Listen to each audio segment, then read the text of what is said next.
Cornhole fans across the country and across the globe, welcome inside the Valley Forge Casino Resort here in King of Prussia, Pennsylvania. It's time, 2024 ACL Final Chase. We've had two fantastic days of singles and teams action, and now we pivot over onto the doubles side. Doubles action all afternoon and evening long tonight, and then doubles all day tomorrow as well. Today is national doubles, your classic play to 21 format. Tomorrow is shootout doubles, and what a way to cap off our regular season. If you're just joining us on the weekend, we had some great coverage on Thursday of shootout singles, and in shootout singles, we had four bracket winners: Eric Davis, Jacob Trzynski, Kenzie Beach, and Alex Rawls emerged victorious as the champions of the day. They booked the first tickets to Canton, Ohio in a couple weeks and the broadcast court. Then we pivoted to national singles yesterday.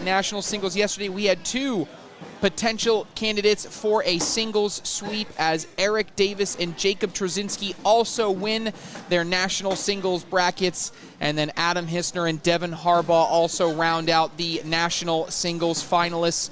This morning we saw the Georgia Sliders come up short in clinching the playoffs as the California Slingers eliminated them from the playoffs, and the Carolina Coasters took their spot, as well as the Chicagoland Spinners also clinching a playoff spot. Teams action is done for the year. Now here in national doubles, four brackets to bring you. I am Trey Ryder, joined alongside sometimes by Allison Baldwin. She's fighting a little bit of a headache here, bad migraine, so we're gonna power through as much as we can here. I'm gonna be talking to the chat a lot. Allison will be doing all of our producing and jump in when she feels like she gets a good thought for us. She'll jump in. So, jumping in here, we have doubles action. Like I said, this is our play to 21 format, and first game of the afternoon is going to be Mark Richards and Tony Smith up against Caleb Franklin and Bella Seprenant. Of course, big airmail there by Bella Seprenant, and in that case, we have Mark Richards and Tony Smith, already a national doubles winner on the season, looking to get another one here in this format. They have one bad finish that they're looking to remove from their record, and that they can do really well here in in national doubles. We could see their overall performance skyrocket and go all the way up into the top three of standings.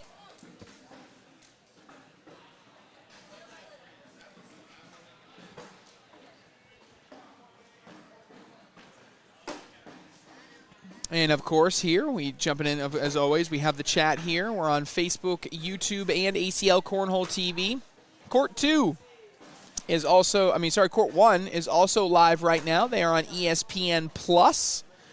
ESPN Plus right now, they're showing Kyle Malone and Devin Harbaugh against Jordan Kamba and Eric Zockline.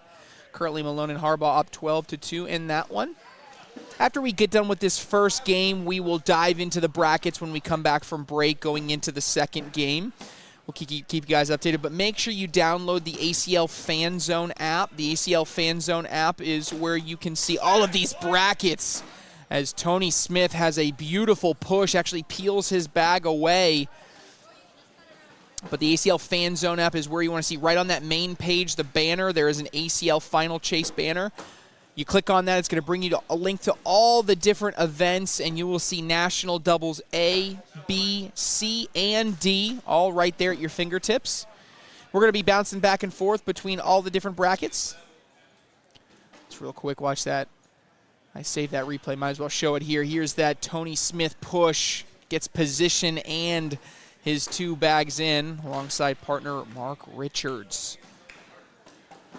Mark Richards not having the best start to his season, and not even start to the season anymore. We're already all the way through the regular season. Not having the greatest season in singles, by far the worst singles performance of his career when it comes to this year in singles, but in doubles, certainly having a strong season alongside Tony Smith. Certainly going to be at the top of the mind when it comes to picks to win a doubles world championship and also a doubles national title here in Valley Forge.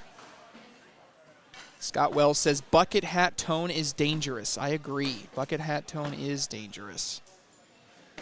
Lucky Bag Pro Sniper Elites being thrown here by Mark Richards and Tony Smith alongside BG Wizard L's. You can see it clear as day there. Bella Suprenant lets that one go, those light blue ones, as Mark Richards goes for a hard push up the center and ends up off to the right-hand side.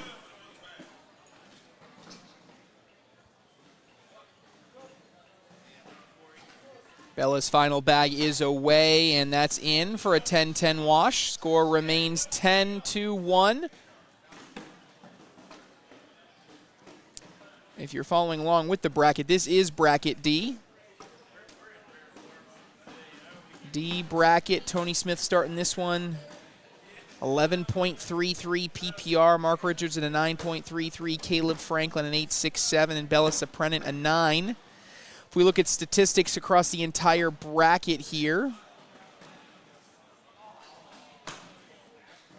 if my bracket wants to load.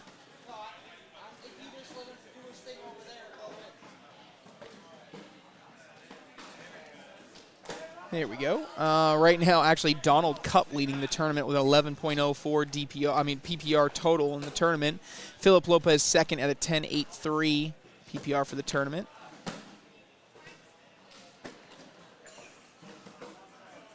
Bonnie Henderson jumping in saying Ryan Trader is awesome. I would certainly agree. Ryan Trader is awesome. Number 2 player in the world.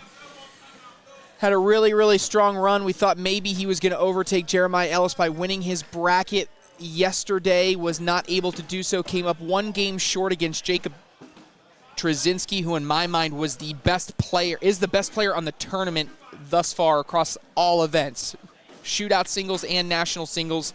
The best player. I don't know how that's translating over here into doubles, but Jacob Trzynski came here and accomplished a lot already, and we're only halfway through the weekend.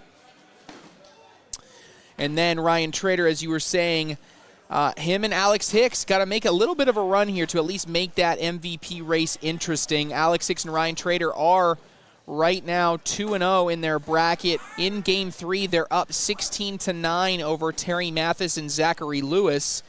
Now, Mathis and Lewis are in that position because Mathis and Lewis did upset Eric Davis and Matthew Sorrells in the previous game. They were the 1 seed in the bracket.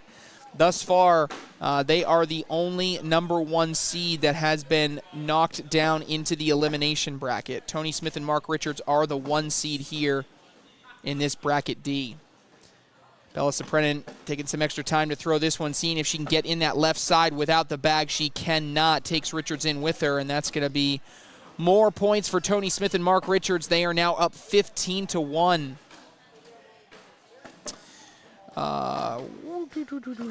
Someone says no YouTube. We should be on YouTube. Did I not hit it right?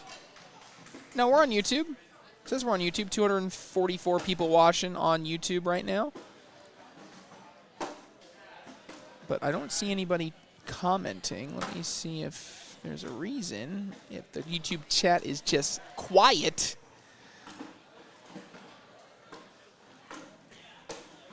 Let's see. Yeah, Mike Fabianar says lots of upsets. Aiden Ham saying what's up. What's up, Aiden? Thanks for tuning in. Peyton, oh, that was who I was talking to. When is singles was already done, Thursday and Friday. What happened to Thor, Gore, Ellis? Let me look here. Jeremiah Ellis, Ryan Hart, Jacob Gore, and Hunter Thorne are playing right now. They're on court number 18. It's early. Jeremiah Ellis and Ryan Hart are up 1-0 on Gore and Thorne. Okay, yeah, you guys said it's good on YouTube. Okay, so I'm a little bit worried there. Boards look a little bit tacky. Yeah, I think they've tacked up on this board for sure, because I was saying on both singles days, yesterday and Thursday, that I thought the live stream court over on ESPN Plus was slow, and this one was playing pretty moderate. Today came down here, definitely slower. I can tell it is a slower board today. Humidity changed a little bit, got a little bit more humid in the building, or at least on this side. Keith Smooth, where are you guys playing today? We're here inside Valley Forge Casino Resort. Hayden Morris jumping in. Danny Powers saying cheers from Canada. Shout out to all of our ACL Canada players. Thanks for tuning in.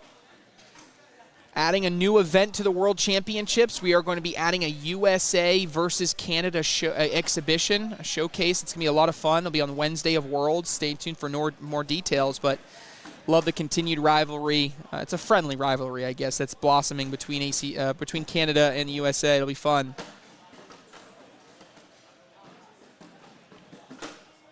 Nice roll there by Caleb Franklin. He goes up and over everything. Tony Smith has position on this right side. The question will be, can he push it all in? And now the bag on top. That's going to make it more difficult.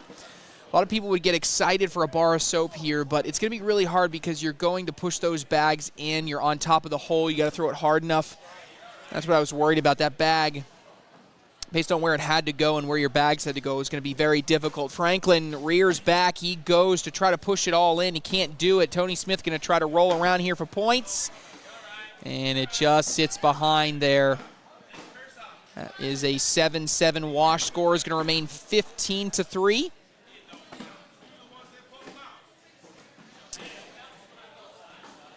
Marcelo, did Jimmy Humans win with Brady Foster? Let me look and see if they're still alive in the winners bracket. And if they're not, that would mean they already lost.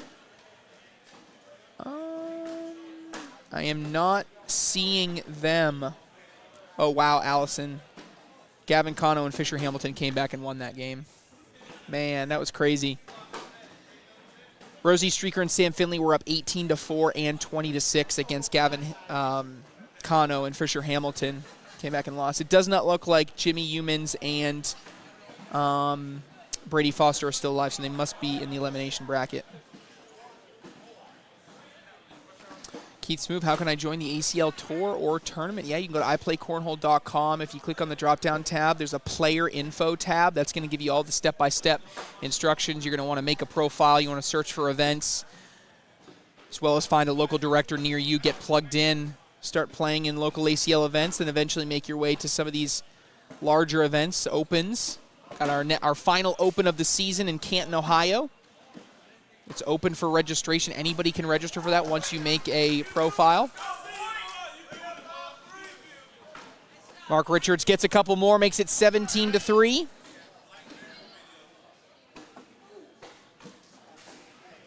Daniel Hembry says, can you explain why we don't finish tournaments on the same weekend? Well, this year we put some extra effort into being broadcast, putting on the best broadcast shows that we can. So the idea was separating them by a couple weeks was gave our production team a better opportunity to prepare and put on the best shows that we can, and it has made a difference. Our shows are a lot better. What I would say is we've heard a lot of feedback, and I think we're going to try to find some type of happy medium next year that won't be the same of what we're doing now. But the idea is we certainly want to we want to stay relevant, but we also want to have really good shows. So just stay tuned. We had some more details on exactly how we'll handle that. But I'm really excited for what we're doing next year, and once all those details come out, I think it's by far and away going to be the best year for pro-level tournaments we've ever had, both from a player and a spectator perspective, so I'm really excited for it. Turning the board mic up, we're really just trying to see what Tony Smith wants to do. You saw his angle, the angle of his hand just in there. I don't know if he wants to try to step way out, go slick side, maybe try to scoop these. But either way, he's just trying to get around here. There's a bag off the back here, so opportunity really could win the game, barring a collect of everything by Caleb Franklin. Interesting shot selection we're going to see here. Tony Smith bag is away. And that's not terrible. Actually, I think right now it would be +2 Tony Smith. Caleb Franklin just going to slide through everything. He cannot do it.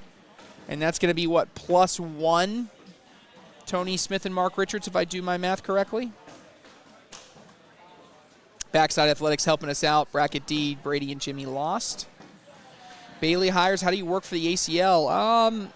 Most of what we hire, a lot of our core cornhole specific positions come through working their way up. So a lot of our national director positions are directors that start off as local directors, then become regional directors, state directors, and then show a lot of skill and showcase. So that's getting in from the cornhole side of things. And then it just depends on hiring depending on what position. We do go outside with a lot of hires now, so I know we've used most frequently Indeed, but I always tell people just reach out with a resume if there are certain positions you're interested in, whether it's social media, it's technology, it's even broadcasting and media, things of that nature. We don't always have openings, but we always take resumes and take a look.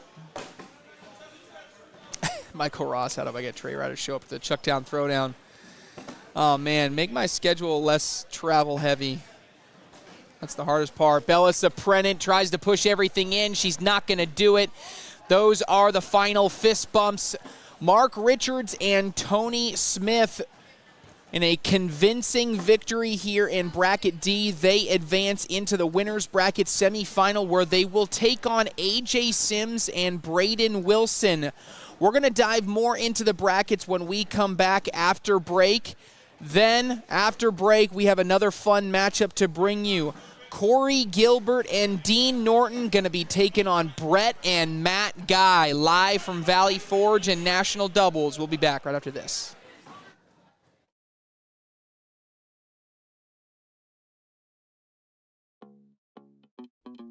Life's most memorable moments, they can happen anywhere.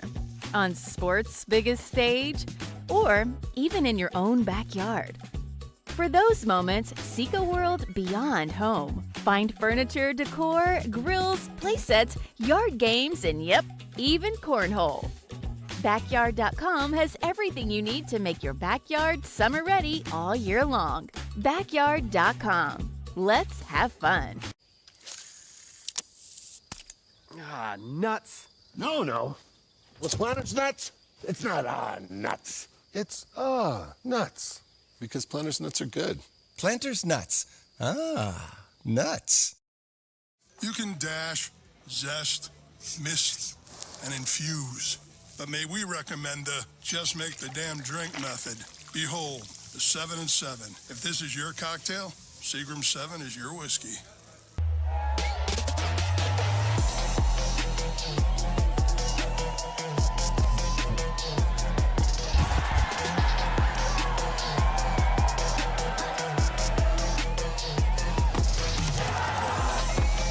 Goes way up top and hits it! What? He knows it, goes up top and hits it! What a shot! Ticket to the championship and Graham hits it! What a shot! Oh, nuts. No. With Planters nuts, it's not nuts. It's nuts. Because Planters nuts are good. Planters nuts. Nuts. You can dash, zest, mist, and infuse. But may we recommend the just make the damn drink method. Behold, the 7 and 7. If this is your cocktail, Seagram 7 is your whiskey.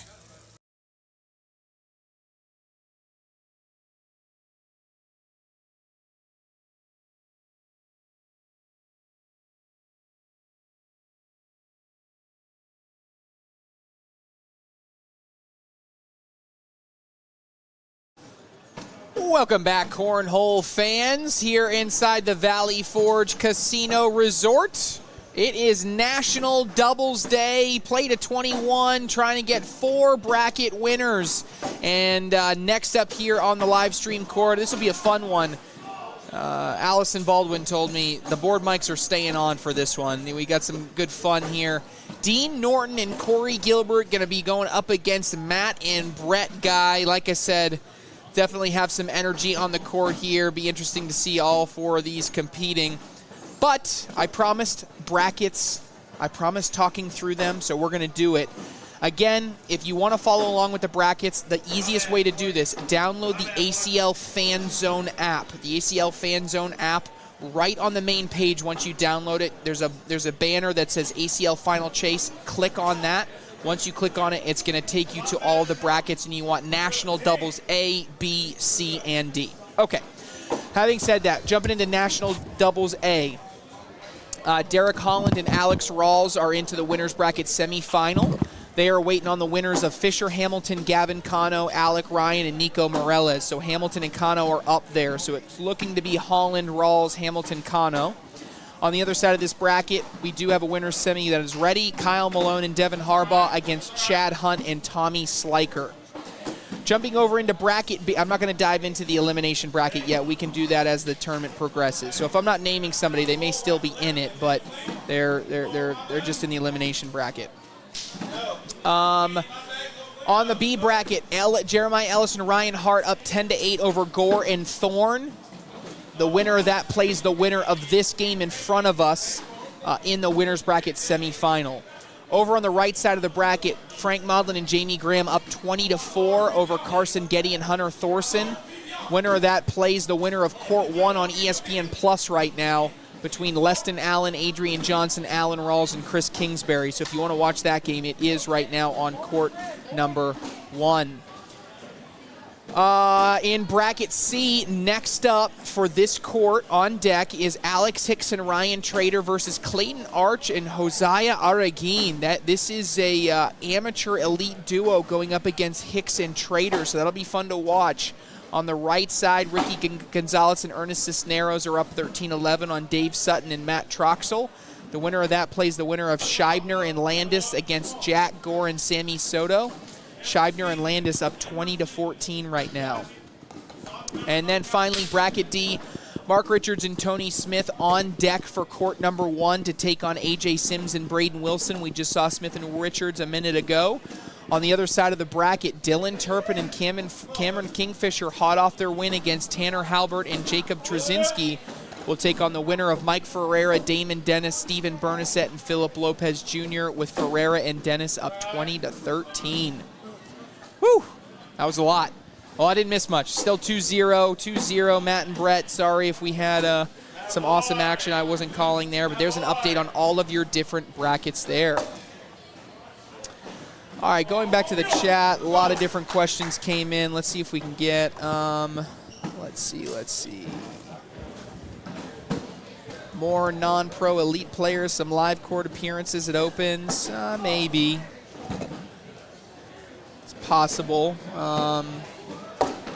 Maybe in the future, but at the same time, we've seen viewership not be that great for those type of events, so we'll see how we can balance those. Brackets have been posted, like I said, fan zones, where you want to go. Colin Limper saying, can you come and watch as a fan? Absolutely. This is free and open to the public. Valley Forge Casino, go down to the event level. 2 live stream courts right at the bottom of the elevators and the stairs. There's seating all around. You can grab a spot and watch these in person. A lot of people rooting for Dean and Corey here. Chris Caldo calling out Jake Brannon.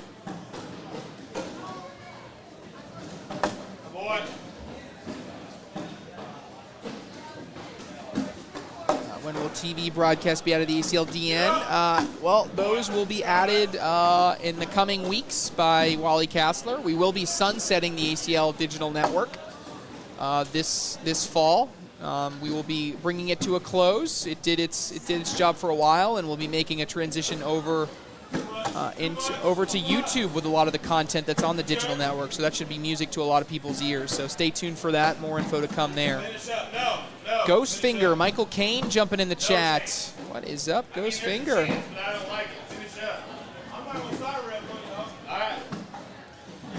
Corey Gilbert promises not to side rail this one. I'll believe it when I see it. He already got one bag off the back. He's going after the push here, and he doesn't side rail, but he almost goes right off the back. This is set up for a 7-point round for Matt Guy. He's staying slick side as always. He's in again with those Kentucky Colonels bags. He is in for a 7. That breaks it open now, 9-2. Angel Rodriguez, who do you think will tie Matt Guy in titles first, Trey or Jamie? I would say Jamie if I was a betting man. I think Trey Birchfield is better than what he has been the past 18 months, but I do think that Jamie overall across his career has been a little bit more consistent, shown more flashes. I agree with that. Ooh, Ooh, Allison jumping in. Jumping Welcome. in a little bit. Trying to hear all the action on the boards, too. HR Big said Kentucky Colonels made me spit my beer out. Love it. Well, that's the pro team.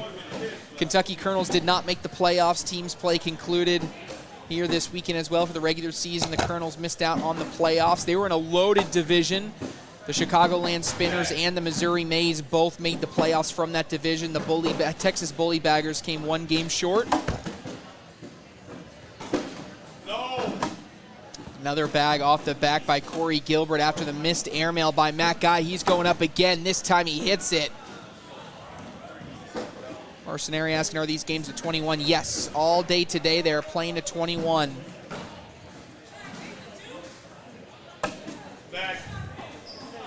But if we get towards the end of the tournament and I'm ready for beer 30, I might crank it up and say 3-round limited games. What do you think, Allison? If that was an option, I would have done that for teams earlier today.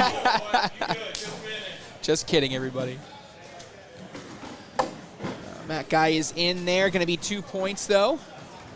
9-5. Corey Gilbert trying to get them back into it. Do I think Trader did enough to make a case for MVP? I do not. I do think some people said, I heard some people say that there was nothing that Trader could have done. I disagree. I would have even thought about Trader being MVP if he won one game. If he had won his bracket and then also won his semifinal and made the finals and lost, because he would have actually passed Jeremiah Ellis in points. And to me, I give a lot more credit to singles than I do doubles in the MVP voting, though I do count, I do take into consideration doubles, but I count singles a lot more. But in my mind, I haven't completely thought of my ballot yet. I'm probably going to be locking in Jeremiah Ellis on my MVP number 1.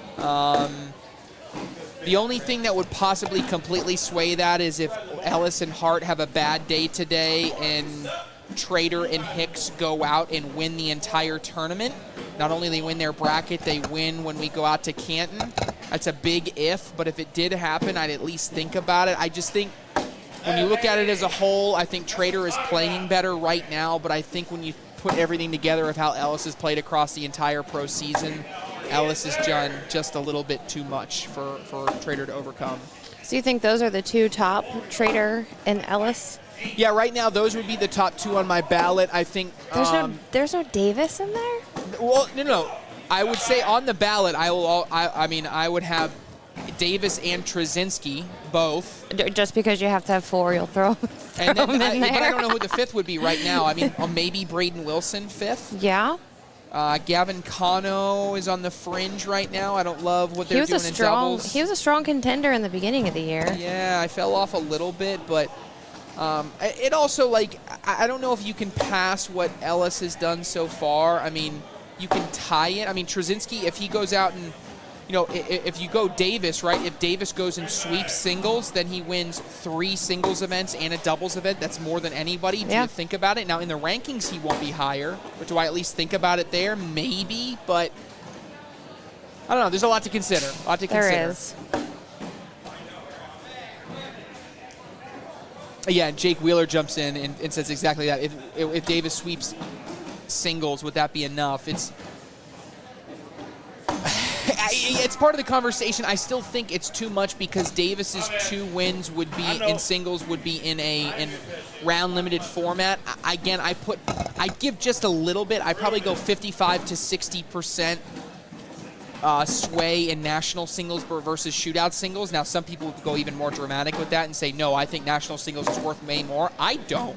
Some people say that it doesn't feel as authentic to win shootout singles because it's lesser. But I would argue, to me, you have to be more pressure tested, right? You have to be able to not only master the physical but the mental aspect of the game. I was getting ready to say it's a mentally harder game. I really think it is, and so because that every bag has such a high level of matter to it. So it is close. I would say Davis is in the conversation, but to me, Ellis has done a lot. I'm always a supporter of Eric Davis. He's by far one of my favorite players. Yeah. And I think just the way that he wins. You know what I mean? He's barf soaping. He's hitting hard shots to win these games. He's not just running bags until someone misses enough times for him to win. Gilbert misses a bag badly off the side here. Yep, my bad. And not happy with it. It's 12-5. Yeah, I would say I like Eric Davis a lot, and I think the one thing the adjustment he's made this year to get back into that form is just being a tad, maybe 10%, maybe 15% more conservative. The mental game has definitely been a huge jump this year from last year. Yes, and I think that's made a big difference. MDP saying, did Arizona Burn make it? The Burn missed the playoffs. The high rollers and the slingers are the one that made the playoffs in there. Let me see. Number 1 and number 2 after this weekend. Yeah, number 1 player in the world is still Jeremiah Ellis, even after all the singles event for the weekend. And number 2 is going to be Ryan Trader, and those will not change even through Canton. Even if Eric Davis comes out and sweeps anything, even if Trzynski sweeps everything, they have locked up number 1 and number 2. Come on, boy. Thank you. Got a timeout here. Taking a look at what they want to do.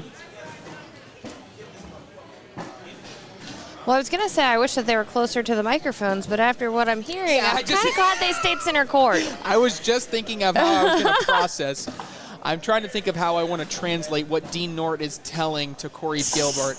If I'm giving you the PG version of what he's saying, Corey, go get that thing, please. I want you to push that thing in, and I want you to... I don't know that yours is sounding any better, Trey. I want you to do good. There's your translation of what I just got from Dean Norton. Oh, my. Corey Gilbert.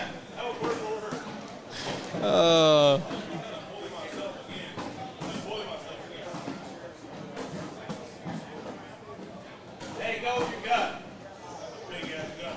That's what I'm saying. Eric Davis for comeback player of the year. I think that he's certainly in the conversation. He's definitely in shot of the year. Yes, shot of the year. He's in that. I would say he's in comeback player of the year. We saw another bar of soap yesterday from really? him. I mean, yeah. Oh yeah, we did. Yeah. It's like a normal thing for him. Yeah, He's like casual. Yeah. Absolutely casual. Push up in there.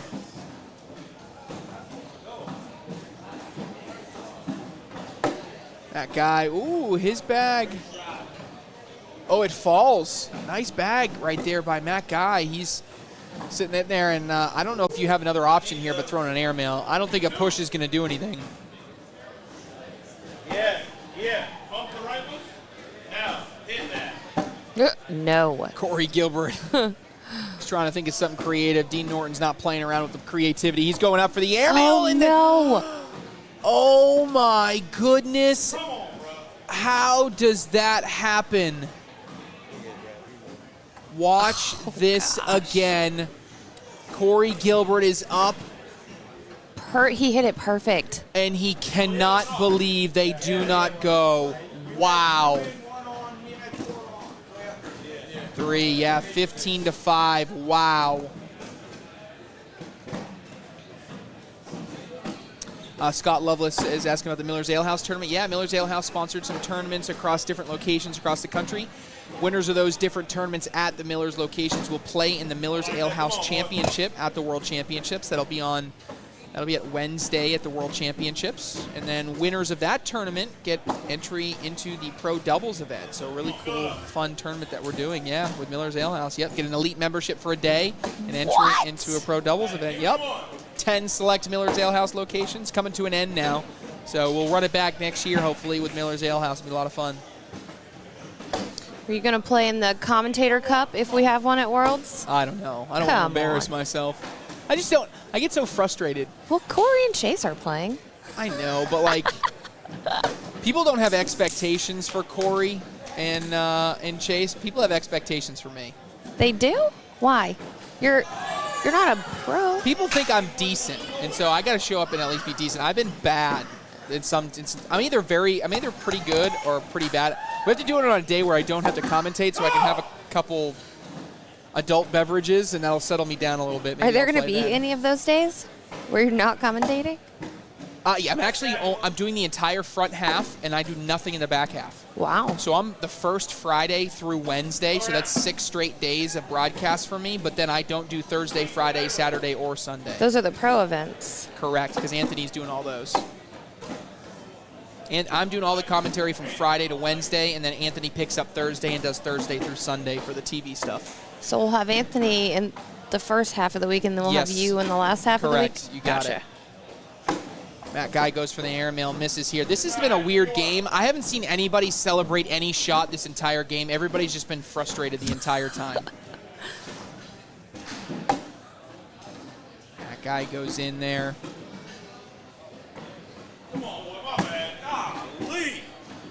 Joseph Gagnon, are there beverage vendors and refreshment offers at these events? That's the worst, best one. I mean, yes, most of them are done through the local venues, like the venues have vendors, but then we also have vendors at all our other events. Yeah, if you should reach out to Hunter at iPlayCornhole.com and Josh at iPlayCornhole.com. That's information for all of our vendors. They handle all of our vendor requests for our events.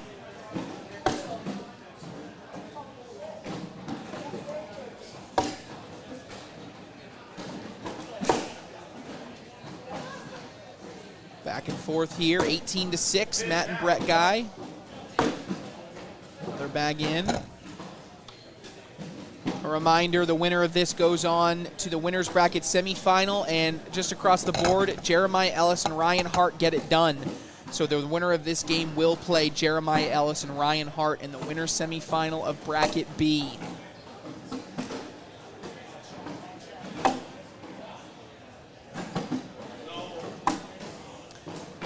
Miss out to the left-hand side for Corey Gilbert. Matt Guy is in there. For those maybe new to the game, Matt Guy there on your left, the winningest player of all time in the sport. 20 career ACL titles. What was that? That was in the court. I have no idea. He just picked up something he didn't like. But winningest player of all time. They nicknamed the GOAT.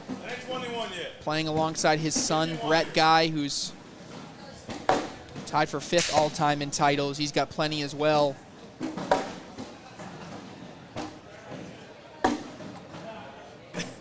Anyone know if ACL events are vegan friendly? I don't even know what that means. Absolutely not. They can be. We got water. Yeah, we got plenty. They got good snacks over there. Had some fruit earlier. Had a nice apple. Oh, okay. Apple a day. Keeps the doctor away. Maybe I need to eat an apple. See if that helps my headache. That's true. I'm going to have to go find one after this game. Brett Guy just paused for a second to look for an opportunity for airmail, and Corey Gilbert yelled down at him, "You must be Matt Guy's son." They all got a chuckle out of that. Yeah, like I said, I don't think anybody on this court has thrown a shot that they're happy with so far. This has been an ugly 20-6 game right here. Let me look at statistically where these guys are at. I bet the stats aren't very pretty. Here, look up on the screen, Trey. Oh, look at you. I just pulled them up right before you said that. Brett Guy throwing a 10-3, 9-6, 8-8, 9, 8-11. Yeah, these aren't pretty. Not at all. Very odd. Come on, baby. Yes, sir. Happy with that one. Matt Guy going up. He hits an airmail. Corey Gilbert pushes his bags in. That's a good bag. Probably the best of the game so far for Gilbert. Opportunity for points here. He's in. He's happy with it. What happened to Ryan Windsor? What happened to him? I just saw him. He looked fine. Yeah, Windsor. Yeah, Windsor was the last player to win singles in Valley Forge Casino. He won it 3 years ago. The 2021 Final Chase was the singles victor. Just hasn't had the season that he's had in seasons past. I heard that you got stumped yesterday, Trey. It was a really good question. But in fairness, I gave myself the question. Don't you dare let Jake Brannon start taking credit that he thought of the question. Because the original question was, what were the 4 bag manufacturers in the 2021 World Championship? So I named those. And then we're like, okay. For singles? For singles in the Final 4. So we did that. And they said, okay, what about 2022? And they said, okay, what about 2023? Okay, what about 20? So we went all the way until we got to 2019, and then the question was, what were the 4 bag manufacturers in 2019 for the singles Final Four? Because you had Cody Henderson, you had James Baldwin, you had Josh Holland, and you had Tanner Halbert. So I got 3 of the 4, but I could not remember. There was only 3 because James and Tanner were both throwing all cornhole. No, they were. So I got that. Both were throwing all cornhole. Then the third that then I got the third one. Yeah. But the one that I couldn't get was Josh Holland. I could not remember what Josh Holland was throwing because I could see the logo. I remembered the brand. I actually had a set. I remember what set. I had a pink set of these bags. I remembered everything, but I just couldn't remember what the name of the company was. It was Throw-In Bags. No longer a brand of bags out there. But so eventually we got there, but I did not get it in. And Corey, Chase, and Jake were just. How did you figure it out? Oh, I had to look it up. I gave up. Where'd you look, though? Because I tried looking it up. I couldn't find anything. Oh, Jake knew it, so he just told me eventually.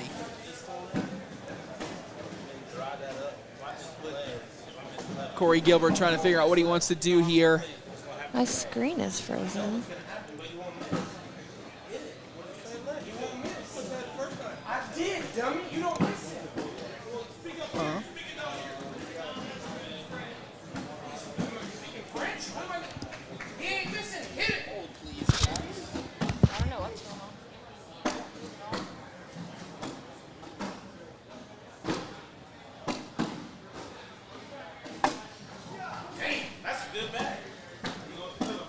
Hold tight here, guys. We hear you on the frozen. I don't know what happened. Hey. Come on, boy. What do you need to look at, my guy? Same bag, bro. Yeah, exactly. Thank you. Hey, cut sticky or shoot it and drag it.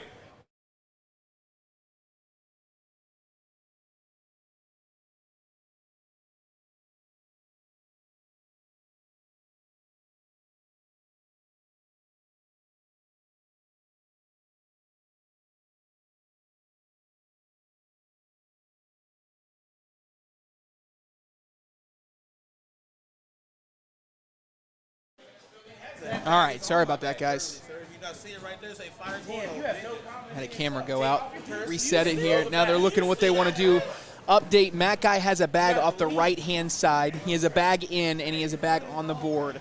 Corey Gilbert has 2 bags on the board, 1 bag in the hole, and obviously a bag ready to throw. So he's trying to figure out exactly what he wants to do. It's 20-10. Hit it then. Hit it then. Yeah, here.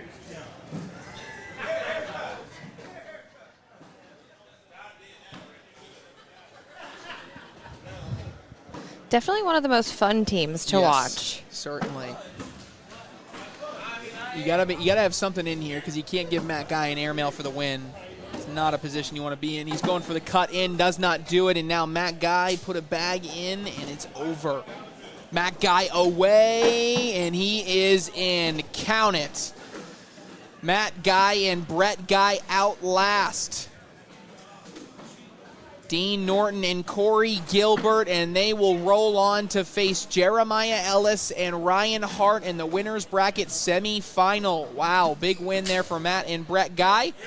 Norton and Gilbert not eliminated, but they drop down to the elimination bracket, makes their path that much harder. Well, you see him walking on the court there, Alex Hicks alongside Ryan Trader up next here on court number 2. We'll be back live from Valley Forge after this.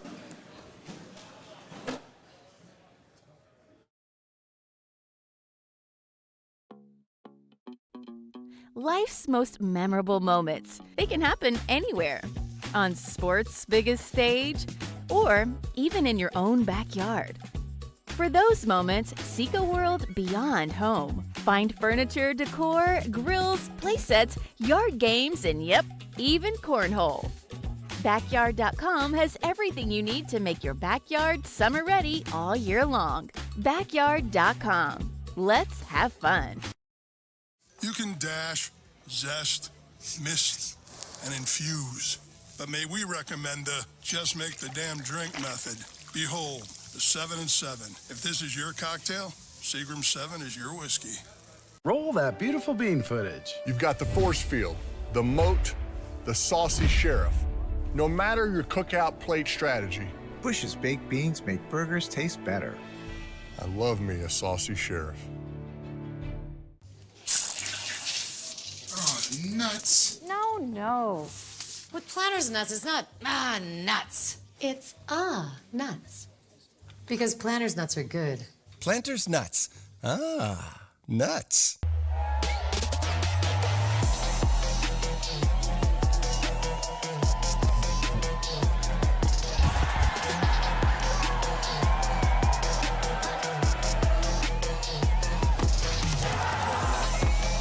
Goes way up top and hits it!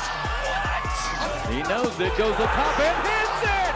What a shot! Ticket to the championship and Graham hits it! What a shot!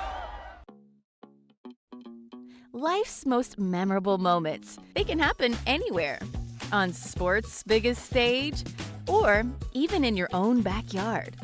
For those moments, seek a world beyond home. Find furniture, decor, grills, playsets, yard games, and yep,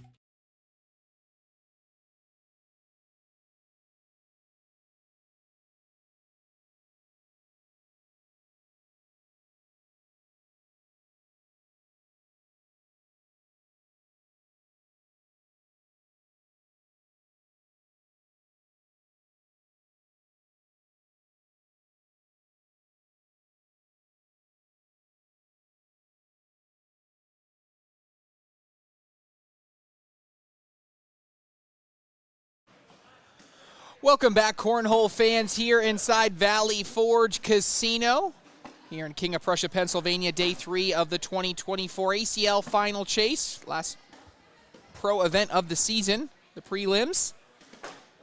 All finals action for these events will take place in Canton, Ohio in a couple weeks. Be a fun event out there in Canton. Don't want to miss it.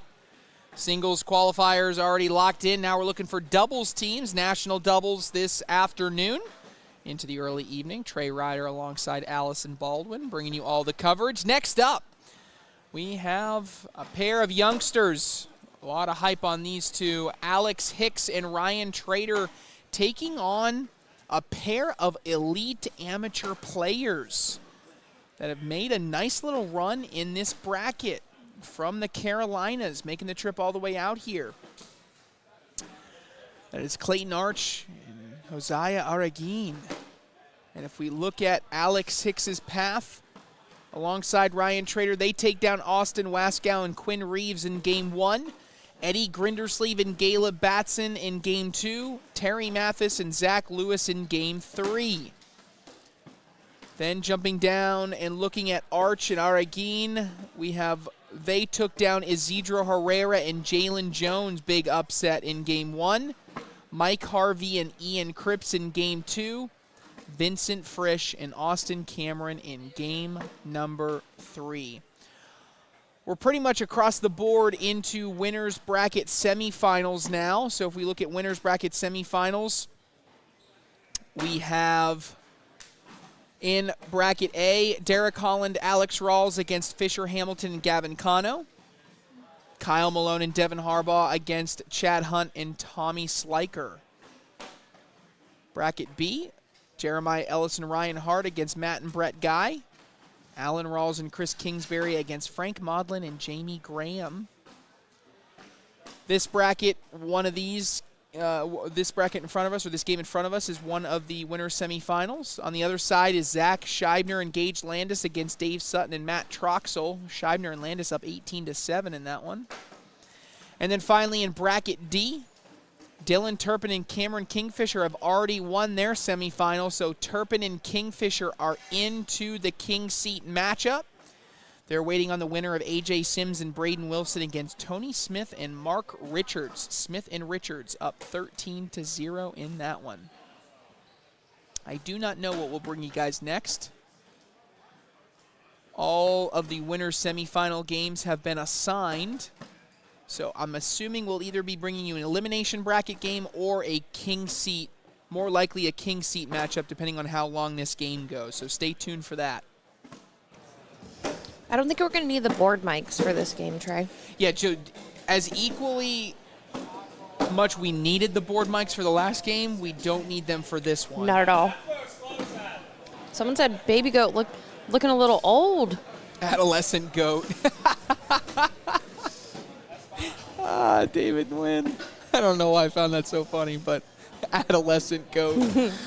Oh, man. I saw him last night when we got back from getting some dinner, and I was going to my room, and he was sitting in the chairs outside the elevator, and I come out, and he gave me the, like, what's up nod. I was like, hi. Oh, man. I don't, it must be day 3, just 5s. I just don't know why I found that so funny. I mean, I don't want to give David Nguyen too much of a joke, too much of a credit for his joke, but I thought it was very funny. Adolescent goat. Like day 10 vibes. It's vibes. Really day 3. What is happening? I don't know. I was just about to like dive into this game. What are we in, round 4? It's 15-0? What is going on? Another miss and this is over? Are you talking about a 4-round game here? Look, guys, I was just getting into it, starting to talk about the game. It's 15-0. Looks like Ryan can't throw a BG bag, is what someone's saying. That's 4. It's 19-0 after 4 rounds. I almost just forgot to switch the cameras trying to figure out what's going on. Wow. This is insane. This is absolutely insane. That's off to the left also. And again, just because we have to address it every time Ryan Trader plays. So Ryan Trader has that follow-through step, folks, and so that is a legal throw this year. It is being reviewed and actively being discussed to keep it for the pro committee next year. But you are allowed to have a follow-through step as long as your back foot, you have something planted in that back box. But I will say that this is it. It's over. That is insane, guys. 5 rounds. And I know the director is going to be like, I don't have a game to give you guys because that is insane. They did not expect this to be 5 rounds. But how about these amateurs? Clayton Arch and Josiah Araguin, 21 grits. 24-0, really. Absolutely insane. All right, I'm going to send you to break really quick and see if I can go hold a game that's getting ready to start. Sounds good. Not you. There we go. Yep. So, all right, we're going to take a quick break. We're going to figure out, I don't know what game we're going to get. There might be a little bit of a break here, guys, just because that one ended so quickly. We'll be right back. More live coverage of national doubles when we get back.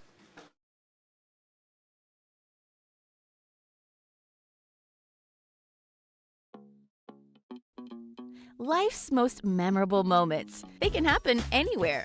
On sports' biggest stage, or even in your own backyard. For those moments, seek a world beyond home. Find furniture, decor, grills, playsets, yard games, and yep, even cornhole. Backyard.com has everything you need to make your backyard summer ready all year long. Backyard.com. Let's have fun. Roll that beautiful bean footage. Bush's Baked Beans have always been the official bean of making burgers taste better. And now, they're the official beans of the SEC. And the official bean of whatever that is. Hey, it's tailgate fashion. Now this guy gets it. Nuts. No. With Planters nuts? It's not nuts. It's nuts. Because Planters nuts are good. Planters nuts. Nuts.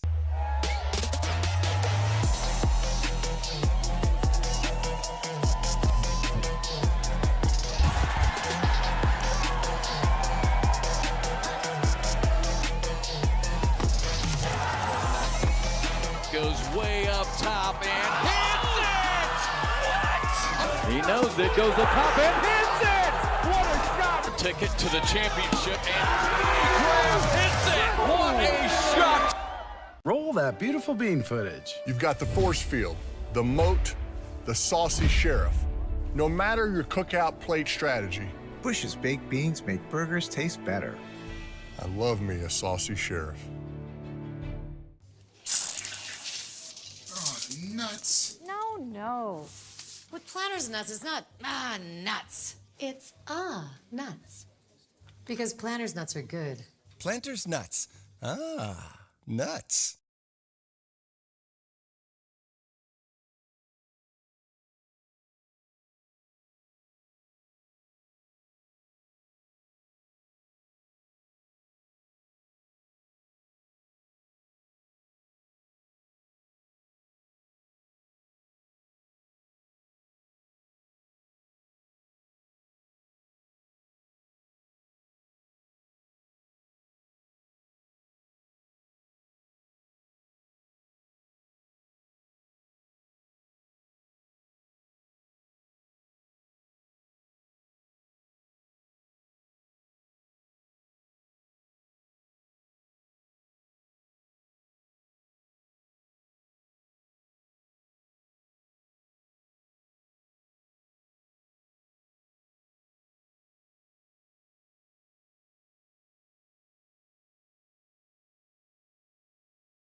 All right, welcome back, Cornhole fans. We were able to actually pivot pretty quickly there. We just went ahead and rolled into this king seat game. We, 5-round games don't happen very often, especially on the losing side for a pair of players that are some of the best in the world. Just no idea what happened there. But either way, we got our next matchup, and it is our first king seat, our first winner's bracket final of any of the brackets. We were over in bracket C, and we're going to see the same amateur duo that we just saw beat Ryan Trader and Alex Hicks. Josiah Aragine and Clayton Arch going up against Gage Landis and Zach Scheibner. Let's see if you guys got any predictions for this one. Drop it in the chat. Drop it in the chat for any predictions on this one. You going to go with the amateur duo, or are you going to go with the top pros who are having themselves a great season?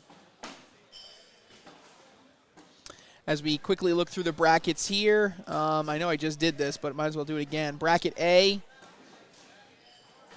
we got Kyle Malone and Devin Harbaugh up 5-0 over Chad Hunt and Tommy Sliker. Fisher Hamilton and Gavin Cano, Derek Holland and Alex Rawls are on deck for Court 1. Court 1 right now is on ESPN+, so you can go tune in there. I'm not going to too many teams to go through in the elimination brackets right now. So over into bracket B, Jeremiah Ellis and Ryan Harder up 5-0. It's 6-5. Brett and Matt Guy over Jeremiah Ellis and Ryan Hart right now. Alan Rawls and Chris Kingsbury up 2-0 over Frank Modlin and Jamie Graham. We already talked about bracket C. These are the only two teams in front of you that are undefeated. And then finally in bracket D, we have Tony Smith and Mark Richards up 15-5 over A.J. Sims and Braden Wilson. Winner of that gets Dylan Turpin and Cameron Kingfisher in the king seat match of bracket D. All right, people go. We got Team Siva. We got Emma Aragin going, let's go Hosea. Heather Pierce saying good afternoon. Good afternoon, Heather. Marissa Smith going for Gage. Sense on YouTube going for the amateur duos. Jordan Langworthy going for Clayton. Josh Glover says, my prediction is longer than 5 rounds. Well, I would agree with you. I would be shocked if this one also went 5 rounds. Ooh, a roll that doesn't roll all the way over. It's going to give us a 6-6 wash out of the gate.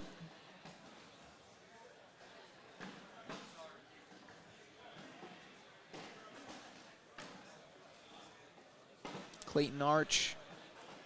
First bag is short. I know Hicks and Trader were probably asking where that was in the last game. Although I will say Hicks and Trader really just didn't play well. I mean, Aragine and Arch played played pretty good. Impressed with their performance, but anytime you lose in 5 rounds, there's only so much an opponent can do to have you lose in 5 rounds. A lot of it is self-inflicted, so just certainly a bad game there. Another bag off to the left-hand side. Big scoring opportunity now here for Zach Scheibner. Arch is able to level it out in the end. But Scheibner can go in here for first points of the game in a big way, and he knew it as soon as he let it go. He pushed it left. It's going to be 5 points. Could have been 5 points, I should say. So it's just going to be 3.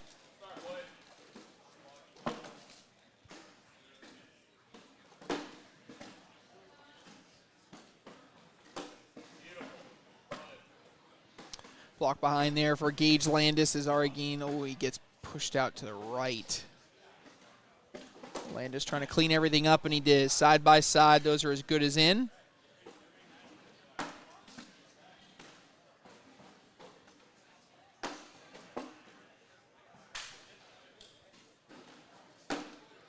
And finishes out there. Going to be a couple more points, and Landis and Scheibner out to a 5-0 lead. More prefer roll shots than airmail opportunity. Game changed. Thoughts? Yeah, I would say the game has changed. The roll bag has definitely become the preferred shot for a lot of players. I'm just a big fan of balance. It sounds kind of cheesy, but I'm a fan of balance in just about all aspects of life, and especially even here in cornhole. Like, having a balance of rolls and airmails is what's going to make you successful. If you become a player that is overly defensive, I would always say that if you are a super defensive player, you are at the mercy of board conditions, because if the only way that you can win is blocking and rolling, then when you get into a fast board setup, you are not going to be able to execute, and you're not going to be able to win. If you're the type of player that only throws airmails and doesn't have at least a cut bag, you do not necessarily need a roll, but a cut or a skip or something to get around bags. You just need some type of bag manipulation left to right. If you don't have that, then you're at the mercy of an airmail all the time. So in slick conditions, you'll be good, but when you get into a tacky condition, you're limited by a shot that is going to have a 60 to a 70% maximum efficiency. Maximum, you're going to be able to hit 60 to 70%. And so when you do that over the course of an entire tournament, yes, in a game you may be unbelievable and be able to beat an opponent bad, but over the course of a tournament, the odds are you're not going to be able to do that. So you have to be able to have some level of balance to your game.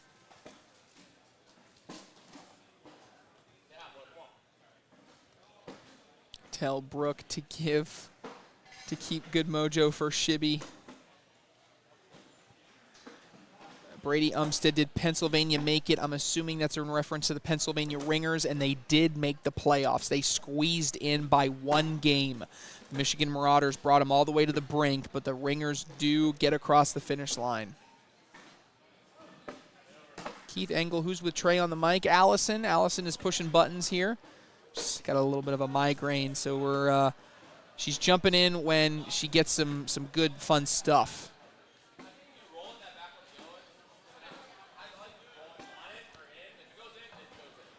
Gage Landis saying, Scheibner saying to Landis, you want to either roll on top of it, you go in, great. If not, you sit on top, that's good too.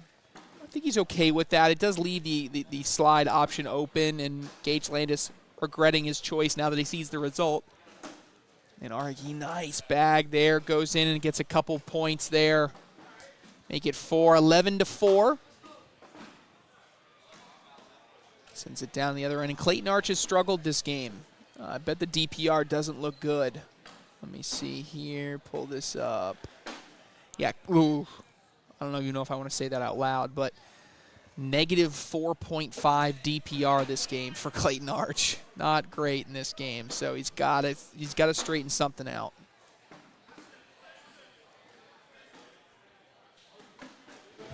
They used all their good bags on Trader and Hicks.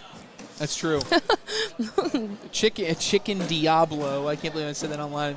Unless you play a faster bag and just run board and push through everything. So you do make a good point, but I want to counter your point that the best player in the world of what you're saying, which is a player that if you block, I'm just going to push through everything every single time and keep the board clean, you're 100% right. That is what Cheyenne Bubenheim does. I was just thinking Cheyenne Bubenheim is the best in the world at doing that. No matter every time that you level 1 block her, she pushes right through it. And what happens? Exactly what you saw against Ryan Trader in the first half of the game on TV and the National Singles Final Four back at the Bag Brawl. She goes out to 14-0. She's cruising. She's the most dominant player in the room. And then what did Ryan Trader do? He made one adjustment on boards that were moderate to slightly tacky in speed. He changed his block from a level 1 sitting right in front of the hole to a level 1.5.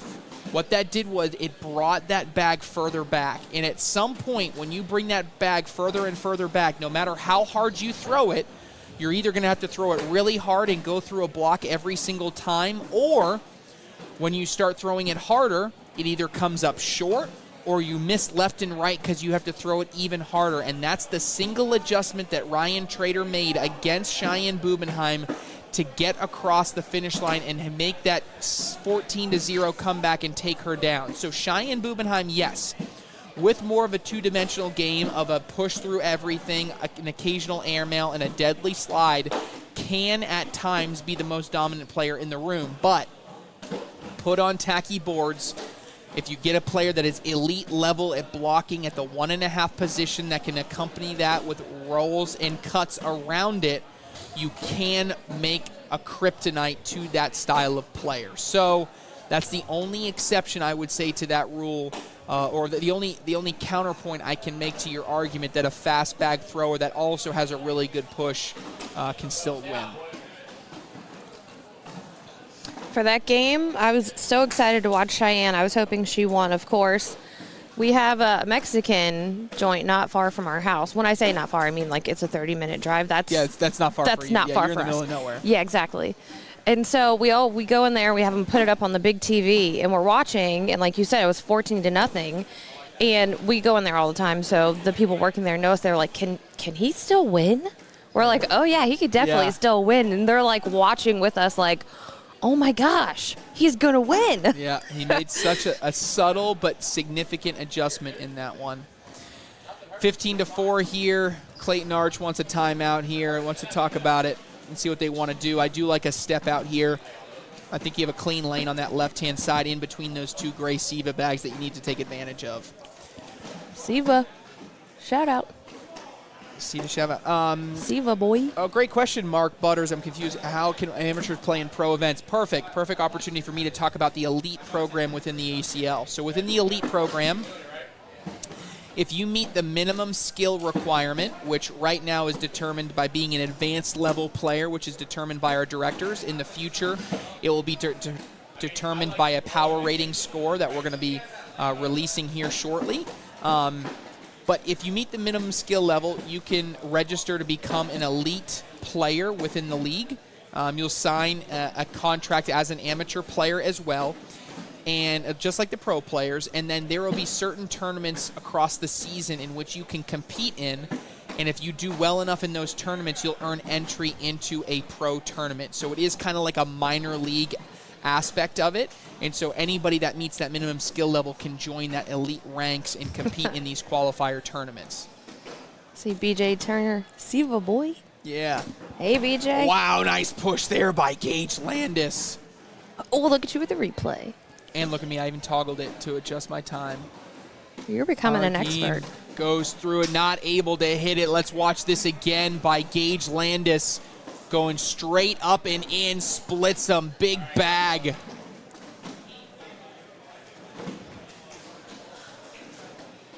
But yeah, the elite program is something that we're really excited about. We kind of had this pro development program that we do in a little bit in previous years, but we really like how the layout of this elite program is coming through, because now it allows really anybody that thinks they have a chance once they get good enough to join this. It's not something that's determined by a select number of PDC players like we had in the past each year, but these elite players allows people to get registered, compete against pros if you think you have what it takes, and then at the top level tournaments qualify for them and potentially get on TV. We saw that with Tony Forbes and Quinn Reeves. They won a shootout event, a shootout doubles. They were a bunch of amateurs that fought all the way through the bracket, beat some pro players, and won. So good testament to the opportunity that's awarded by some of these players. I know that this is a question that I should know the answer to.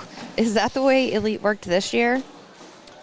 Well, yeah, Elite this year, like, okay, so if you were these two are advanced level players. They bought an Elite membership. Once they were an Elite members, they must have, because they're playing in a national doubles, that means they went to the last bag brawl. They went in, and that bag brawl would have been in Minnesota. So they went to Minnesota, competed in Elite doubles, and during Elite doubles, they had a really good finish, qualified high enough to compete in this final chase Elite doubles. Gotcha. I didn't know Elite was just something you could be like, just sign up for.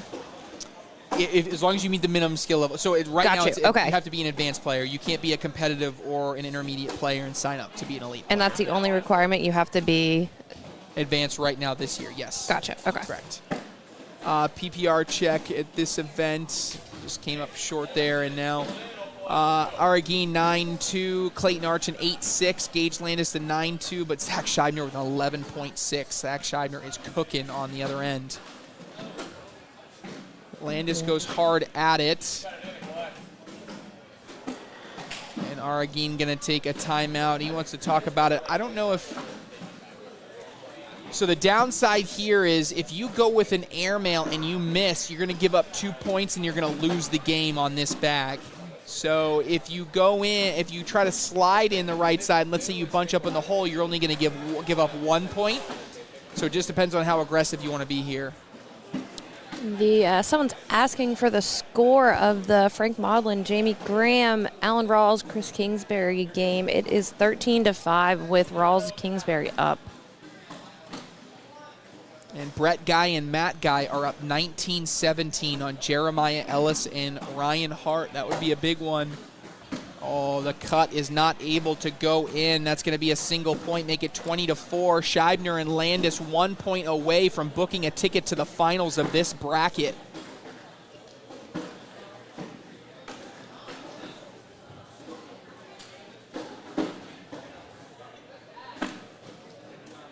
Looks like that game is over. Which one? The Guy game. Oh, wow. Ellis and Hart score... What is that? 5 in the final round to win it. So Jeremiah Ellis and Ryan Hart are into the winners to the King final. Seat. They're into the winners bracket final match. They'll play the winner of Alan Rawls, Chris Kingsbury, Frank Maudlin, and Jamie Graham. And if I was going to say, if that game ends before this one, that will be our next one, but I don't know if that's going to happen here. No, that bag off there.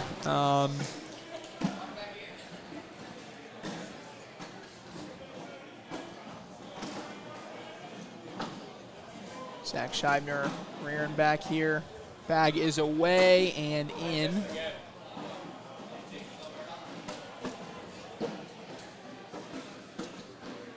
Arch is off to the side.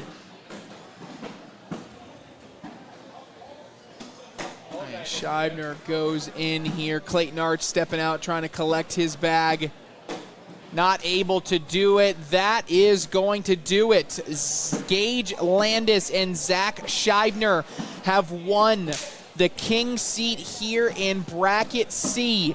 They advance to the finals, and now we'll await to see who comes through the elimination bracket to attempt double dipping them.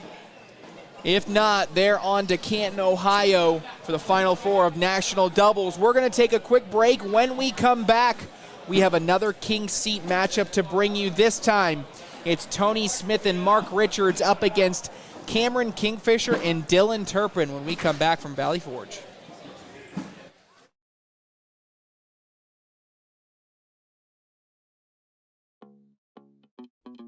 Life's most memorable moments. They can happen anywhere. On sports' biggest stage, or even in your own backyard. For those moments, seek a world beyond home. Find furniture, decor, grills, playsets, yard games, and yep, even cornhole. Backyard.com has everything you need to make your backyard summer ready all year long. Backyard.com. Let's have fun. Ah, nuts. No. With Planters nuts, it's not nuts. It's nuts. Because Planters nuts are good. Planters nuts. Nuts. You can dash, zest, mist, and infuse. But may we recommend the just make the damn drink method. Behold, the 7 and 7. If this is your cocktail, Seagram 7 is your whiskey.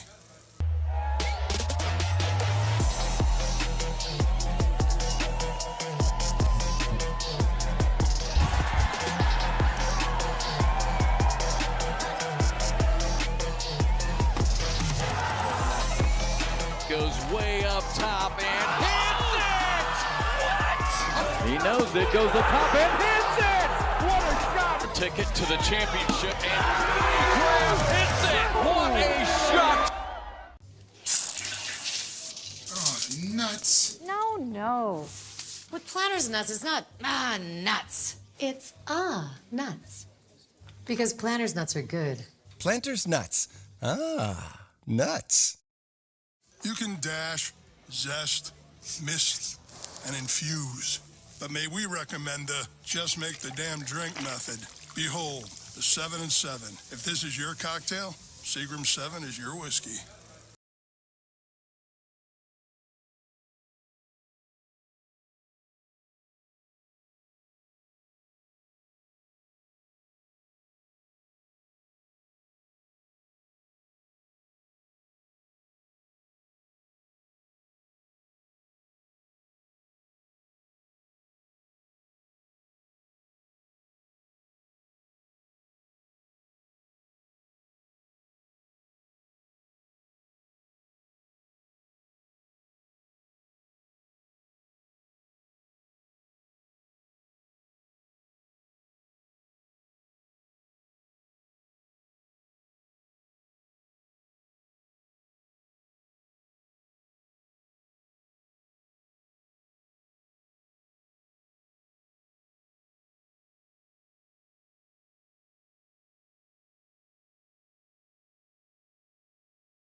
All right, welcome back, Cornhole fans. Sorry for the delay. I actually had to put Tony Smith on the clock.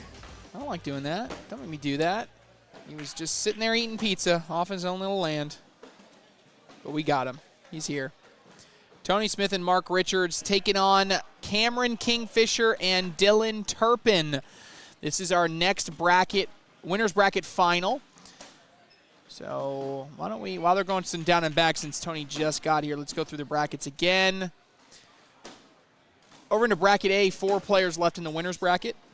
Just kidding. 3 teams left in the winner's bracket. Kyle Malone and Devin Harbaugh just beat Chad Hunt and Tommy Sliker. They're in the king seat matchup. They're waiting on the winner of Derek Holland and Alex Rawls against Fisher Hamilton and Gavin Cano.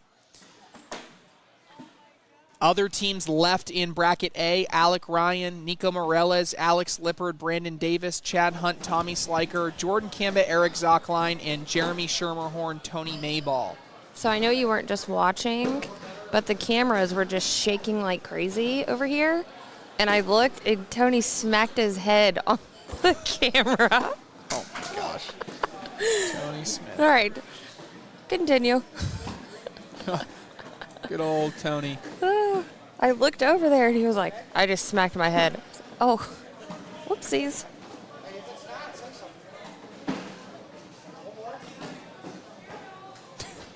Okay, Tony.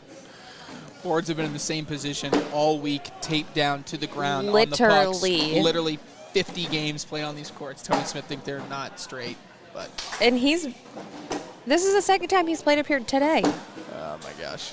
Good old Tony Smith. One of a kind. All right. Jeremiah Ellis and Ryan Harder in the king seat matchup. They're waiting on the winner of Alan Rawls and Chris Kingsbury versus Frank Maudlin, Jamie Graham. Other teams alive in bracket B as well. Ryan Smith and Ryan Wiedenfeld, Landon Crabtree, Ethan Walker, Brett Guy, Matt Guy, Leston Allen Jr., Adrian Johnson, and Kaylee Hunter, Pat Sem. Jumping over into bracket C, Scheibner and Landis won the winner's bracket. They're sitting in the king seat. Other teams alive in the elimination bracket, Justin Burton Jr., Logan Chamberlain, Ashton Speece, Dalton McClem, Dave Sutton, Matt Troxel, Clayton Arch, Hosea Aragine, Alex Hicks, Ryan Trader, Ricky Gonzalez, Ernest Cisneros, and Caden Allen, Kobe Costanza. Finally, bracket D, the game in front of you on your screen, is the winner's bracket final king seat matchup. Other teams alive in the elimination bracket, Mike Ferreira, Damon Dennis, Sebastian Schaefer-Ford, Cole Brewer, AJ Sims, Braden Wilson, Tanner Halbert, Jacob Trzynski, and Gina Ramirez, Chris Roybal. I just named every single team still alive in the tournament, so if you did not hear me say a team that you're wanting to know about, it means they are out. It did take us, we were over here, it was probably a 15-minute conversation because we had Michael come over and put the pucks on. That way there's no issues. And the way that the tiles aren't straight, they go in a diagonal like this. So when you're standing there looking, they look crooked. But if you stand next to the board, they look straight. So That's weird. It was a total optical illusion going on. So me, Daniel, Kat, and Michael were all over here for like 15 minutes, like looking at everything to make sure that we had them taped down. We'd ripped the tape up, moved stuff. It was a whole process. A whole production. So I said, if anyone says anything about these boards, I'm sending them straight to Kat.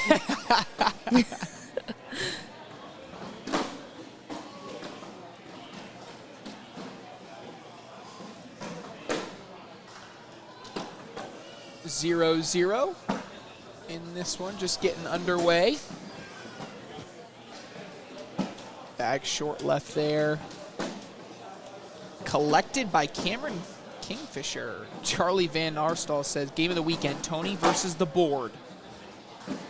Rivalry. Tony versus the camera. Or the camera. Yeah, he did smack his head on that camera. Maybe it's just the live stream court in general. Yeah. That is a first that I know of that anyone's ever hit their head on the player cams. Someone made a good observation. Where was it? Mason Catter-Henry. I like it. What happened to Max? What happened to Mark's bag flight? So much more backloaded this season. I don't disagree with you. I think it is more backloaded this season. I've been on record saying I'll shamelessly plug my podcast, the Around the ACL podcast. I've said this many times. I do not like the strategy of Mark Richards this year. The Maudlin Graham. And backloading and rolling a lot more than he should. He should be throwing a lot more airmails. I agree with that. The Maudlin Graham score is 16-10 with Rawls Kingsbury up.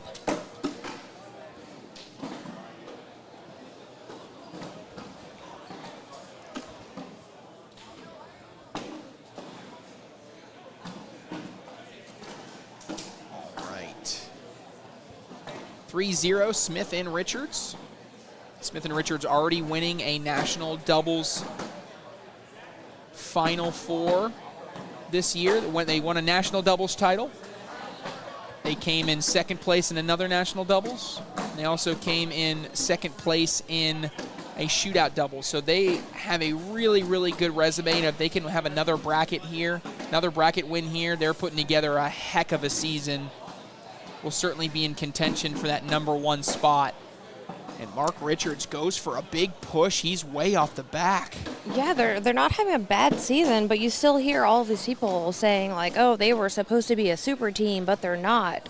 But they're having a good season. Yeah, they're having, they're not going to come out to a tournament on this level and win everything every time. That's just not going to happen. They're pretty dang good, and they're playing really, really well. Jordan Langworthy says Mark should have never tried to roll. I'm actually going to disagree. I know where you're getting at, former world champion Jordan Langworthy. Shout out 2017. 2017, Jordan Langworthy. I know where you're getting at, but you heard me say it earlier. I'm a fan of balance. I think having the shot in your arsenal is important because there are times when you need it, and I think it is better than an airmail in certain situations. However, the shot selection and distribution for Mark Richards this year has been somewhere in the ballpark of 70% on the rolls to 30% on the airmails as far as his distribution of shots.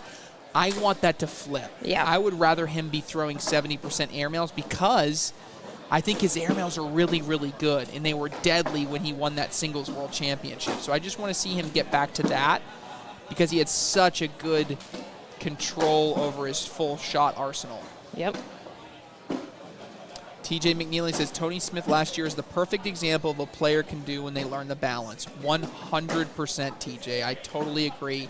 MVP Tony Smith last year was a player that had all of the shots and was balanced. I think that if Mark and Phil would have stayed together this year, they'd still be a top-tier team. I do too. Philip Lopez is good. He's doing great this year, singles really and doubles. He's really good.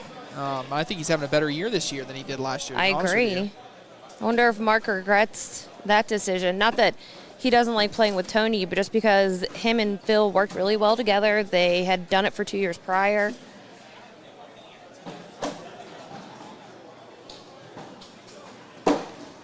Keith Engel asking if Kaylee Hunter and Jamie Graham have played each other in any big games this season. That. I don't know. I know that nothing notable. I know that there was.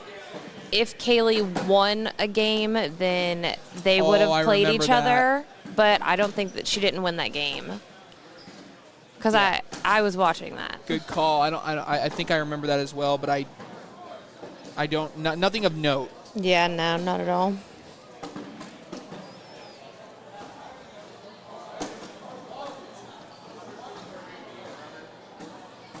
All right, all these bags are kind of bunched up here, and I feel like as soon as one of these bags go, all of them will go. The tough part is with Turpin here, you just don't want to kick backwards, and he just kicks off to the side. It's so hard when you attack a bunched hole there, because when you do that, your bag is probably the one that's going to get kicked left or right, and in that case, 2 points is going to go to Tony Smith, make it 7-5.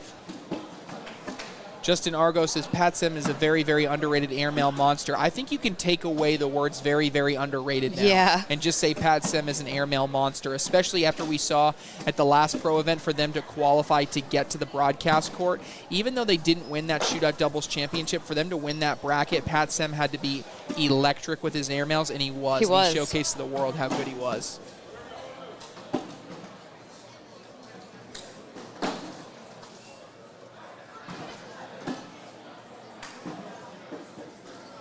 Todd Moeller says, I can't believe I'm home on Saturday watching Cornhole live stream and getting old. No, you're getting wise. You're getting wise, Todd. You're spending it with us. mean, it's 4th of July weekend. What's more American than cornhole, right? Crack a beer. If you got live streaming here, let's take it even a step further, Todd. You're watching on YouTube right now. Get your TV, pull up ESPN Plus, and then watch the ESPN Plus stream on your TV while you're watching YouTube on your phone or whatever other device you have, and boom, you got 2 cornhole streams going on.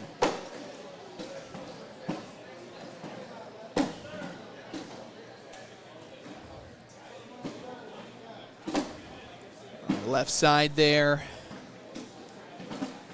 for Dylan Turpin. Oh, Tony Smith pushes one in, now sits on that right-hand side. That's collectible.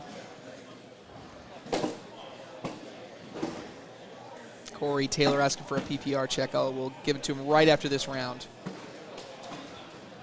Tony Smith, oh, they bunch instead of fall. Opportunity here for Dylan Turpin to get in the left side for 4. Turpin is away, and he's in. Dylan Turpin having himself a game so far, 11-5. Okay, now let's do that PPR check if you can pull it up there, Allison, for us. Right on cue. There you go. Cameron Kingfisher, 11-5. Yikes. Turpin's at a 10-8. Tony Smith's at a 10-8, so they're even down the other end. So the entire game is being decided right now between Mark Richards and Cameron Kingfisher.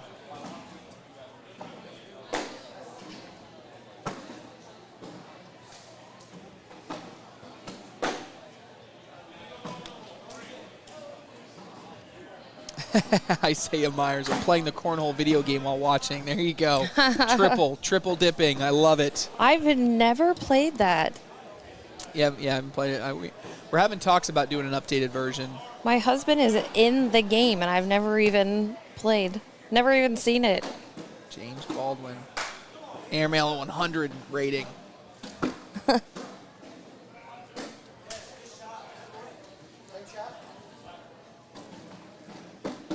Harbaugh Malone still in it? Yes, they are. They are into the King seat matchup. They're in bracket A. They're waiting on the winner of Derek Holland, Alex Rawls, Fisher Hamilton, and Gavin Cano, with Holland and Rawls up 16-14. Jonathan Heitzman says, Trey, you're too mean to me on the game. Oh, man. You wouldn't believe, like, a quick story. I know it's 17-5, so I'll try to keep it quick. You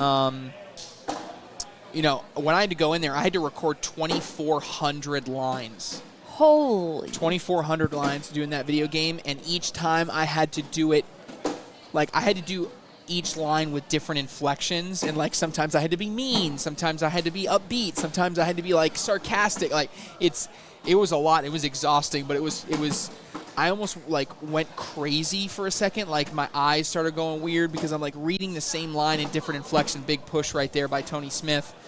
Make it 17-7, but yeah, there was times when it was a little, like, exhausting because I'm just trying to figure out ways to say the same thing.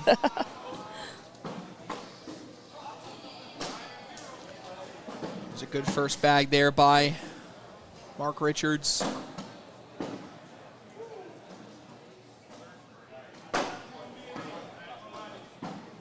We had a guy in the chat yesterday who was just, I guess he bet on Ellis and was just hounding us. When's he playing? Where's he playing? And then his girlfriend started commenting, and he was like, she thinks I'm in here talking to all the girls. I was like, what girls? Those are few and far between.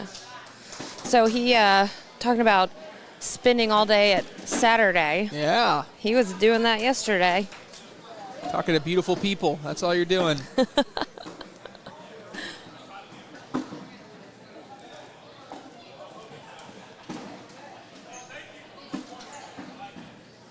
Isaiah Myers got a...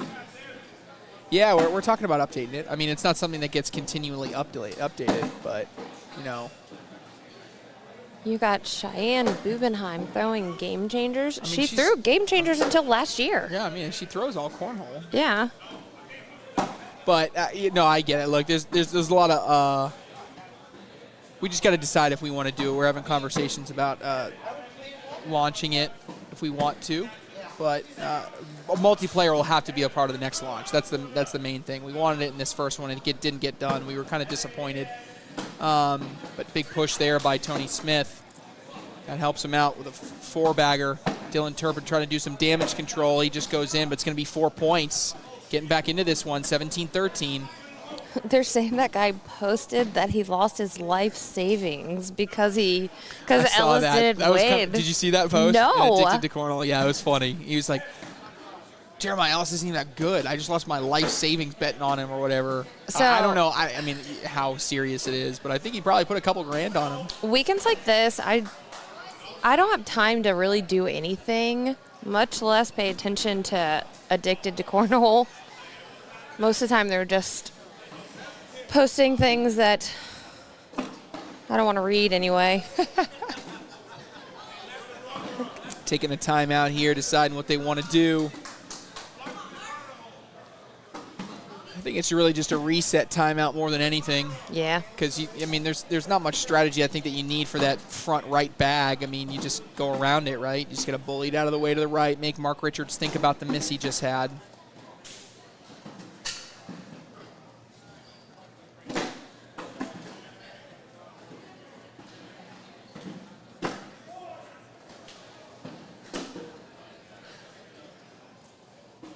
You know what? I don't think you were doing it on purpose, but I just saw that comment come through. Leaving the PPRs up there the whole time is not a terrible idea.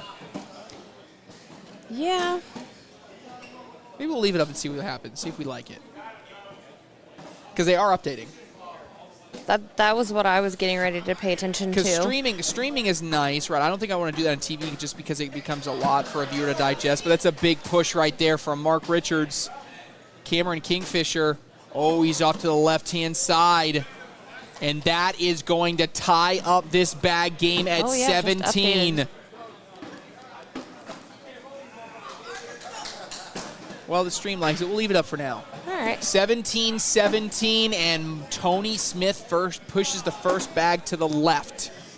Pressure is on. Winner wins this king seat, books the ticket to the finals of the bracket. That bag is short by Turpin.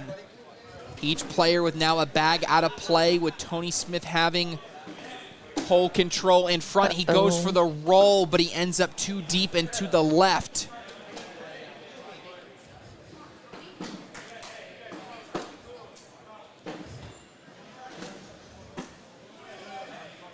Turpin, he blocks up into it. Now I expect kind of a cut-push combo here for Tony Smith. He's got tacky side down. Smith is away. He's actually going roll, and that's better. That was better than in because he leaves that position there.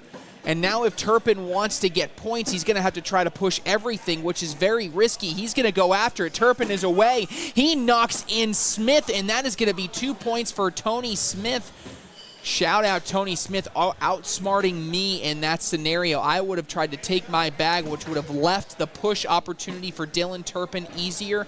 In that case, he gets around it and is able to get 2 out of it. I absolutely love it.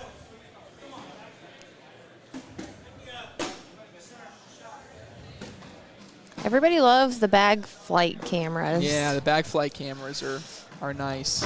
Kind of shows you how a bag will behave once it makes contact there, but we're gonna have, if we want bag flight cams over here, we're gonna have to purchase some more. We only have 25. Need cameras. That's all I hear about. I know. All right, this is going to be interesting. That bag on the far left is certainly out of play. Ooh, bunched up on everything.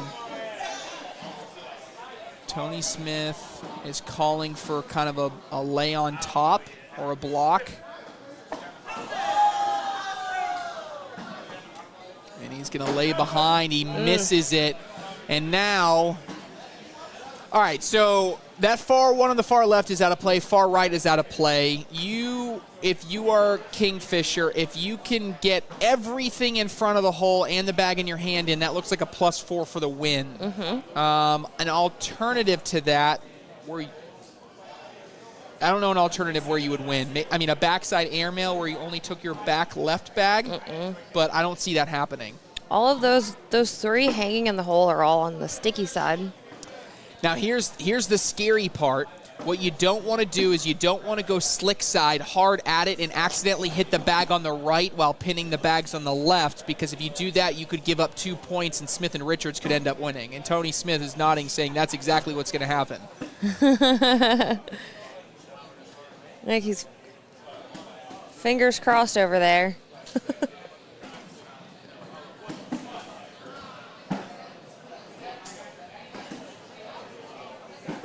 Here we go. Cameron Kingfisher, most important bag of the game. He has sticky side down. He's going slick at it. And is that going to do it? It is. Nothing falls, and that is going to be a very anticlimactic 2 points for it. And Dylan Turpin is trying to stare these bags into moving, and they do not.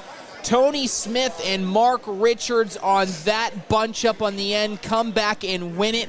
They are into the finals here in Bracket D. Wow. Kingfisher and Turpin felt like that they had position and control of the game throughout all of it. At one point, they were up 17-5, and then Smith and Richards score 16 straight to win it. Wow, wow, wow. Well, folks, we got more cornhole action to bring you live. National doubles from the Valley Forge Casino here in King of Prussia. We'll be back right after this.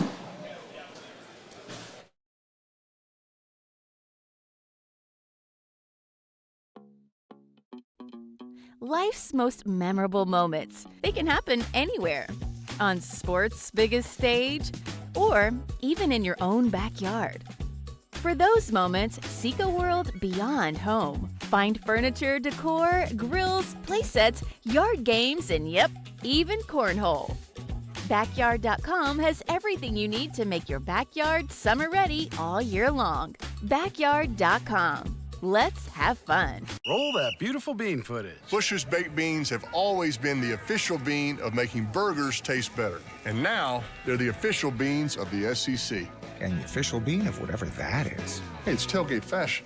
Now this guy gets it. Ah, nuts. No. Was Planter's nuts? It's not nuts. It's nuts. Because Planter's nuts are good. Planter's nuts. Ah, nuts.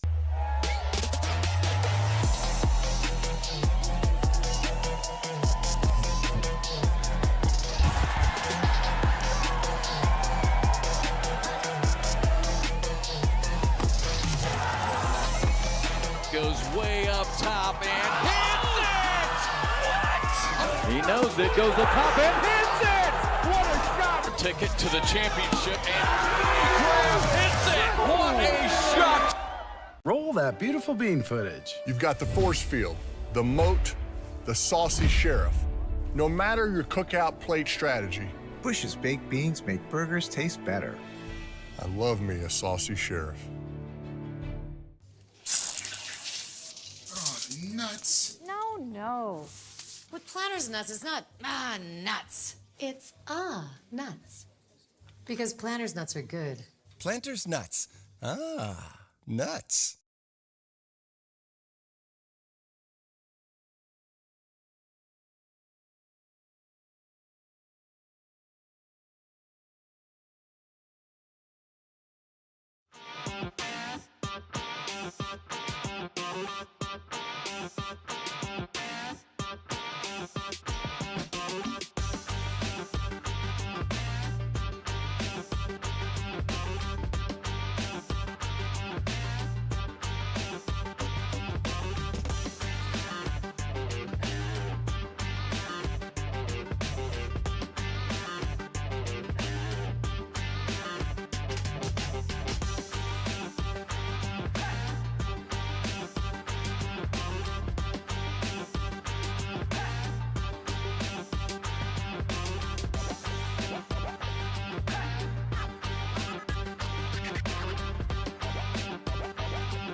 All right, welcome back, Cornhole fans. We had a delay. They didn't have a game. We had some things going wrong, and we were waiting for this one. Alan Rawls and Chris Kingsbury were in an absolute marathon of a match against Jamie Graham and Frank Maudlin. Absolute marathon over there, and so finally, once that game came to a conclusion, we were ready for another King Seat matchup, and this is the last of the King Seats, I believe. Bracket A is underway on Court 1. Derek Holland and Alex Rawls versus Kyle Malone and Devin Harbaugh. Then we have Bracket B is right in front of you. Bracket C, we already saw Scheibner and Landis win that one. And then Bracket D, Tony Smith and Mark Richards won that one. So we are cruising along here in national doubles. And we'll do a quick bracket look through again as these guys go down and back. And for this one, I know we'll keep you guys updated on that Trzynski-Halbert that you had on the scoreboard for a little bit. We'll keep you updated on that one as we were kind of just showing it in between games. Score's still up there for right now. Okay, there it is. There it is. That's not the score here. We just we had it up there to the first one we'll update once the first round comes through. But okay, so bracket A. We already just talked about the king seat: Holland, Rawls, Malone, Harbaugh. Then there are 4 teams left in the elimination bracket. Chad Hunt and Tommy Sliker going head-to-head against Alex Lippert and Brandon Davis. And on the other side, Fisher Hamilton and Gavin Cano are up 9-4 over Jordan Kamba and Eric Zockline. Over into bracket B, where this is the bracket where the king seat is right in front of your eyes right now. There are 4 teams left in the elimination bracket. Frank Maudlin and Jamie Graham going head-to-head against Landon Crabtree and Ethan Walker. And then Brett and Matt Guy are 1 point away from beating Kaylee Hunter and Pat Sem. It's 20-13 in that one. Over into bracket C, there are only 4 total teams remaining in the entire bracket.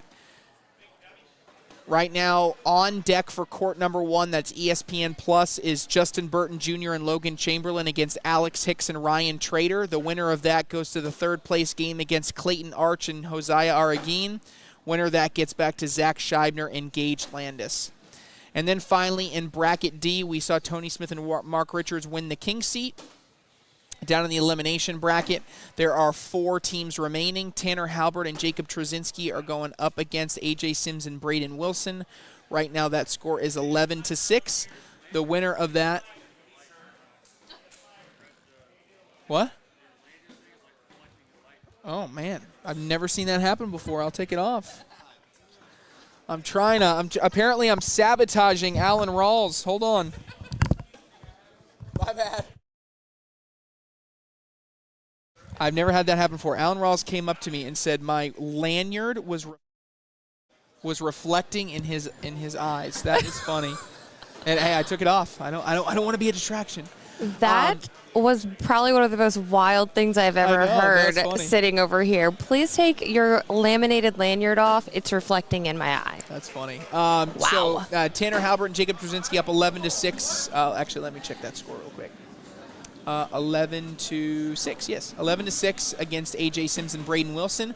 Winner of that plays Mike Ferreira and Damon Dennis. Winner of that plays Dylan Turpin and Cameron Kingfisher for a chance to get back to Mark Richards. Athena says a great recap, Trey Ryder. I'm glad someone is working today. Well, Athena, I don't know if did they send you a picture of what is on the whiteboard in front of the director's table today? If not, they'll have to get someone to give you the scoop.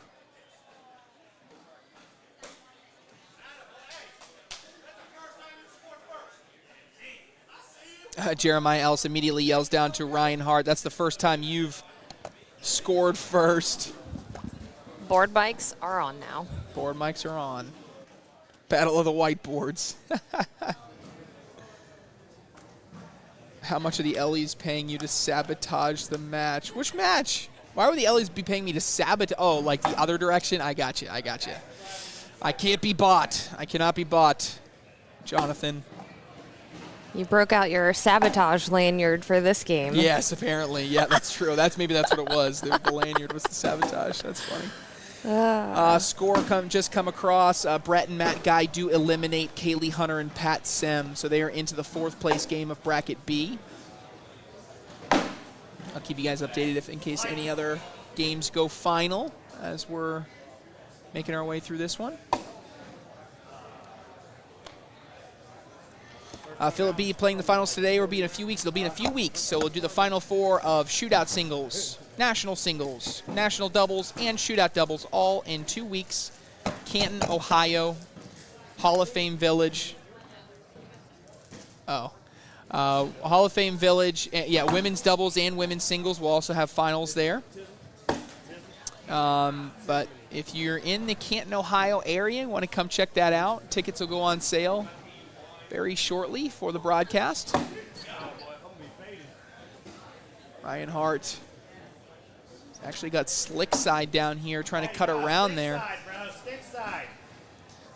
Ellis is yelling stick side. I would agree with him. Ryan Hart's got one of the best roll bags in the game. Any chance I got him the opportunity to throw it, that's what I'd like him to do. Are Graham and Maudlin still in? Yes, they are in still. They just got knocked into the elimination bracket by Alan Rawls and Chris Kingsbury, so they're just getting underway against Landon Crabtree and Ethan Walker. It's still 0-0, and that'll be 0-0 for a while because Jamie Graham and Frank Maudlin take the longest to play their games in the history of the world. If I could fix one thing about Jamie Graham and Frank Maudlin, I love them to death, but gosh, just pick up the pace. The PPRs in the Halbert, Trzynski, Sims, Wilson game are crazy. Braden and Tanner both throwing a 10-2. Trzynski throwing a 10-8-9, and Sims throwing a 10-6-7. And that game right now is 11-9, so it's a close one. That's in bracket D. Going into round, 20, and they're throwing those high of a PPR? Yeah.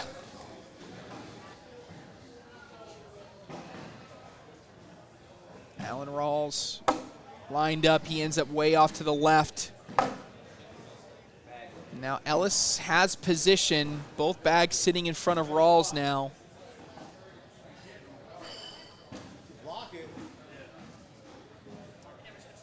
Yeah. Rawls here. He's going to lay up, but a little sliver of a lane. Ellis down the center. Oh, cuts too much across the face. That's going to be a 6-6 wash here. Pro-level cornhole.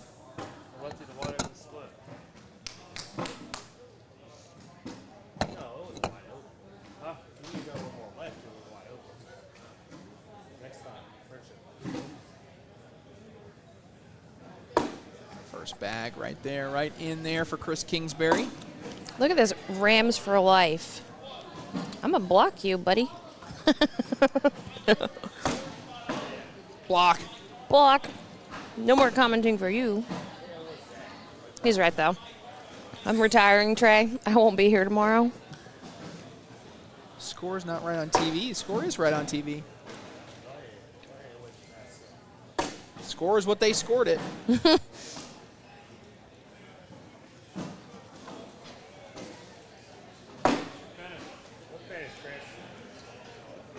In there for Kingsbury, and oh, Hart tries to go after it, not able to get it.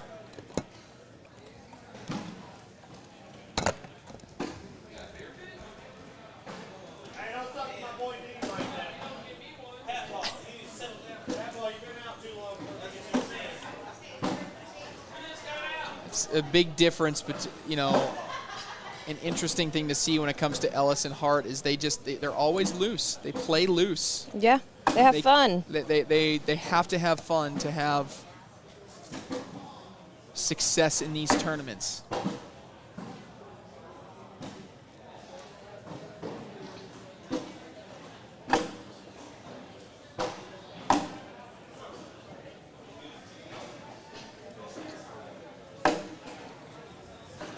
Do you have a hard time finding things, Trey, like when you're at home? What do you mean? Like, my husband's looking for something. Oh, no, I don't know. Send me a picture and I have to circle. That's where it's at. Where does the knife go? Where are the scissors? That kind of thing? Oh, no, he knows where all of that stuff is. He's looking for something for the dogs. Gotcha. Boards seem pretty slow. Yeah, they slower today. Yeah, for sure. I would say, I was saying earlier, I think Court 2 yesterday was pretty moderate, and Thursday, but today playing pretty slow here on Court 2. Court 1 ESPN Plus has been slow all weekend. It's been a slow board.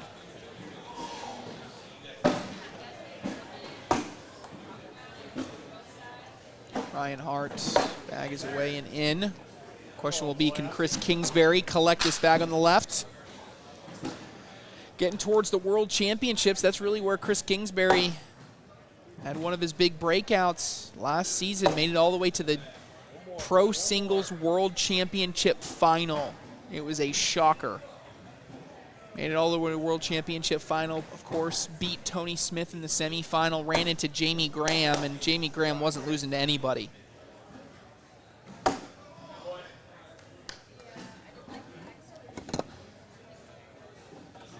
Ooh, he had a back switch. I forgot he had a back switch. Him and Jamie both switched bags for that last game. Jamie got faster bags and Chris got slower bags. And it worked out. It worked out for him. Worked out for Jamie, yeah. For Jamie.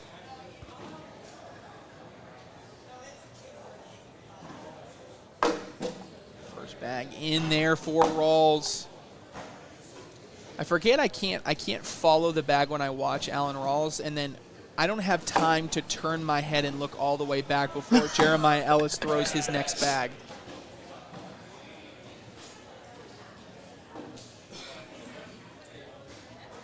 Rawls going for a replacement, and he executes. Replaced again, this time by Ellis. Oh, Philip B. is giving us the scoop here. Yes, that is correct. Wow, Kyle Malone and Devin Harbaugh take the king seat in bracket A, taking down Derek Holland and Alex Rawls, the number one team in the world. Harbaugh and Malone were down 15-6 in that game. They come back and win 22-17. Wow. AJ and Braden pulled off the win over Halbert and Trzynski. Wow, so we will not have back-to-back national doubles champions. Tanner Halbert and Jacob Trzynski, of course, won the bag brawl. They will not win the final chase as they have been eliminated.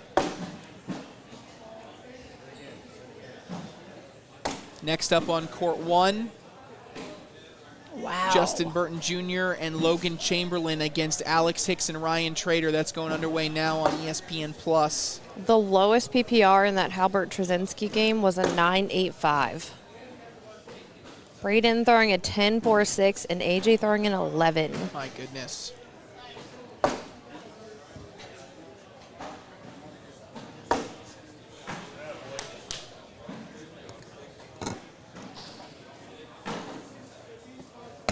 Next up on this court, I just saw it got assigned to the on-deck circle, Mike Ferreira and Damon Dennis versus AJ Sims and Braden Wilson. That's who will be up next. That'll be bracket D, fourth place match. Loser of that will get fourth.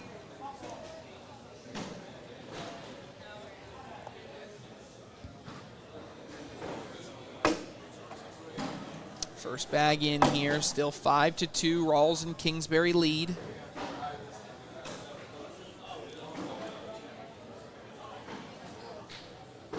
The difference in pacing here, I wonder if it makes a difference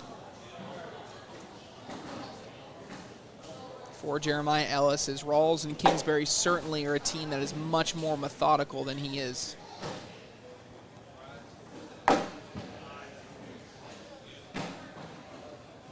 Sebastian Barger, is this a king seat match? Yes, it is a king seat match. Winner goes to the finals of this bracket. And Rawls is not happy.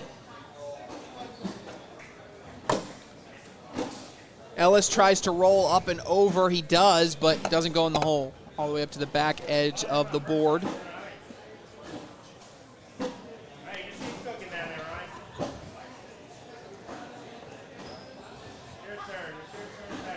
Kingsbury with first bag here. He's away, and he is sitting front right side, right in the lane of Ryan Hart. Ryan Hart goes double wide across the front.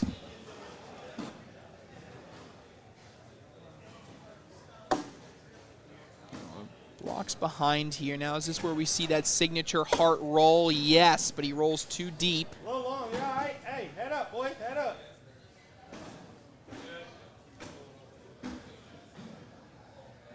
Kingsbury fires away and gets them all. How about that? What a push by Chris Kingsbury. Had to have some velocity with that slick side in order to do that. And another bag in here. Let's watch that replay again by Chris Kingsbury. Slick side down, hard up and through. Wow. Gonna be 2 more points. 7-2, Rawls and Kingsbury.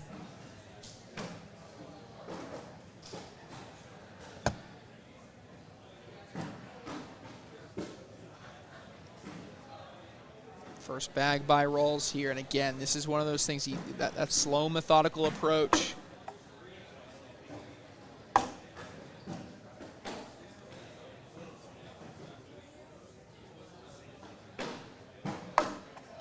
push through there.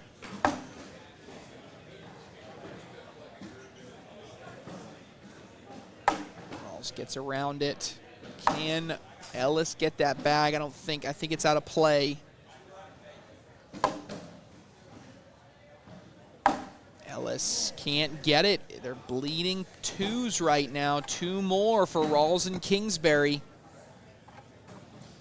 Alan Rawls, another one of those players that has had some success, has won some events, is a 3-time open singles champion, but not yet been able to get that signature pro event victory. Waiting to get that first.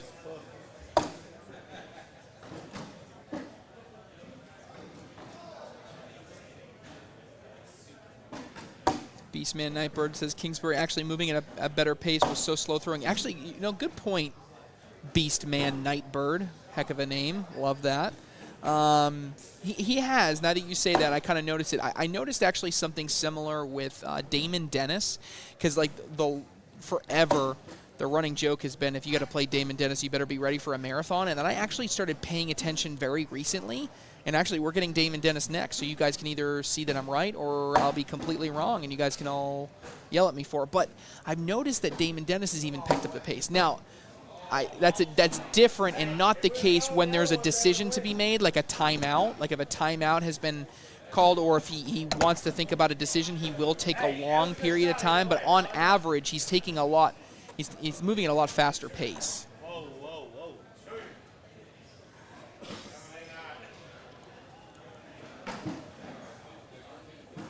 Martin Solis cannot watch the other matches. There is one other live stream court. It is on ESPN Plus. So if you download the ESPN app, log in with your ESPN Plus subscription, and go to the live now, somewhere on that page. Sometimes they put us in the top, sometimes we're in the middle, sometimes we're at the bottom. So I have no idea where we'll be, but if you go to that live now, or you could do the search button. Yeah, search works as well. You could search cornhole or ACL or any variation thereof. Terry Kirby in the chat saying, what's up, ACL? What up, Terry? Terry, you going to Spencer McKenzie's Throwdown or Worlds, or both? Hopefully we'll see you there. 9-4 in this one. Ryan Hart having first bag. There he is. Hasn't had that in a while now, so he's looking to take advantage there. Dripping in the front, hanging in the front side.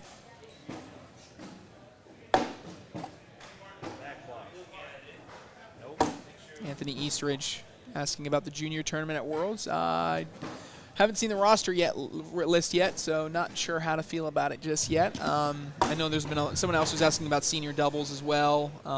Glad you finally answered his question, because he's asked it like 5 times. You wanted an answer. Yeah, I haven't looked at a lot of the rosters yet for Worlds. Registration just opened, so we'll wait and see who everybody gets registered. And that's a reminder, good plug, if you haven't registered for the World Championships, registration is open. Advanced singles in particular has a lot of signups already. Really? That'll be in the risk of selling out. So if you are, if you want to play at the World Championships, anybody can play in it. Now registration is fully open. They have skill levels for all divisions. You want to make sure that you get registered. It's a ton of fun. I'm totally biased. It's my favorite week of the year when it comes to cornhole, with the Spencer McKenzie's Throwdown being number 2 for me. So August is my favorite month of the year for cornhole. It's incredible. All the players, top to bottom when it comes to pro players as well as novice, all the broadcasts. I'm going to be doing 6 TV broadcasts. We'll have 11 total. It's just a ton of fun. Anthony said, I really did. I know, buddy. I saw you. For anyone that doesn't know, I've known Anthony since he was, 3. So any chance I get to pick on him a little bit. Ellis a little bit off to the right again. I think that bag, the bag he just threw, is more collectible than the other one. Yeah, Might have helped him out a little bit if he wants to shoot an airmail here. He's going for it. He lands short, bounces, stays on the board, though, but it's going to be another 2 points for Alex Rawls, and now Rawls and Kingsbury are up 13-4. PPR check. PPR check there, certainly. Chris Kingsbury leading the board with a 10-5, followed by Ryan Hart with a 10-1-3. Jeremiah Ellis is the one lagging in PPR right now. Some score updates. Chad Hunt and Tommy Sliker do take down Alex Lippert and Brandon Davis. And Fisher Hamilton and Gavin Cano do take down Jordan Kamba and Eric Sockline. So the fourth place match of Bracket A is Chad Hunt, Tommy Sliker, Fisher Hamilton, and Gavin Cano. We're not holding that. That's just going to take place on court number 11. The only other bracket we're waiting to get into the fourth place match is in Bracket B. So Frank Maudlin and Jamie Graham are going up against Landon Crabtree and Ethan Walker, with Maudlin and Graham up 17-6 right now. Winner goes to play Brett and Matt Guy in the fourth place match there in Bracket B. Over on court 1, Justin Burton Jr. and Logan Chamberlain are up big on Alex Hicks and Ryan Trader. And my goodness, I was just getting some bracket updates, and I turned around to, is that a 6 spot? It is. Alan Rawls and Chris Kingsbury now 2 points away from advancing to the finals of this bracket. But as I was saying, Justin Burton Jr. and Logan Chamberlain 18-0 over Alex Hicks and Ryan Trader. That's to get back to Clayton Arch and Josiah Aragin in the third place game of Bracket C. That's our furthest bracket along.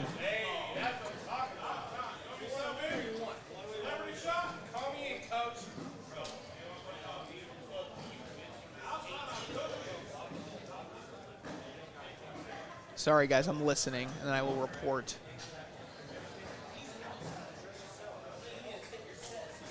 That was a little bit of a tough love pep talk there from Jeremiah Ellis. He was essentially like, what do you want to do? You want to win?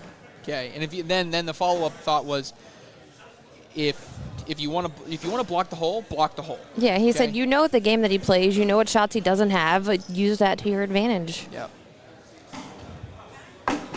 And the last thing he said was the words of encouragement, trust yourself. So trust yourself with his last one. Someone asking if you have to pay to get in to watch in Canton. No, you do not. Not the main bracket, but the TV broadcast, yes. You will. So TV broadcast, yes, but the general area and the live stream court, no. Nice positioning there from Jeremiah Ellis. I don't know if that may help Rawls, though. I was going to say, when you put a bag there, that sometimes helps you, and then now it doesn't even matter, as Rawls is going to just try to go in this left side now. He does. This bag has got to be in for Jeremiah Ellis. It is not. And just like that, Alan Rawls and Chris Kingsbury have won the king seat. They are into the king seat of Bracket B. Jeremiah Ellis and Ryan Hart drop down to the third place match. And now Jeremiah Ellis and Ryan Hart will await the winner of Frank Maudlin, Jamie Graham, Brett Guy, and Matt Guy. How about that? We only have 16 players left in this tournament, trying to get down to our final four. Next up here on the live stream court, Mike Ferreira, Damon Dennis, AJ Sims, and Braden Wilson. We'll be back.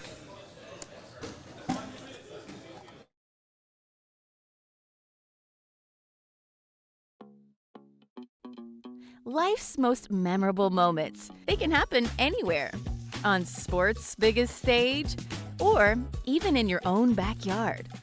For those moments, seek a world beyond home. Find furniture, decor, grills, playsets, yard games, and yep, even cornhole.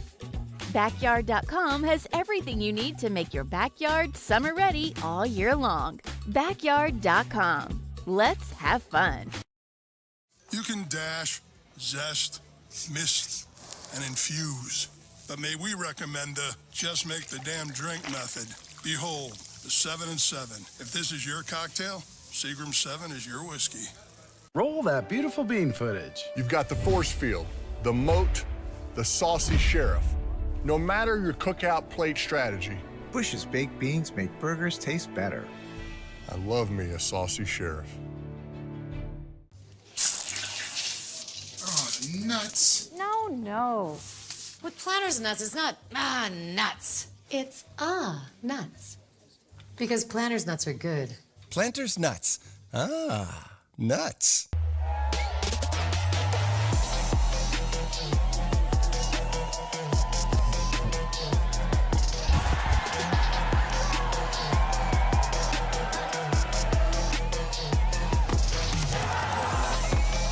Goes way up top and hits it! What? He knows it, goes up top and hits it! What a shot! Ticket to the championship and Graham hits it! What a shot! Life's most memorable moments. They can happen anywhere. On sports' biggest stage, or even in your own backyard. For those moments, seek a world beyond home. Find furniture, decor, grills, playsets, yard games, and yep,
All right, Cornhole fans, welcome back here inside the Valley Forge Casino Resort. We just talked about before the break, we had 16 teams trying to get down to 4. Now we got 15.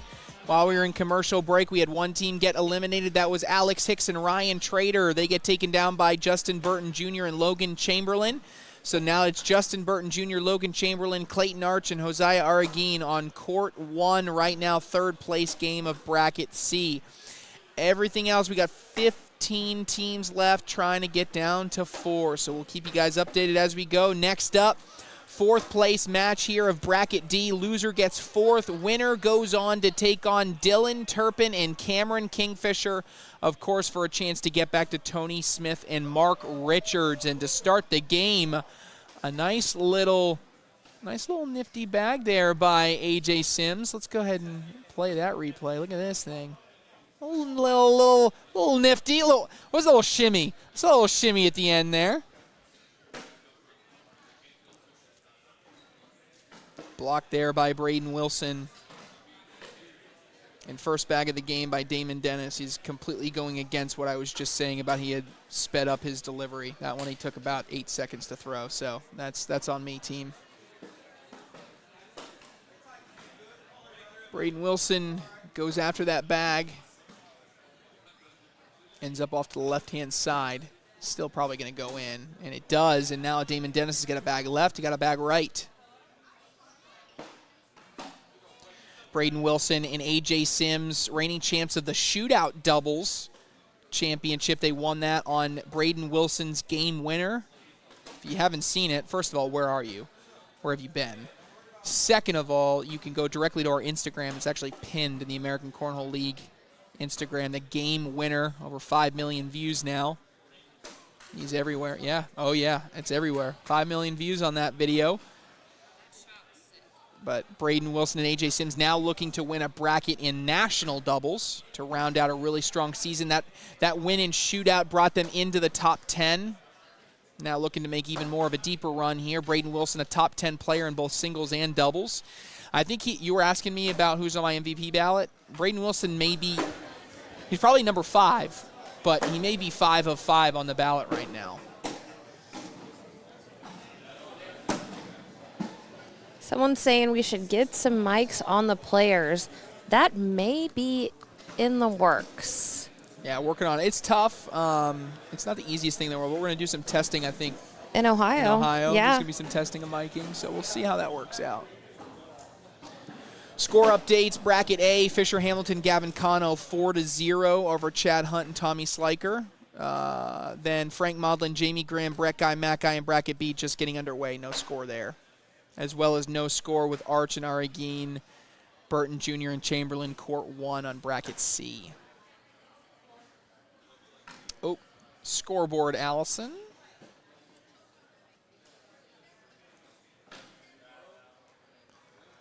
Now there is. We don't want to put the score. There's no score. We want you guys to keep the math in your head the entire time. How does the ACL do the payouts for the brackets? Let me look, actually. I mean, how we do it is through the ACL digital wallet, but I don't think that's what you're asking. You're more saying what is the payout per bracket. So let me see if I get there.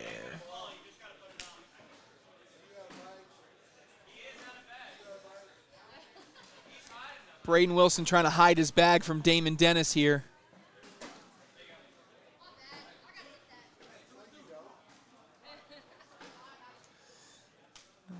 All right, so if I'm looking at... So pro doubles overall champ here is going to win 10 grand.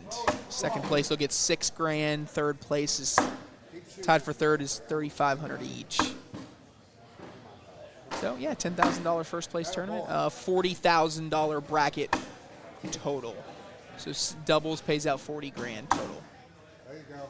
National doubles, and then shootout doubles has its own payout tomorrow.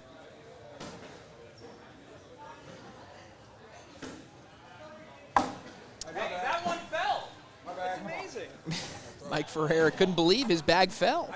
6-4 on Ferreira's 4-point round there. Hey, you good? My bad. Pick me up. Damon Dennis first bag there. Team Ultra players there with Ferreira and Dennis. Of course, Buffalo, Team Buffalo for Braden Wilson and AJ Sims. Did you see what well, you hadn't seen the clip, Allison, but what people on the Instagram, which I absolutely love, and I don't know how much you know who these people are. I don't know if you followed it, but everybody in the comment section was calling AJ Sims and Braden Wilson Robin Big. Oh my gosh. Isn't that the most adorable analogy and comparison? It's so right. It's so perfect. Except AJ's so small. But like that's like part of the reason that we did that was because I mean they were saying that is because when they went to hug, like Braden Wilson's a small kid, yeah. right? So I mean it just worked out perfectly. It was awesome. Aww. Absolutely loved the comparison there. Braden Wilson got a bag left side. Damon Dennis going to try to push through this one. They are tacky, which isn't great for Dennis, and it kicks on him to the left.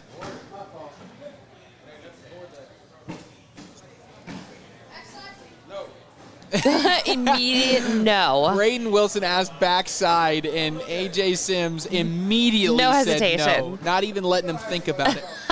But that's the clear communication. That's the clear communication that I like. Yeah. I mean, I don't like, yeah, do what you feel. He said no, I don't want it. Wow, Braden Wilson says, no, I'm shooting it. Yeah? That's what he said. He's shooting it. Braden Wilson's up, and he hits the drag. I mean, he's still in. And now AJ Sims Look at David. Gave him a little bit of a... Yeah. Look, David's he's staring the little kid down. Staring at him. Damon's always a fun one to play against. Oh, yeah. I'll never forget when he was playing James in 2018 at the World Championships, and James hit the and one on him, and Damon looked over and shook his fist at him. Yeah, he shook his fist at him. Oh, man, I love that. Yep. Good shot. Sims trying to get in that left side, Oh, he but almost he takes did. it with him. He's still going to get a couple points there. I'm working that comeback for me. Come on, boy. Good job. Braden Wilson, first bag is in.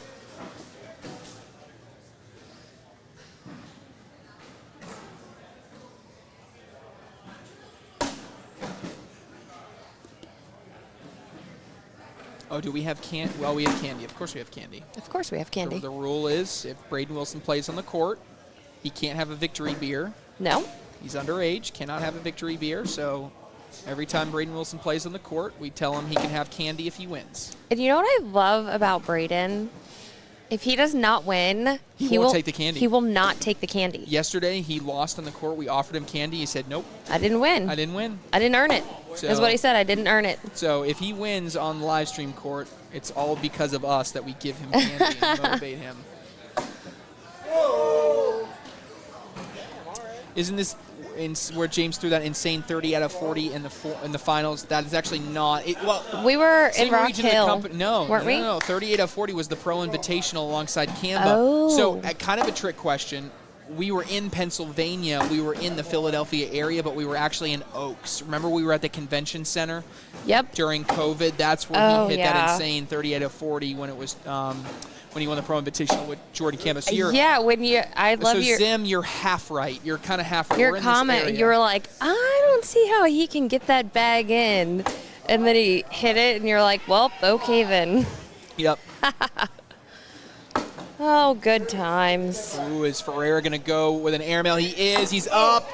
Hits the airmail, but does not get the drag. Watch this one again. Ferreira is up. Ferreira is down. No drag, though. Going to be 2 points. Makes it 8-6.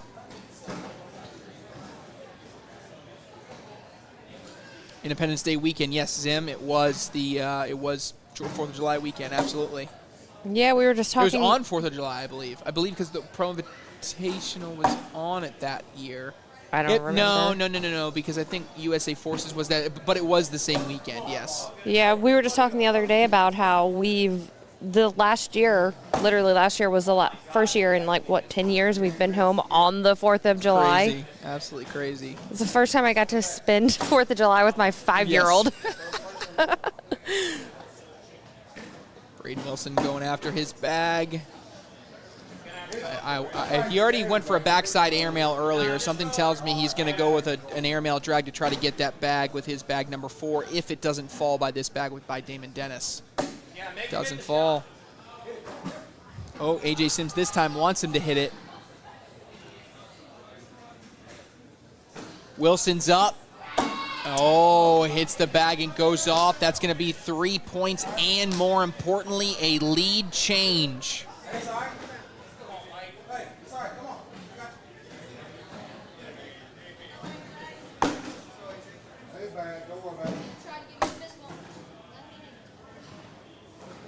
Braden Wilson, juniors champion? Maybe. I mean, he's got a lot of competition. Ryan Trader's up there. I mean, the Gores. Anything can happen in those juniors events. The Gores have been very quiet the latter half of this season. Yeah, I agree. Is the USA Forces tournament only doubles? Yes, it is only doubles. It will be on ESPN 8, the Ocho Day this year. It'll kick off Worlds. So the USA Forces doubles event will be on August 2nd. That'll be a part of Ocho Day. So if you're going to the World Championship and you make it in that first day, Ocho Day is the day when all of the live sports, all the niche sports are live from Rock Hill. So it's the dodgeball, it's the darts, the ping pong, all the air guitar. Yeah, all of that stuff. The pillow fighting. Yes, a ton of fun. Who is you guys' favorite team or dream team? Dream team. Okay, so by you saying dream team, that means you want me to put together. Make your own. I want to let's make a doubles team. Make a doubles team.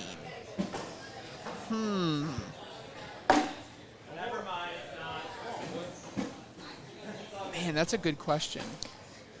There's so many options.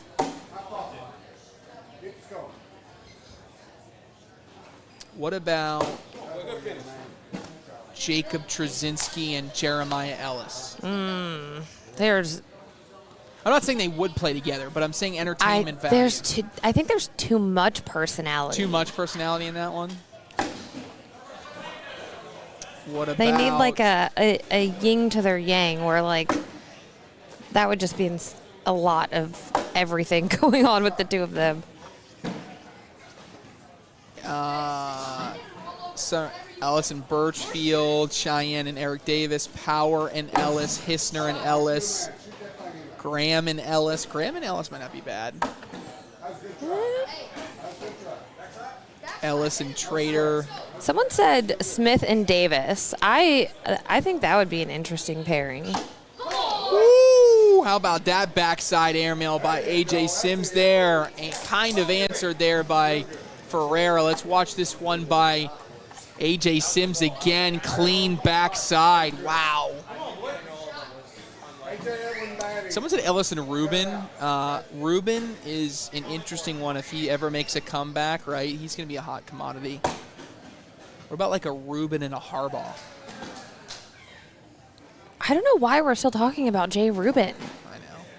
But they're always bringing up Rubin. I know. He doesn't play anymore. He was in Minnesota. He came up and he was watched. Yeah, we actually had him on court too. He commentated a game with us. Trader and Kano, Harbaugh and Ellis. I heard some rumors about Harbaugh and Ellis, but Wally tells me they're not factual. Was that a Damon Dennis rollbag? I think that was a Damon Dennis rollbag.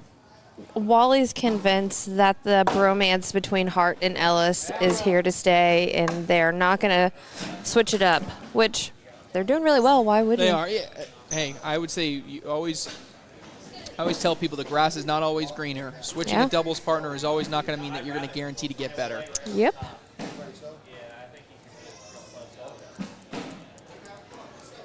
All right. I think based on that, Ferreira wants Dennis to lay up. You're welcome.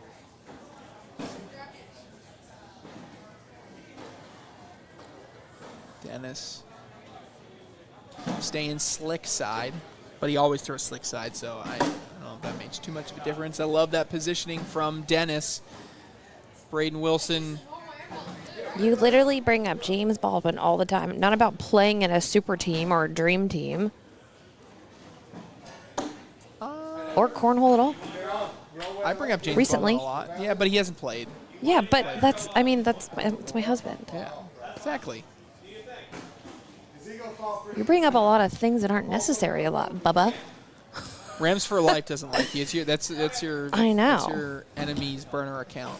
Right? Gotta love those. Double D is very nice. He is one of the nicest players you could ever play against or with. Going up. Knocks one in, and it looks like it's going to be a single point for Sims and Wilson. Braden Wilson and Ryan Trader. That's another one. Yeah. It's fun. Chad Hunt and Tommy Sliker, 7-7 against Fisher Hamilton and Gavin Cano. Brett and Matt Guy up 10-4 on Frank Modlin and Jamie Graham. Justin Burton Jr. and Logan Chamberlain 18-1 over Clayton Arch and Josiah Aragine. So okay. Burton Jr. and Chamberlain with a big lead there, trying to get back to Zach Scheibner and Gage Landis. Oh, how about that airmail by Mike Ferreira? Oh, I didn't have it. Gotcha, Allison.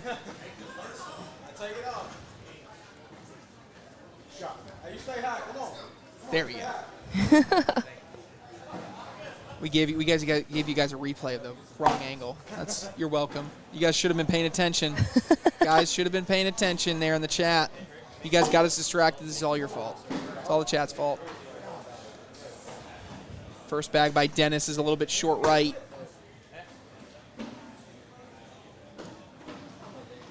Jordan Power and Jacob Trzynski. I could... Okay, if you told me Trzynski and Ellis was too much personality, then Power and Trzynski is too much personality. They would be the most unliked team. Probably.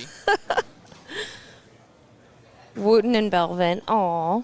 That's cute. Burton Jr. and Chamberlain do finish off Arch and Aragine. So we are now down to a bracket final. So bracket C is in the overall finals. It is on ESPN Plus right now. Zach Scheibner, Gage Landis, Justin Burton Jr., and Logan Chamberlain. Give him 3. Just give him 3. Can I hit the ball of mine and go in? His will fall with you. Okay. Yeah. I got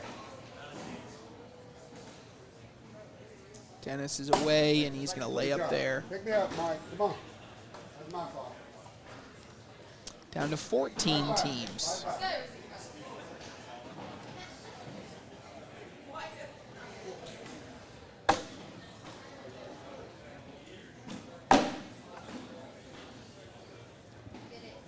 Here we go, Mike. Get forward right there. Oh, a nice cut around there by Ferreira.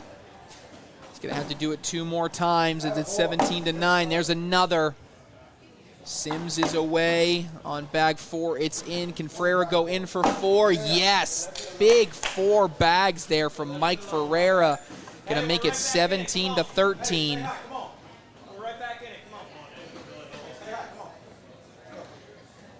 Who do you think is the best shot shaper? Best shot shaper. Man. Ryan Trader's up there. I mean, Ellis is up there. Gage Landis is up there. Eric Davis. You said it, not me. There's a number. I'd have to think a lot about it. I mean, Reinhardt, someone said. Reinhardt's a really good rollback. Reinhardt's a top 5 rollback in the world. Yeah. Easy.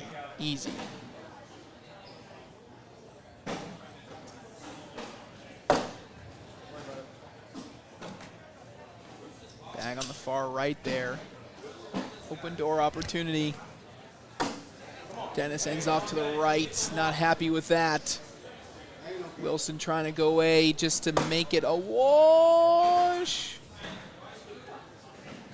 Kano? Is that bag not going to fall?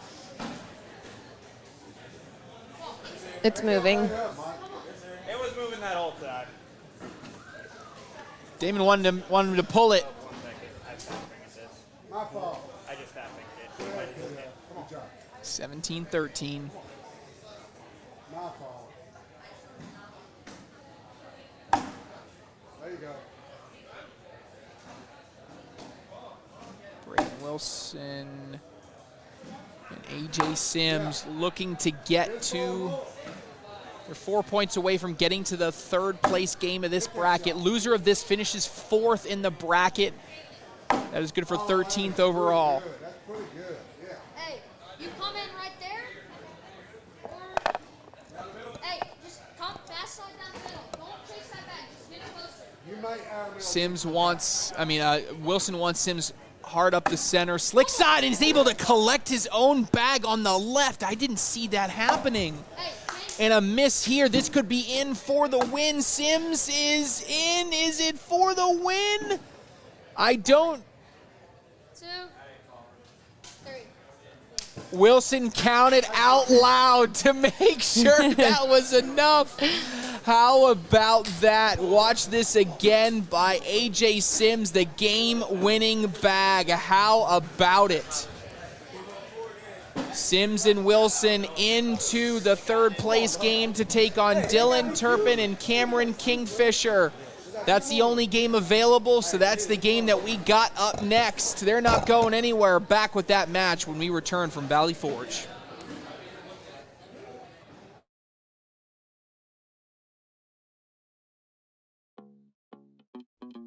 Life's most memorable moments. They can happen anywhere. On sports' biggest stage, or even in your own backyard. For those moments, seek a world beyond home. Find furniture, decor, grills, playsets, yard games, and yep, even cornhole. Backyard.com has everything you need to make your backyard summer ready all year long. Backyard.com. Let's have fun. Ah, nuts. No. Was Planters nuts? It's not nuts. It's nuts. Because Planters nuts are good. Planters nuts. Nuts. You can dash, zest, mist, and infuse. But may we recommend the just make the damn drink method. Behold, the 7 and 7. If this is your cocktail, Seagram 7 is your whiskey.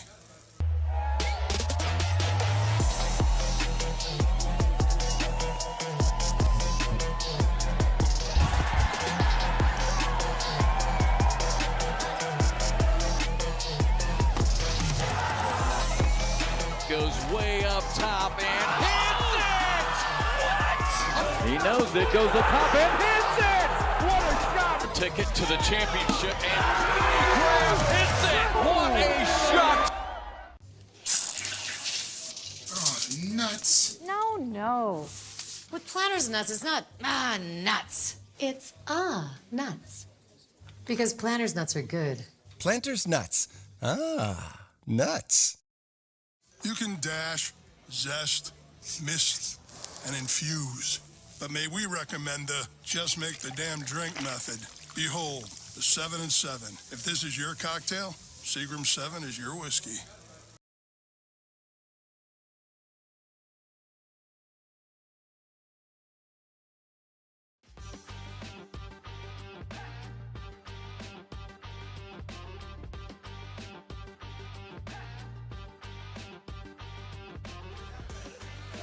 All right, Cornhole fans, welcome back here inside the Valley Forge Casino Resort. And, well, we thought we were going live, but now they're going down and back again. So, I think they're just going down here, and then they're going to start. Okay. Well, we are making our way through it. We got 1, 2, 3, 4, 5, 6, 7, 8, 9, 10, 11, 12, 13 teams left. 13 teams here in national doubles trying to get down to our final 4. Let's go run through the brackets one more time as we get down towards the end. Bracket A, 4 teams remain in the 4th place game right now. Fisher Hamilton and Gavin Cano are up 12-7 on Chad Hunt and Tommy Sliker. Winner of that gets to Derek Holland and Alex Rawls. Winner of that gets back to Kyle Malone and Devin Harbaugh in the finals. In bracket B, Frank Modlin and Jamie Graham are up 17-10 on Matt and Brett Guy. Winner of that gets to Jeremiah Ellis and Ryan Hart in the 3rd place game. Winner of that game gets back to the overall final to take on Alan Rawls and Chris Kingsbury. In bracket C, we are down to our bracket final. That's live on ESPN Plus right now. Justin Burton Jr. and Logan Chamberlain against Zach Scheibner and Gage Landis. That's in game 1. Right now, Burton Jr. and Chamberlain just have a 4-0 lead in game 1. Burton Jr. and Chamberlain have to do the double dipping there.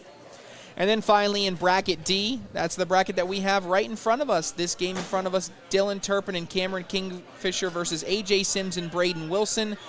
The winner of this game gets back to the overall final to take on Tony Smith and Mark Richards. So we will play all the way through this bracket, so we're going to show you this game, and then we'll show you the finals between Tony Smith and Mark Richards, and whoever wins this game.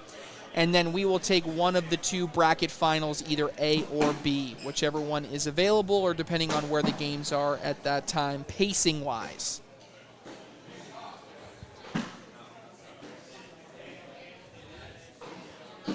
Braden Wilson goes for the push. It bunches up here. Just because we love you guys, we're going to throw blue buffalo bags versus blue buffalo bags. Sure enough, you guys, I know you guys love the little storyline, but Braden Wilson, as soon as he won, came over, asked for candy, and he was given his Sweet Tarts rope. He knows I always got it for him. Yep, we got his Sweet Tarts rope here before he got going here, so he's fueled up and ready to go here. Score is still 0-0 here, heading into round number 2.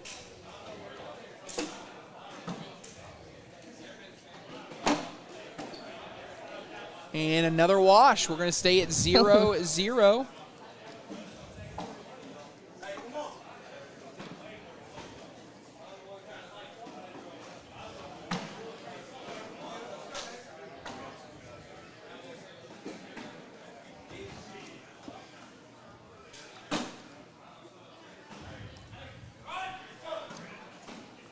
First bag is in there, eventually pushed in by Wilson.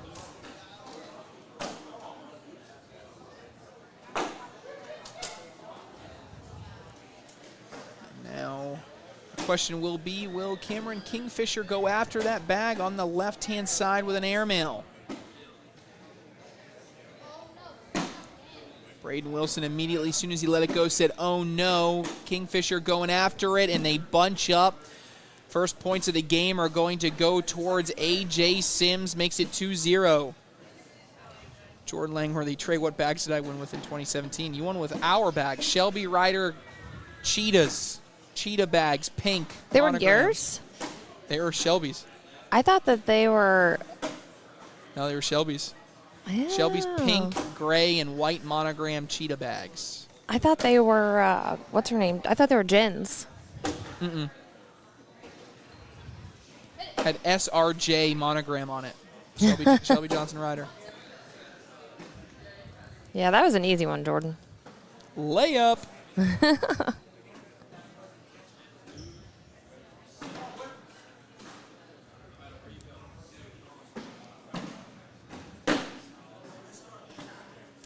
First bag in after evening it up is Cameron Kingfisher.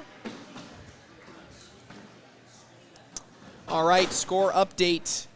Frank Maudlin and Jamie Graham have taken down Brett and Matt Guy.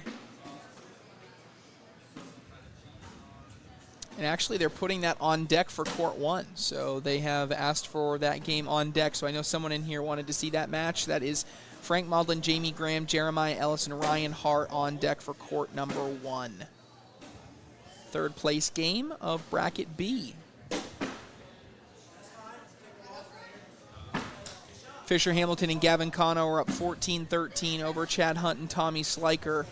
That's the fourth place match of A, so that one's still going on, trying to get back to Derek Holland.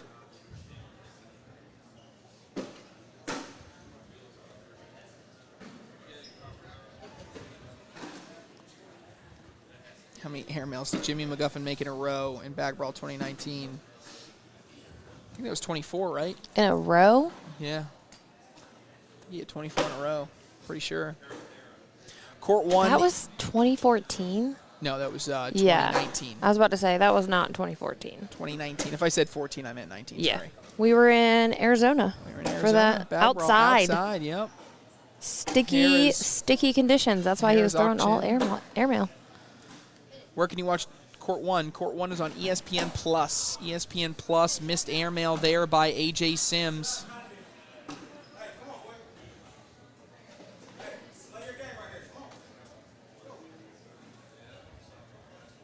One point for Dylan Turpin. We are Court 2. If you see Court 1-1-1-1, that means it's on deck for Court 1. If you see 2-2-2-2, that means it's on deck for Court 2. On your brackets on the ACL Fan Zone app. If you haven't downloaded the ACL Fan Zone app, please do. Follow along with all the brackets. Reminder, winner of this gets back to Tony Smith and Mark Richards.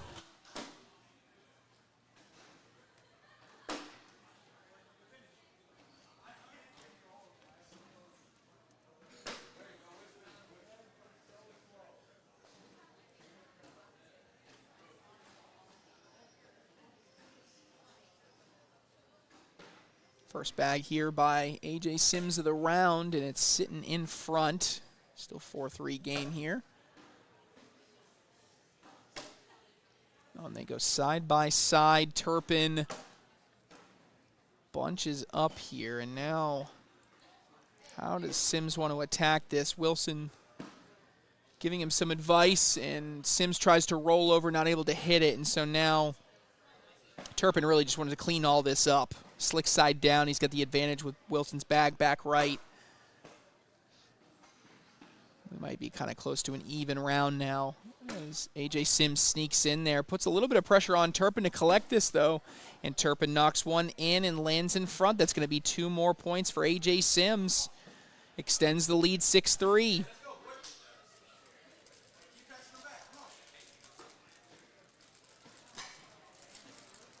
Justin Burton Jr. and Logan Chamberlain are up 9-7 in game number 1 of that bracket final in bracket C. That's on ESPN Plus.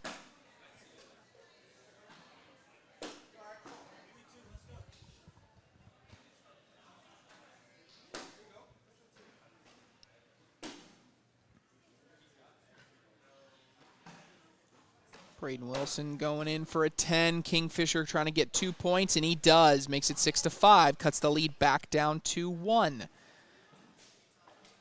Cameron Kingfisher gets those 2 points that Dylan Turpin just gave up right back.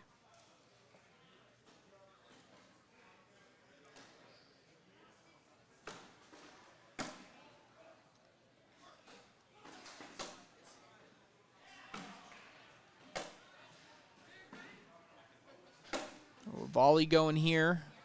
Round number 11.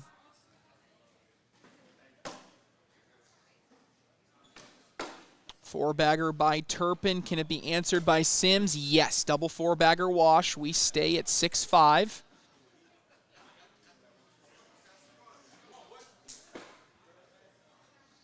Score update, court 11. It is still 15-15 in round number 26 for Chad Hunt, Tommy Sliker, Fisher Hamilton, and Gavin Cano.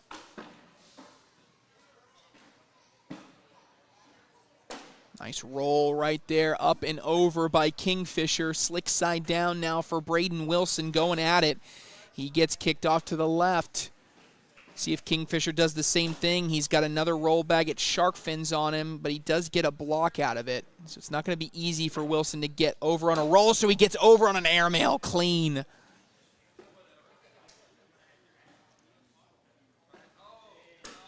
Oh, and Kingfisher tries to go in, but he does not. Braden Wilson going up for the airmail. He hits back-to-back airmails. Let's watch the second one again here.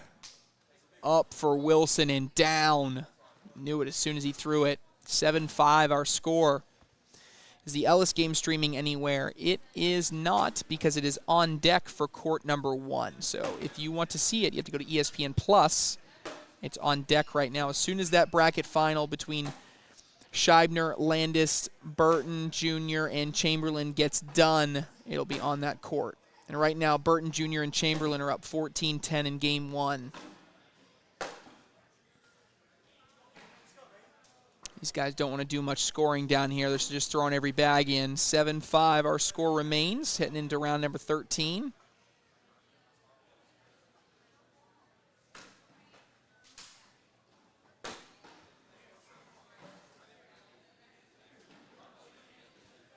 Another roll, or actually more of a cut that time.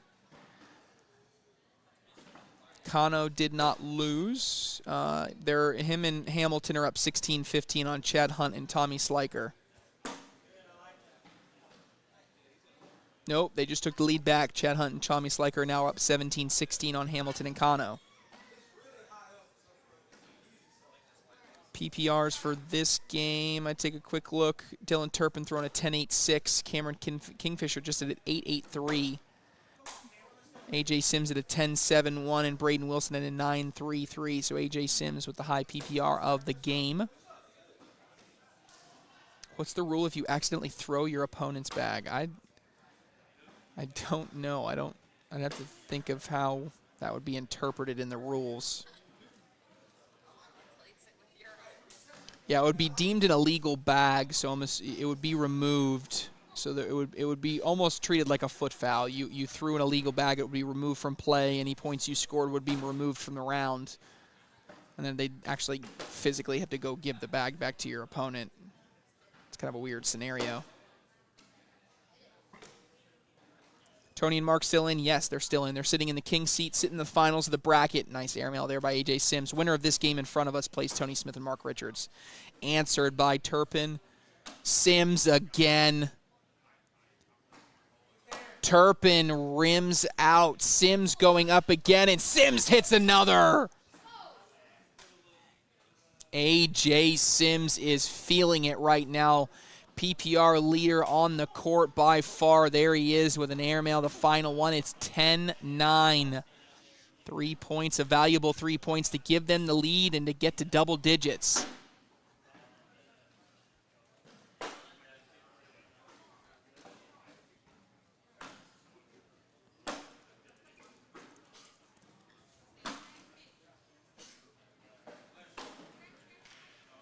Burton Jr. and Chamberlain up 16-10.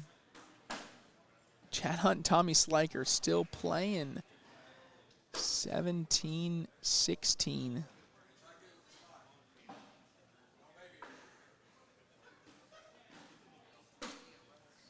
Oh, and they just strip in. You were worried for a second that they were going to both pin each other on the side. But that bag comes up short. It's going to be more points for Braden Wilson and A.J. Sims, the reigning shootout doubles champions, now looking to win a bracket here in national doubles. They are 3 wins away. If they won this one, they'd have to win 2 straight against Tony Smith and Mark Richards.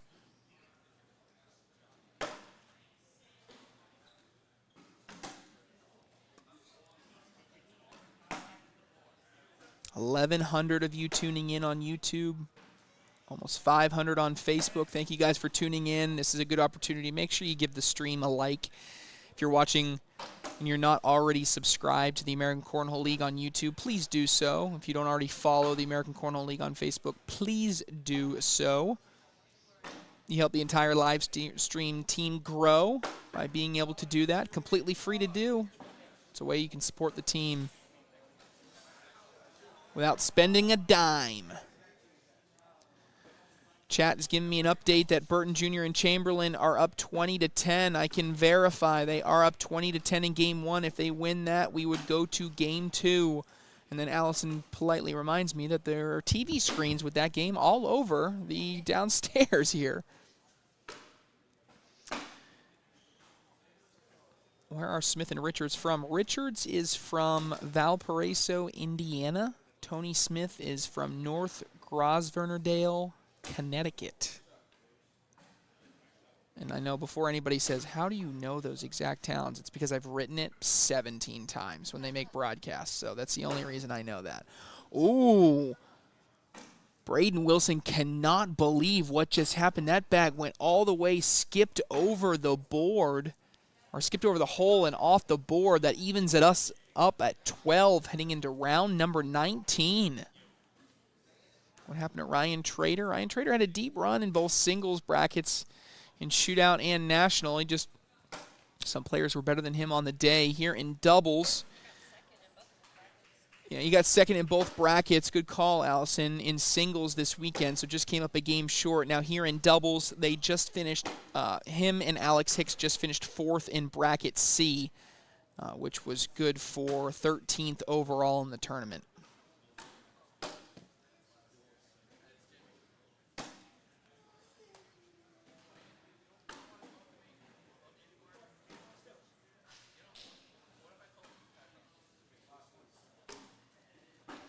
All right, game number 1 is over. Justin Burton Jr. and Logan Chamberlain have won game number 1 of the double dip against Zach Scheibner and Gage Landis. They will be going to a winner-take-all game 2.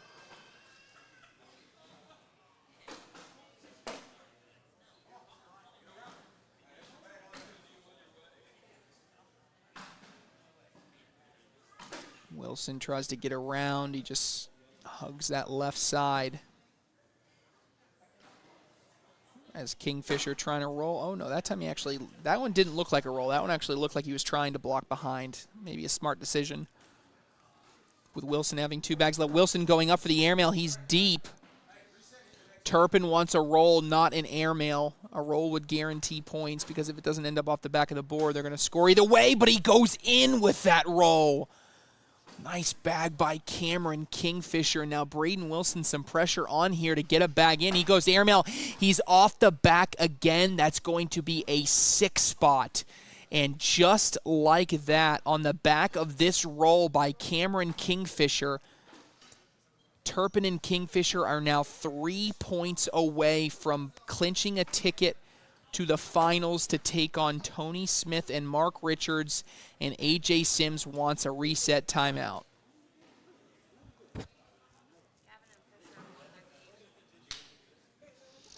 Thank you, Allison, for that update. Fisher Hamilton and Gavin Cano have taken down Chad Hunt and Tommy Sliker 24-17. Hunt and Sliker will finish 13th overall in the tournament. So court 4 right now. We'll keep you guys updated on that one. It won't be on a live stream, but it'll be Derek Holland, Alex Rawls, Fisher Hamilton, and Gavin Cano going head-to-head.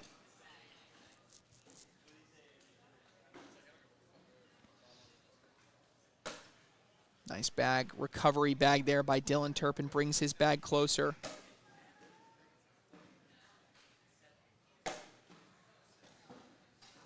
And Buffalo Soldier there sitting right in the center. AJ Sims deciding if he wants to try to go around it. He tries to, but now this is a cleanup opportunity. It's very tacky, so it's going to be tough for him to get everything.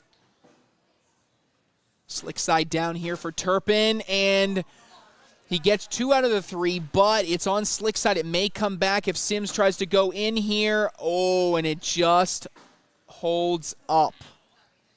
Going to be a 10-10 wash. Score stays at 18-12.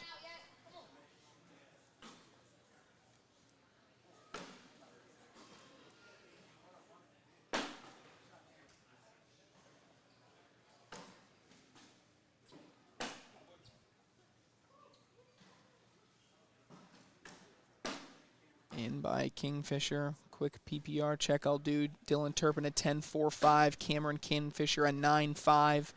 AJ Sims a 10.64. And Braden Wilson an 8.7. So AJ Sims the leader on the court right now. Kingfisher trying to finish on bag 4. He's in. Can't be off the board if you're Braden Wilson. Bag is away, and it just caught the back lip. As Jake Brandon would say, lucky that hole was there. Exactly. Lucky that hole was there, Jake Brandon would say. Dylan Turpin, first bag is in.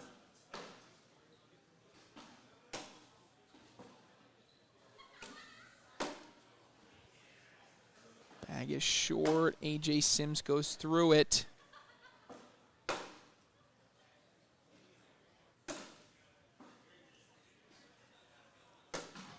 Four-bagger by Turpin. Four-bagger by AJ Sims. A double four-bagger wash. Will stay 18-12. Couple washes in a row here.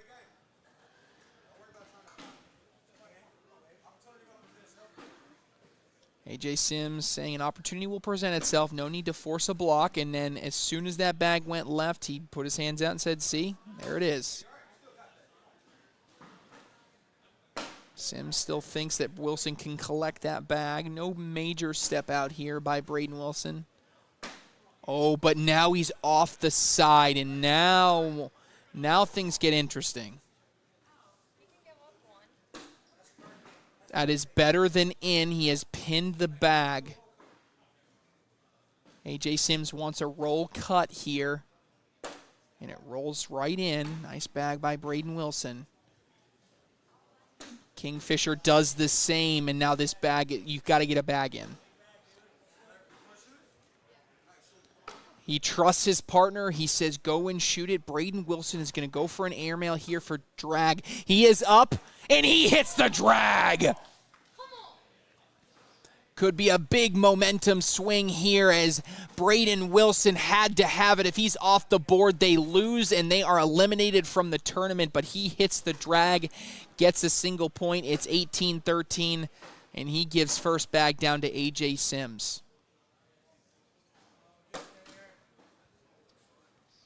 Dylan Turpin knew he left it short there. And AJ Sims cleans it all up.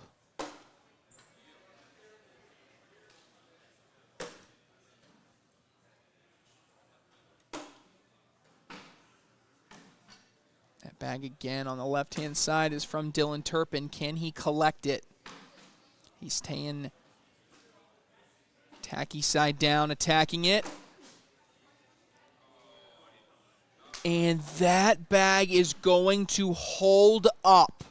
That is going to be a 4-point round, and all of a sudden, heading into round number 26, it is 18-17, 1 point separating these teams. That was just bad luck with that bag. Can't believe that bag didn't go.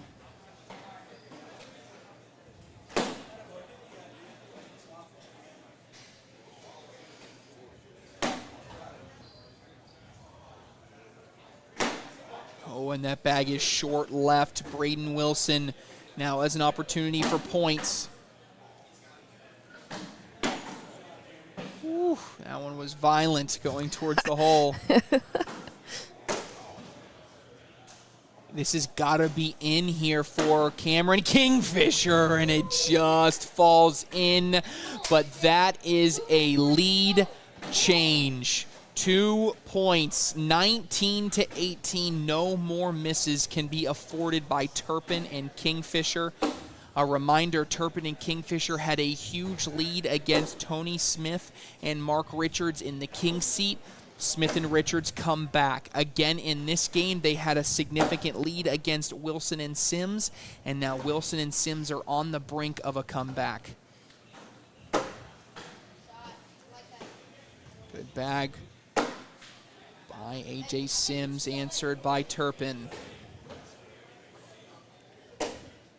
Pushes one in. Now, technically, if Turpin can find a way in, it would be for the win. It's very low percentage, but even if he collects it, he'll get 2 to get on 20. Turpin is away, and oh my goodness, that bag hopped off the corner.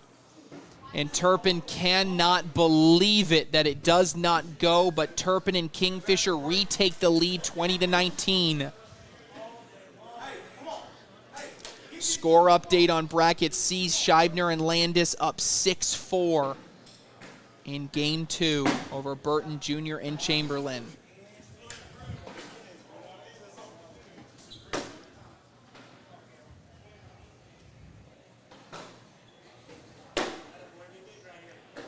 Neither team can afford a miss.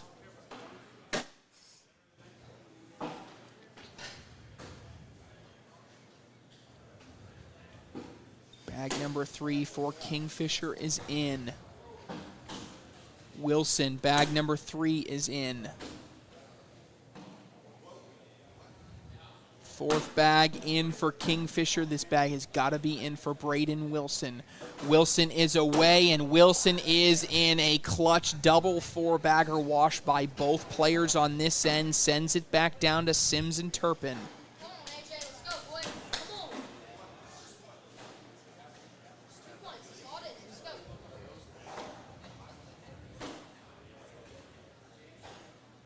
Dylan Turpin's first bag goes through.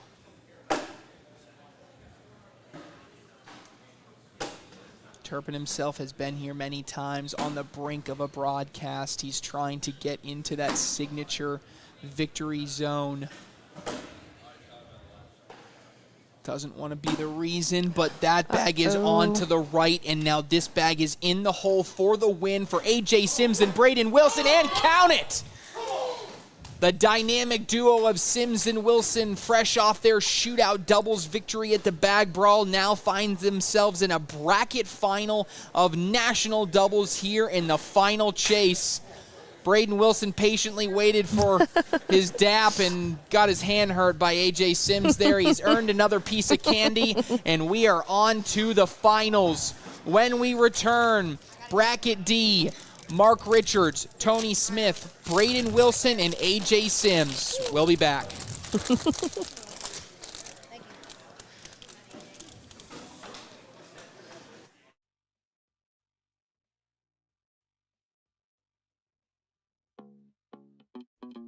Life's most memorable moments. They can happen anywhere. On sports' biggest stage, or even in your own backyard. For those moments, seek a world beyond home. Find furniture, decor, grills, playsets, yard games, and yep, even cornhole. Backyard.com has everything you need to make your backyard summer ready all year long. Backyard.com. Let's have fun. You can dash, zest, mist, and infuse. But may we recommend the just make the damn drink method. Behold, the 7 and 7. If this is your cocktail, Seagram 7 is your whiskey. Roll that beautiful bean footage. You've got the force field, the moat, the saucy sheriff. No matter your cookout plate strategy, Bush's baked beans make burgers taste better. I love me a saucy sheriff. Oh, nuts. No. With Planters nuts, it's not nuts. It's nuts. Because Planters nuts are good. Planters nuts. Nuts.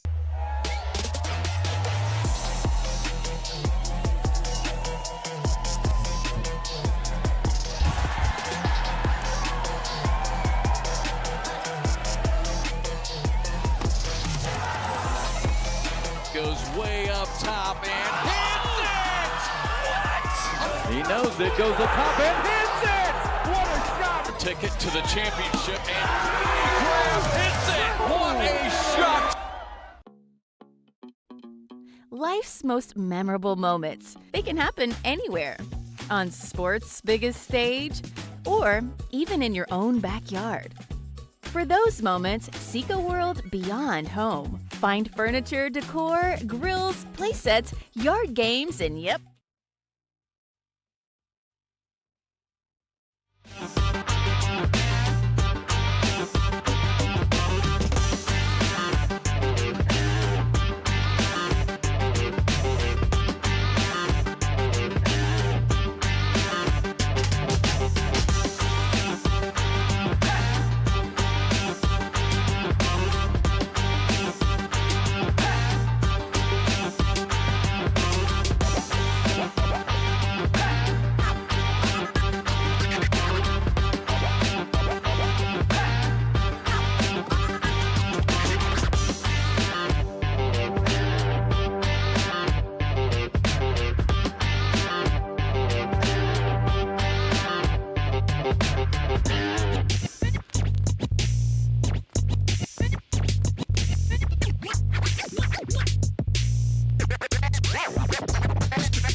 All right, Cornhole fans, we only got bracket finals the rest of the way. We got teams trying to qualify for the Final Four of National Doubles at Final Chase 2 in Canton, Ohio, 2 weeks from this weekend. And now the winner of this matchup here is going to go to that Final Four. In this case, it's the Bracket D Finals. Tony Smith and Mark Richards versus Braden Wilson and A.J. Sims. Tony Smith and Mark Richards won the king seat. They were undefeated throughout bracket play, so they will have to be beaten twice. So if they win game one, it's over. If Braden Wilson and A.J. Sims win game one, we go to a winner-take-all game two to go to Canton. Score updates across the way. Zach Scheibner and Gage Landis are up 12-6 against Justin Burton Jr. and Logan Chamberlain in game two. So that one is in a double-dip potential situation. That's a winner-take-all game two between Scheibner, Landis, Burton Jr., and Chamberlain to go to Canton. For bracket B, Ellis, Hart, Maudlin, and Graham are on deck for court one as soon as that bracket final gets done. And then in bracket A, right now, Derek Holland and Alex Rawls are up 17-2 on Fisher Hamilton and Gavin Cano. So whoever wins that game goes on to play Kyle Malone and Devin Harbaugh in the bracket A finals. We will have the bracket A finals immediately following these bracket D finals. So we will see Kyle Malone and Devin Harbaugh versus either Holland, Rawls, Hamilton, and Cano. Probably Holland and Rawls at this point, up 17-4.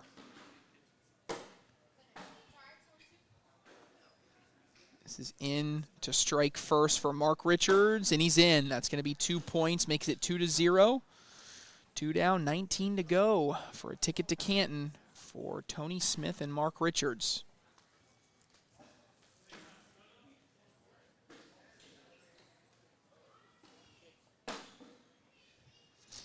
Bag a little bit short right, going to be a tough collect here. Especially if Braden Wilson can get any type of bully action here, and he does. Tony Smith immediately goes back towards the center, which tells me he's not interested in trying to collect that bag anymore.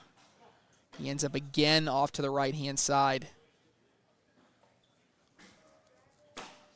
Braden Wilson wanted to grab it. In that case, he kind of bunches up. He's got really good position here. Tony Smith kind of nestles his way in between Braden Wilson's bag and his two on the right. Tony Smith trying to limit this. He's off to the right-hand side again. If you can go in clean, you can get as many as 6. I mean, oh, man. If you actually hit a drag backside, you could get 8. Airmail clean is 6. Braden Wilson's up, and he hits the airmail clean. That's going to be a big 6 spot to start the scoring for Sims and Wilson. Let's watch this one again. Braden Wilson is up and then down. He's ridiculous. 12 years old. Yeah, Tony Smith just gives the nod there. He knew it. Someone yesterday said, this kid looks like he's 12. What is this? I was like, he is 12. He literally is 12. Bag off to the right for A.J. Sims. Score update, Derek Holland and Alex Rawls up 20-4.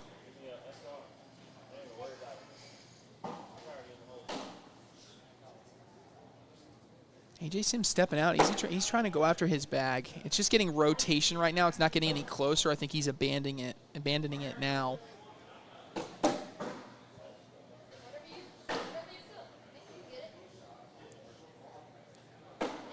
Oh, my A.J. Sims gosh. went airmail. It doesn't go, though, but it may go here on this next slide shot here by Mark Richards. Mark Richards thought about slick side for a second. He's back on tacky side. He's trying to sneak in that left side, and he does. Nice. What a crafty shot right there, and Mark Richards likes it. Watch it again. Just a little bit of an angle and drips in. Look at Mark afterwards. That's funny. He liked it.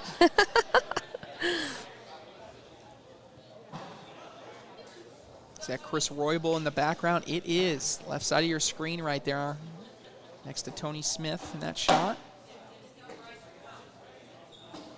Derek Holland and Alex Rawls do finish off Fisher Hamilton and Gavin Cano. So on deck for our court here will be the bracket final of Bracket A. Kyle Malone, Devin Harbaugh, Derek Holland, and Alex Rawls.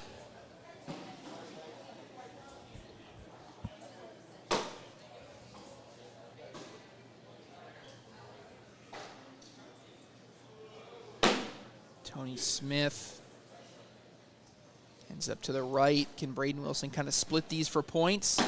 He went slick side, not able to do it. Gonna be 6-4 still. Sims and Wilson the lead. Best break-in method when buying new bags? Throwing them. I know some people will wash them in a dryer. Some people will wash them and then tumble dry them, no heat. No heat, no fabric softener. Yeah, I mean, the best way is honestly to throw them. I've seen some people run them over with their car. Some people boil them. I wouldn't recommend doing either one of those. Yeah, I know someone that did that. Yeah. But they drive an F-250, so those went into the trash afterwards. Yep. Another airmail attempt. This time it's short and then bounces off the back of the board. Rolls over onto that slick side. Still got a bag to finish off. And now... That should have immediately been a yes. Yeah, I agree. Because this is the situation I want to see Mark Richards throw more airmails. He's just deep. Tony said, oh. I think the hesitation hurt him. Exactly, I think so too. And it ends up a wash. They got lucky. Richards and Smith are throwing Lucky Bag Pro Sniper Elites. And then Buffalo Soldiers on the other end for Braden Wilson and A.J. Sims. Can you immediately throw following your opponent's throw? You are supposed to let the bag come to rest before you can throw. It's not a foul that's called often, very seldom. But if it is treated like a foot foul rule, I believe, if you throw too early. Dead bag? Yeah. I have to review the rule book. Don't quote me on that.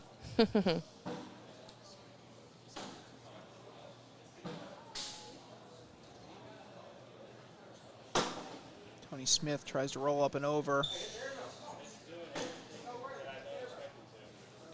I don't know. I think if he steps out and pushes Tony's bag a little, it's going to free up that one. He maybe could have gotten two. Big airmail there by Wilson. Tony Smith, I heard him say, it's doing everything I don't expect it to. So he's not liking how the bag is behaving right now. 9-4. Mark and Tony do need to be double dipped.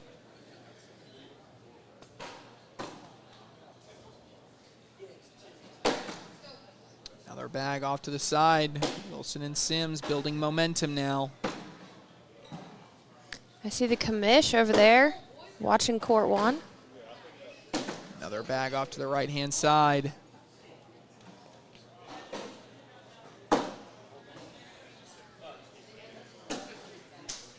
Going to be at least 4.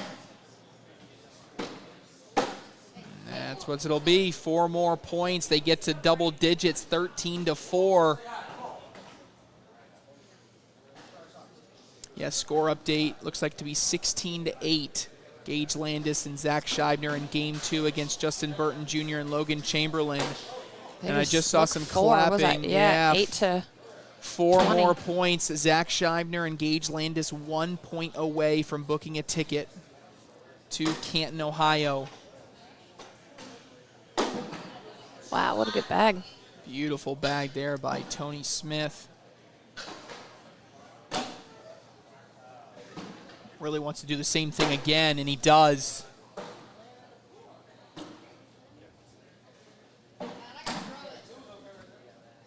Good bag follow-up there by Wilson, but Smith has got an opportunity to score, and he takes advantage. Let's watch this one again. This was the nice little roll that goes up and over and then drags. Clay Hess, 1:30 a.m. in Uganda, watching Sims and Wilson take it. How about that? Shout out, Clay Hess from Uganda.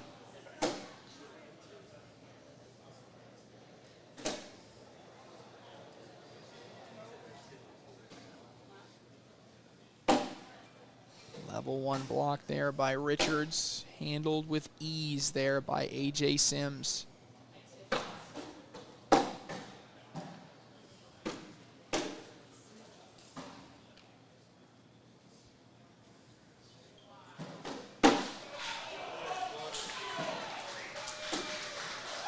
That's it. Wow. Should be engaged. Take it down. Gage Landis, Zach Scheibner take down bracket C. They are into the National Doubles Final 4 in Canton, Ohio. Big win against Justin Burton Jr. and Logan Chamberlain in the finals. Next up on court number 1, Jeremiah Ellis, Ryan Hart, Frank Modlin, Jamie Graham. So that's your cup of tea. Make sure you check out ESPN Plus.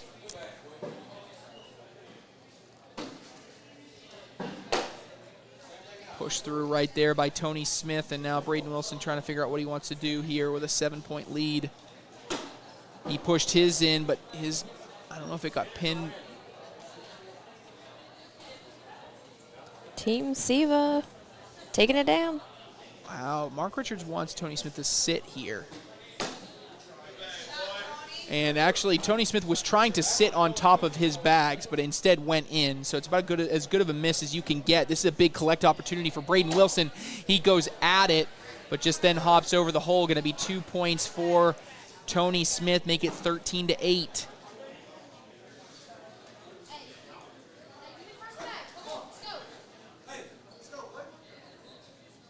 Smith and Richards have won a national this season. Came in second in another and came in second in shootout as well. Is the Harbaugh-Malone game going to be broadcasted? Yes, they are up next, immediately following this one. Of course, if this goes to game 2, we'll show game 2 first, and then it will be Harbaugh and Malone against Rawls and Holland.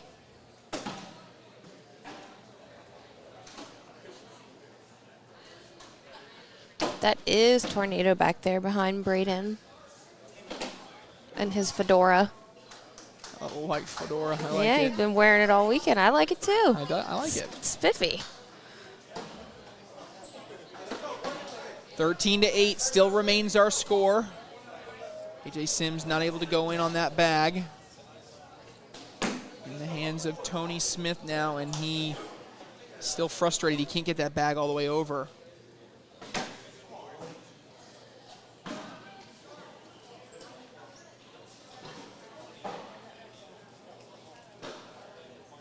Smith going hard at it. He brings it closer. Job's not done yet, but he did a lot of work on that bag to get it closer. And now he doesn't even feel like he needs to step out that much. A normal slide should do a lot of work here.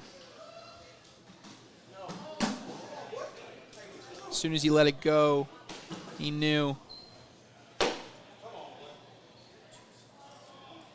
Tony Smith, that should be as good as in.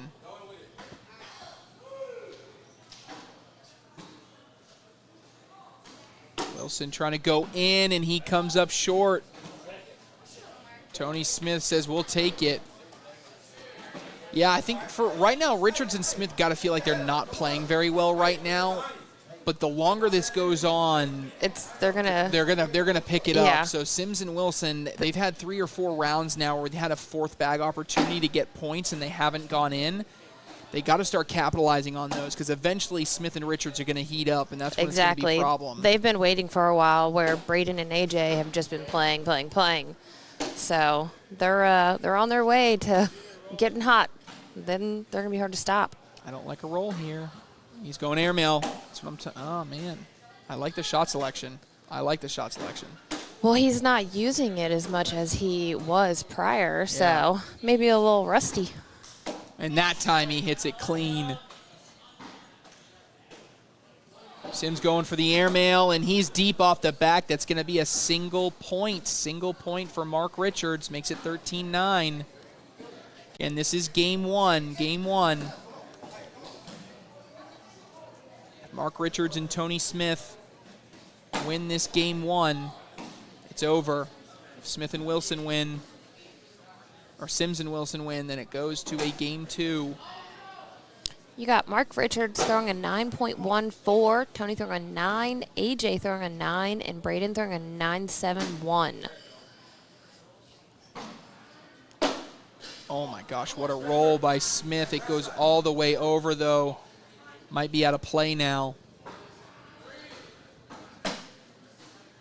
Wilson went hard after it with slick side.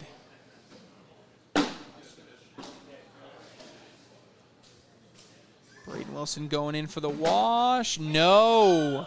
That's another fourth bag. That time it wasn't to score points, but it gave up points.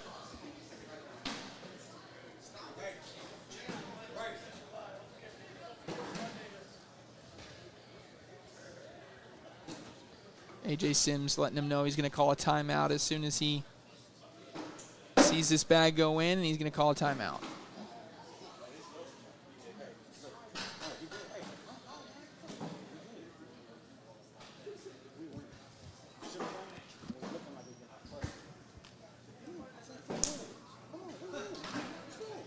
First thing that Braden Wilson did when AJ Sims walked up, he said, "I'm sorry." And AJ Sims says, "Don't apologize. We're winning." That breaks my heart. He says, "We're winning." So AJ Sims just like, "Hey, take a larger picture right now. We're winning against Mark Richards and Tony Smith. That's the most important thing." He said, "Let's have fun."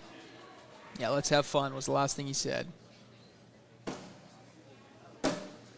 Nice bag by Mark Richards. Some extra zip on that one from Sims, trying to get his bag on the left-hand side. Nice placement from Mark Richards. That's going to make this push through that much more difficult for Sims. Now Richards is going to try to creep in this left side. He goes through it, and that's totally fine. Sims trying to follow suit, and he does. Double 4-bagger wash.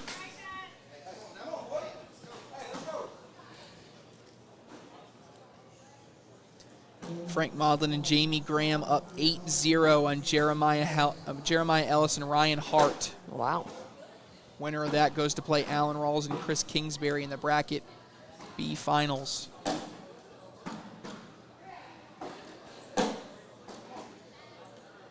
That has been Tony Smith's miss. If he has missed, it has been short right, and then he's gone after these and he's put more bags off to the right-hand side. So he's just got to be careful here.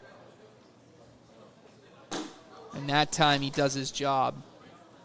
Brings it closer, takes good position.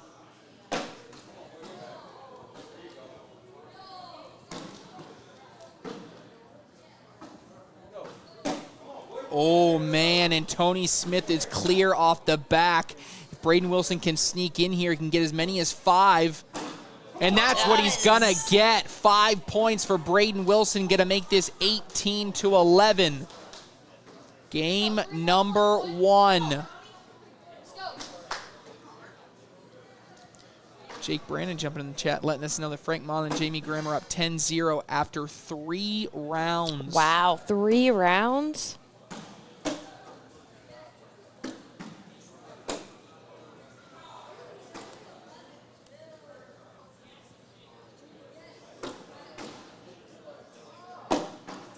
Richards blocks it up there.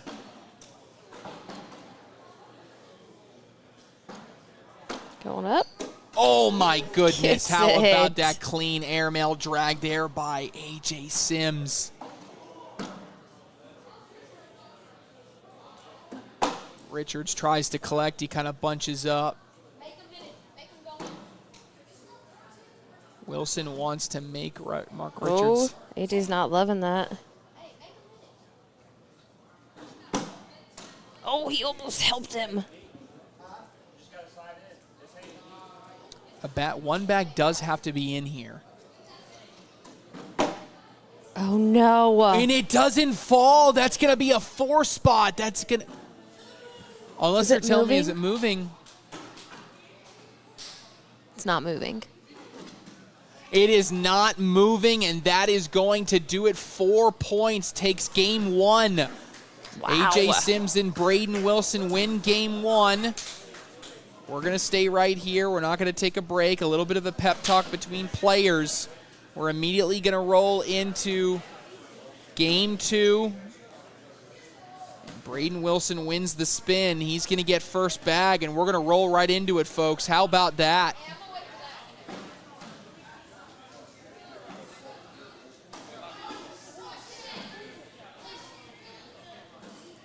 Looking at the other bracket right now, Frank Maudlin and Jamie Graham up 12-0 on Jeremiah Ellis and Ryan Hart.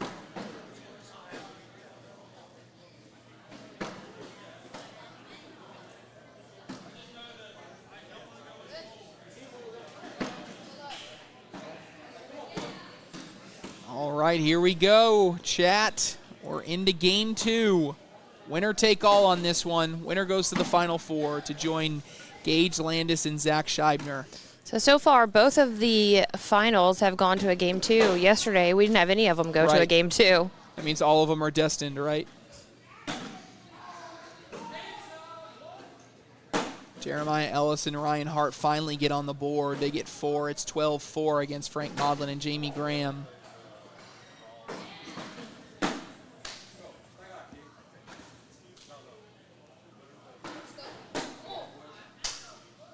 Wilson fired up. He throws a 4-bagger, but Tony Smith answers.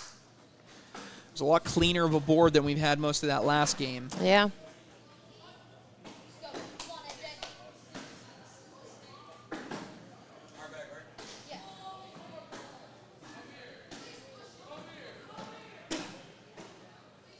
First bag is in.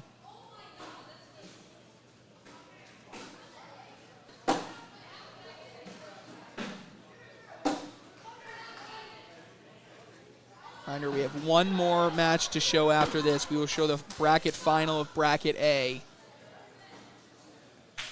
Bracket final of Bracket A will be Devin Harbaugh, Kyle Malone, Derek Holland, Alex Rawls. That'll be live up here next.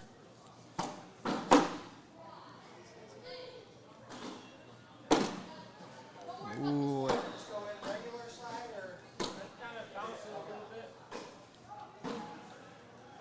Mark Richards comes up short.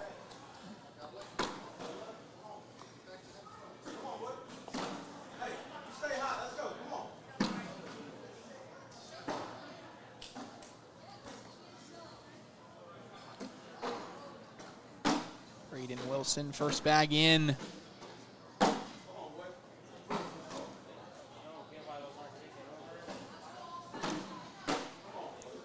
Tony Smith is now frustrated with his bag. He says it's not kicking over like he wants it to.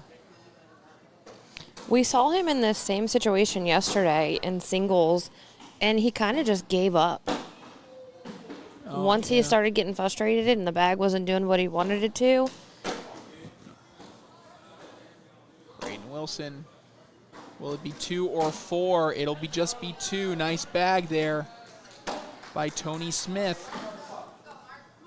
That starts off the scoring here. Sims and Wilson up 2-0.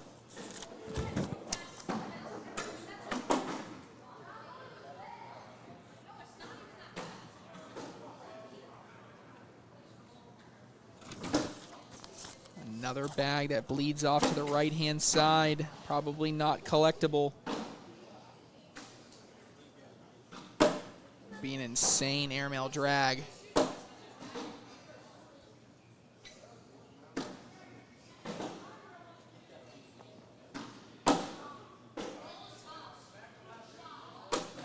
Sims in to guarantee points. There are going to be at least 2 more. 2's what it'll be. 4-0, Sims and Wilson. That game yesterday, also, that Tony that I was just talking about, he was playing Braden in that game. Oh, okay. Right now, looks like Frank Maudlin and Jamie Graham still up 14-6, but I think Frank Maudlin just got a couple more. That might make it 16-6. Yeah, 16-6, Maudlin and Graham.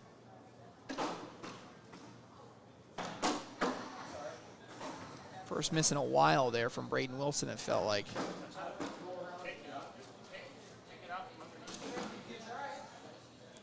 Oh, this is aggressive. He's trying to take his bag from underneath Wilson, so he's trying to push here. He's grabbing his bag. And he does a pretty good job, takes hole control.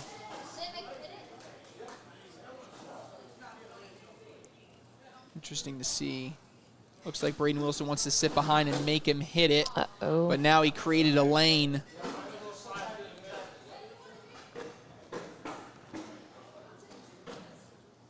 Smith is away, slick side, and he goes through. Doesn't get it with him, but he's going to get a couple points. It gets him on the board, 4-2.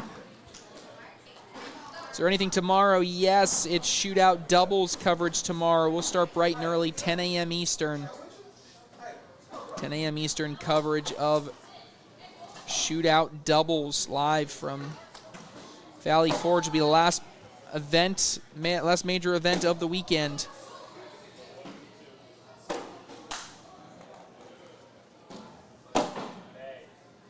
Nice hole control placement there from Mark Richards.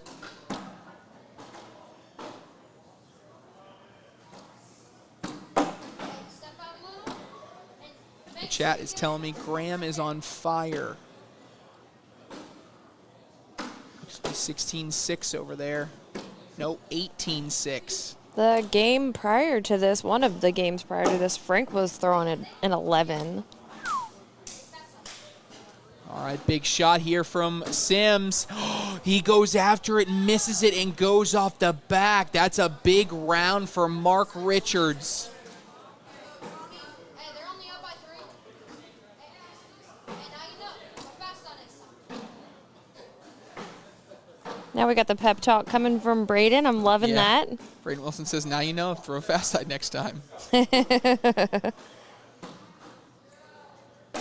Someone says Jamie's throwing a 12. Jamie is, in fact, throwing a 12. He is. Jamie has thrown 24 in a row. He hasn't missed a bag yet this game. And they just put in another score. Let me see if that's updated now. Yep, he's thrown all 28 bags in the hole. He's perfect in that game over there. That is insane. That is.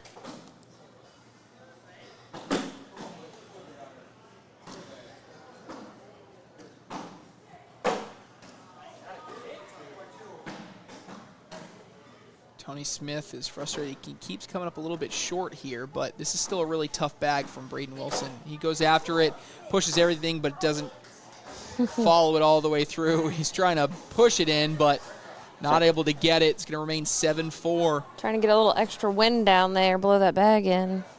This is not 10-round limited. This is full play to 21.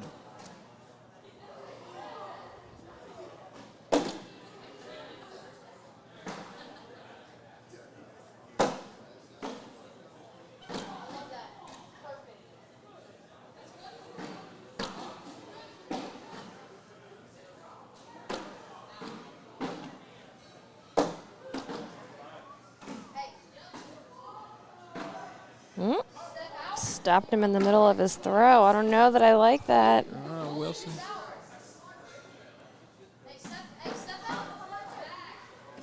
Yeah, Wilson is advising something that is not natural for Sims that he doesn't like, and then Sims hits the dead spot. I'm a big fan of I don't say anything unless you ask me. Yeah. Mark Richards has not been able to hit an airmail. He's only got one. I think he's 1 for 5 right now. And there's an airmail by A.J. Sims. Mark's turn now. And another miss. A.J. Sims is deep. It's going to be 3 points, and we're going to be tied at 7. What a strange round that was. Yes, it was. I wonder how it would have went had Braden not stopped AJ. Mid swing. You know, I had to admit, you know, maybe it's just something else, though, than with Mark Richards. Because, I mean, in that situation, I liked all of those decisions, and I thought they were more in line with what, you know, he should be doing. If you don't use it, you lose it, right? Yeah, I guess.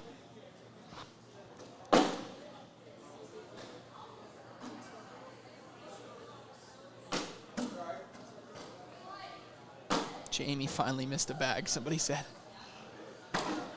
Will Wilson go after this? You betcha, and he's deep. And then Smith goes in. Another big round.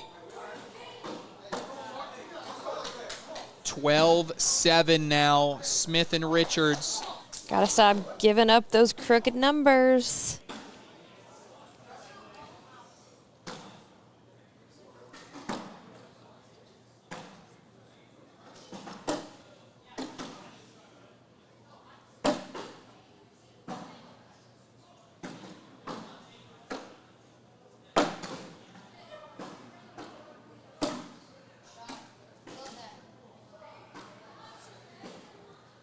Someone said, what is the craziest comeback I've ever called, or craziest game I've ever played? Honestly, we all know what that is. Yeah, that's the World Championship final. Jordan Power, Jay Rubin, Mark Richards, and Philip Lopez Jr. Hit it on the head. That's been the pinnacle of my career for sure. In that stage, in that situation, to be down that much and come back was just insane. This kid is like 12, says Mr. Ballstone. No, literally. No, this kid is 12. He's not like 12. He is 12. And he's the number 7 player in the world, if you're not familiar. Ellis Hart sitting at 10. Maudlin and Graham sitting at 18. That is an elimination game. Winner moves on to the finals.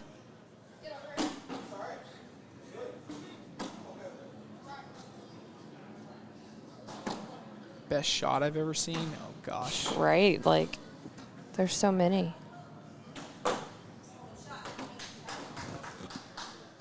I don't even know. Is that what Jordan said? Even the number 1 player in the world gets nervous? Yes. That's what Jordan said. Yeah.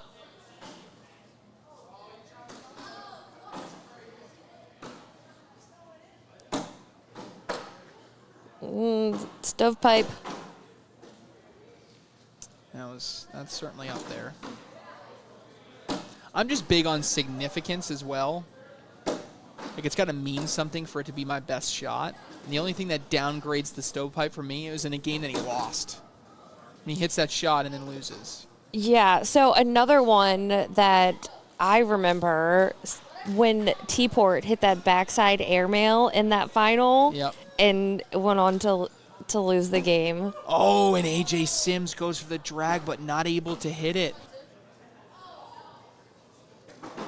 And he's to the left, and Richards is, as the comment section is saying, he's just not comfortable. It doesn't look pretty. He doesn't look comfortable over there. It's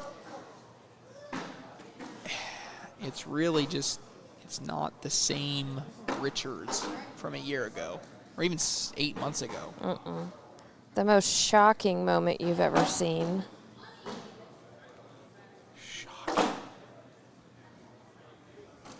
I don't even know. You guys got to ask me when I haven't had 15 hours of commentary in me One for a of weekend. them. How about when Langworthy in the semifinals threw out a turn? That was pretty shocking. Damon Dennis called the and one. Philip Hayden asked him to hit the and one, and he did. You want me to knock that one off? That's exactly what he said. Nice collect.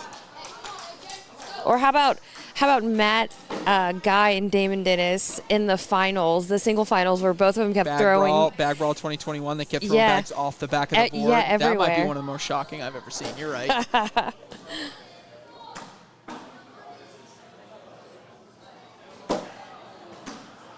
All right, that'll do it. Frank Maudlin and Jamie Graham finish off Jeremiah Ellis and Ryan Hart. So live on court 1, it will be Frank Maudlin and Jamie Graham against Alan Rawls and Chris Kingsbury. Both of the Rawls boys up there again today. 12-9. Bag is away and in. Going to be a couple more points for A.J. Sims as we head into round number 15. It's a 1-point game.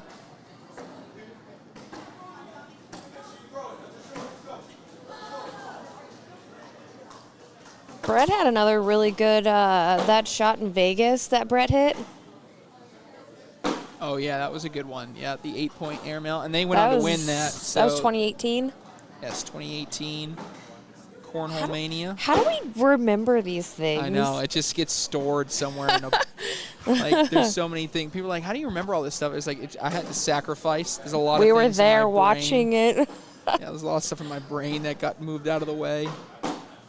Ever Nice seen a push fight through. during a tournament? Not at this level, no. Oh, he tried to get the collect there. Can Smith go in without Wilson's bag?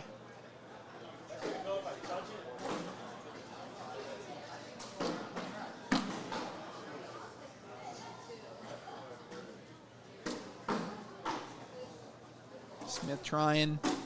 And he goes in without it.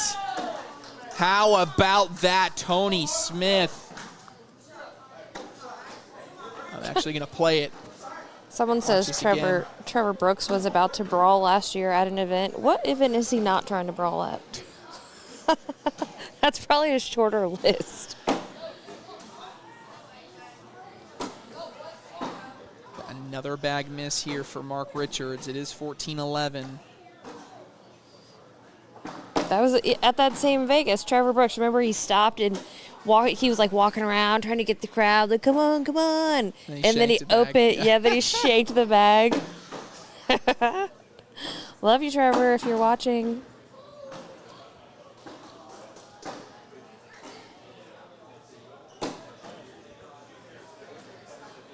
And that's a 4-bagger by A.J. Sims to get a couple. 14-13. I'm going to check stats here. Tony Smith is throwing an 11. Mark Richards is throwing a 9. A.J. Sims a 9.75 and a Braden Wilson a 10.13. That is a level 1 V block hanging in the hole.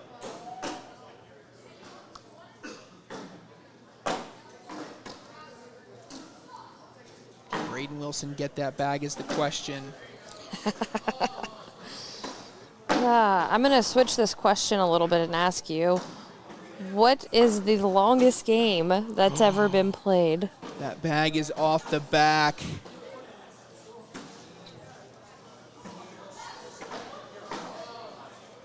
Now the question remains, do you try to get greedy and get your bag as well on the left-hand side, kind of have them bunch up together and then fall, or do you just try to sneak in the left side?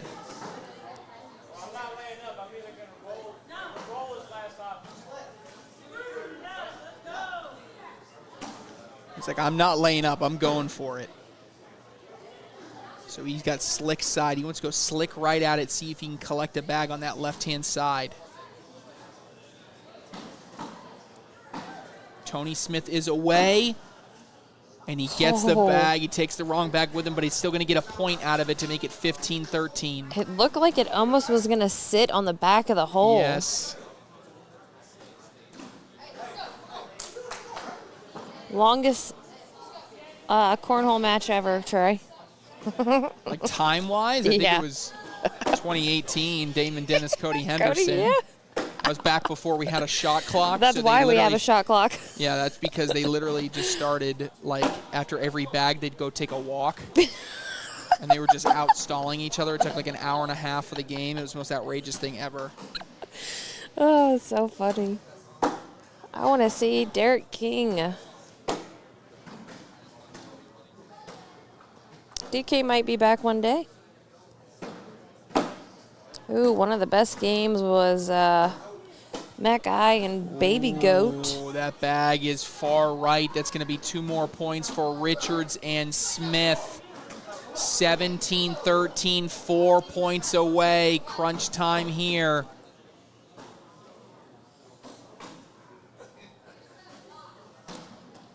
Bag is away by Smith, and it's in.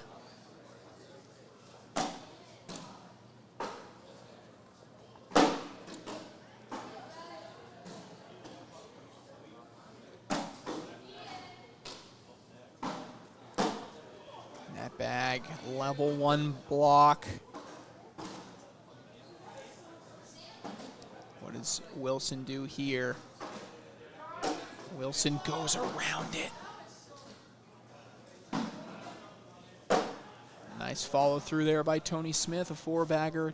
Can Braden Wilson answer? Yes. Double 4-bagger wash. We stay 17-13. Someone said, what about Baldwin? When is he coming back? I don't see that anywhere in the near future.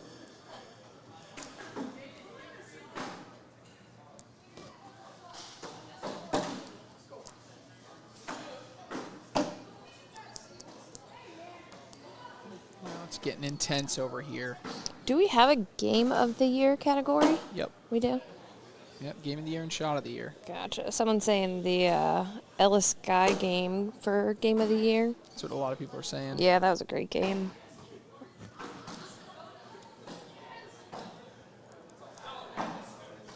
Mark Richards rolls there. Big bag there. Airmail there by A.J. Sims. That was gutsy. He's been throwing a lot of those, like, gutsy airmails. Like, phew.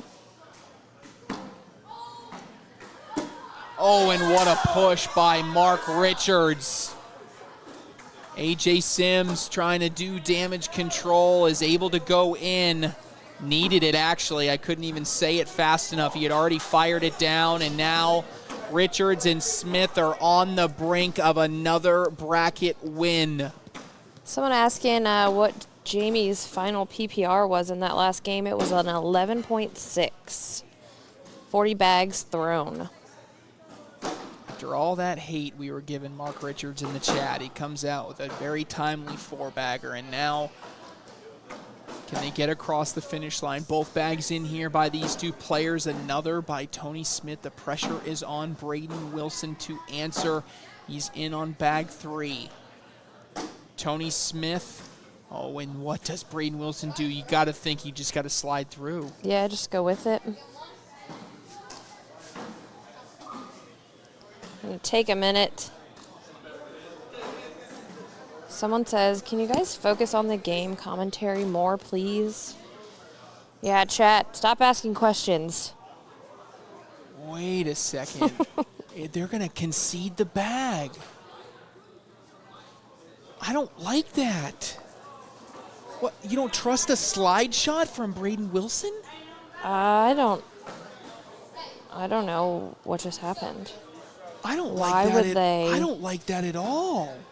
To put him on 20?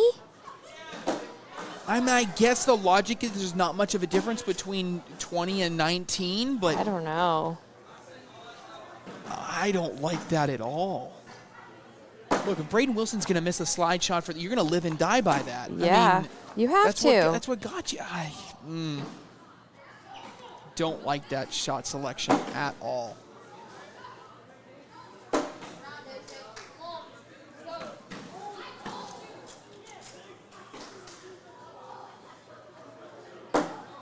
Sneaks in there. Only going to be 2 points.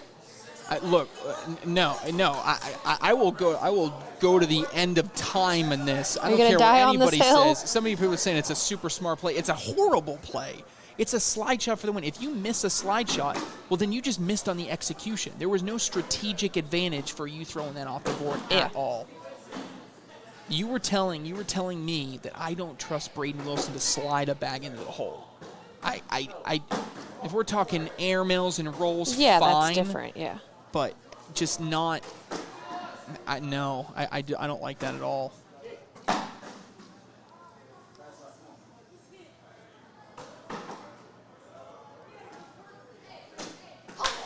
Nice push there by Braden Wilson, the guy that we said couldn't throw a slide bag in on the last round. Gets 2 more points. And it may not matter. I hope it doesn't. I hope it doesn't matter. I hope this is an easy 2 points or whatever, but if we come down to it and there's an airmail miss and someone wins on a 9-8, I mean, I might be sick to my stomach. Yeah. For a bracket win? Yikes.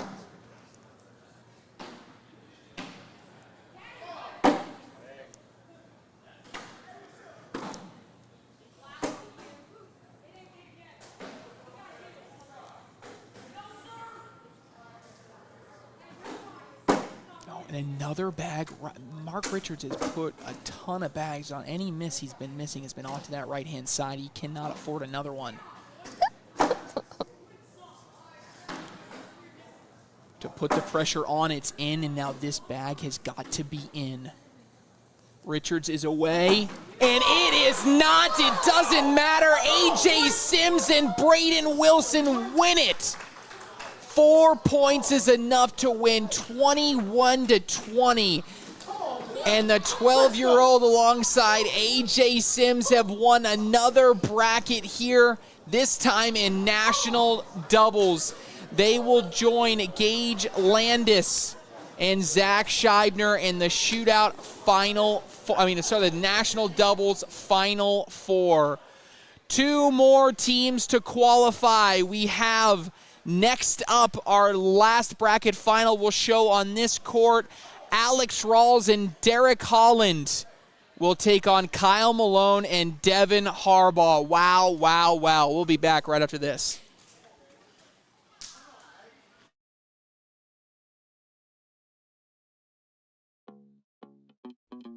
Life's most memorable moments. They can happen anywhere.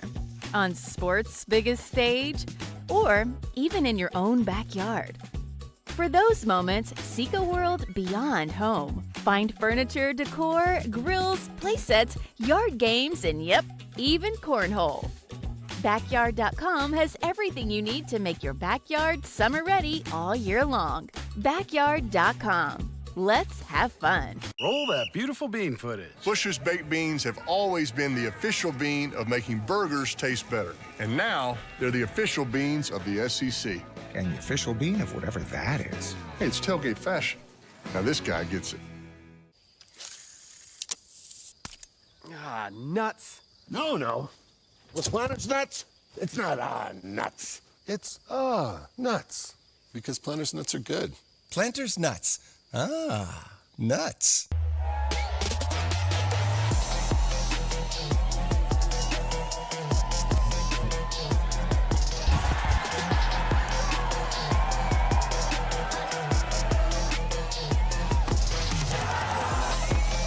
Goes way up top and hits it!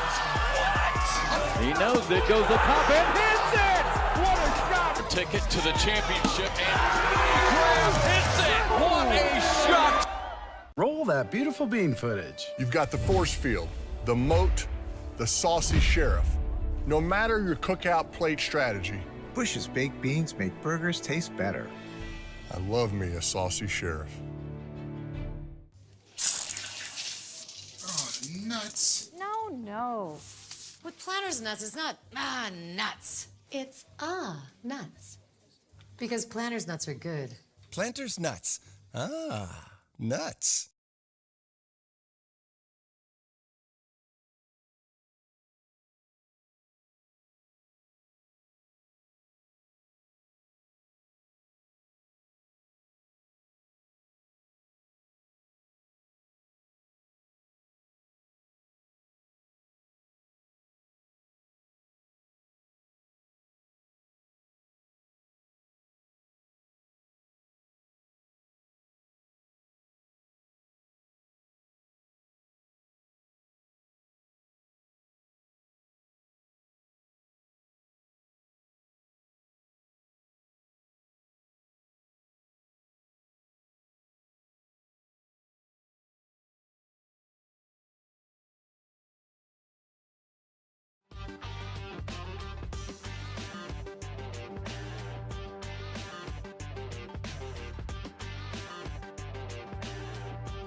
Welcome back, Cornhole fans. The chat is going bananas because the commentator didn't like the decision. But hey, it worked out. Like I said, hey, nothing I can say but kudos. Braden Wilson and AJ Sims, regardless of what I think about the decision to not go through that other bag, they won. Yeah. So they get the bragging rights here. They get to go home with it. Congrats to Braden Wilson and AJ Sims. Great victory. A double dip of Mark Richards and Tony Smith. They are into the national doubles Final Four, and they will join Zach Scheibner and Gage Landis. And then there are 2 teams looking to join them. All right. The 2 teams will qualify, 1 on court 1, 1 on court number 2. On court number 1 right now, you have Frank Maudlin and Jamie Graham going up against Alan Rawls and Chris Kingsbury. That is in game 1. It's currently 8-7 Maudlin and Graham in game 1. Maudlin and Graham have to double dip Rawls and Kingsbury. And then that bag was the first bag of our game here on court number 2. Devin Harbaugh and Kyle Malone against Alex Rawls and Derek Holland. And we're off. Last game of the day. Well, last teams of the day. We might get to see 2 games.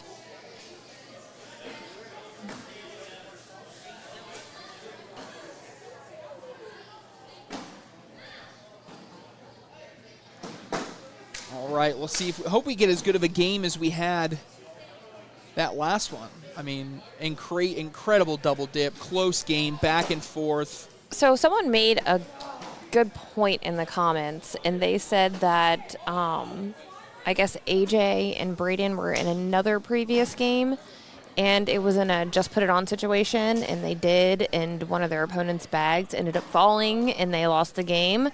So if you're thinking back to that, and you're like, this might not go so well for me. Well, look, they proved me wrong. Yeah. I mean, the decision that they chose won the game. Yeah, exactly. In my initial thought, I didn't think it was the right decision. And I still could probably argue against it, but I was wrong. They made the right decision. They're the ones that won the game. Yeah.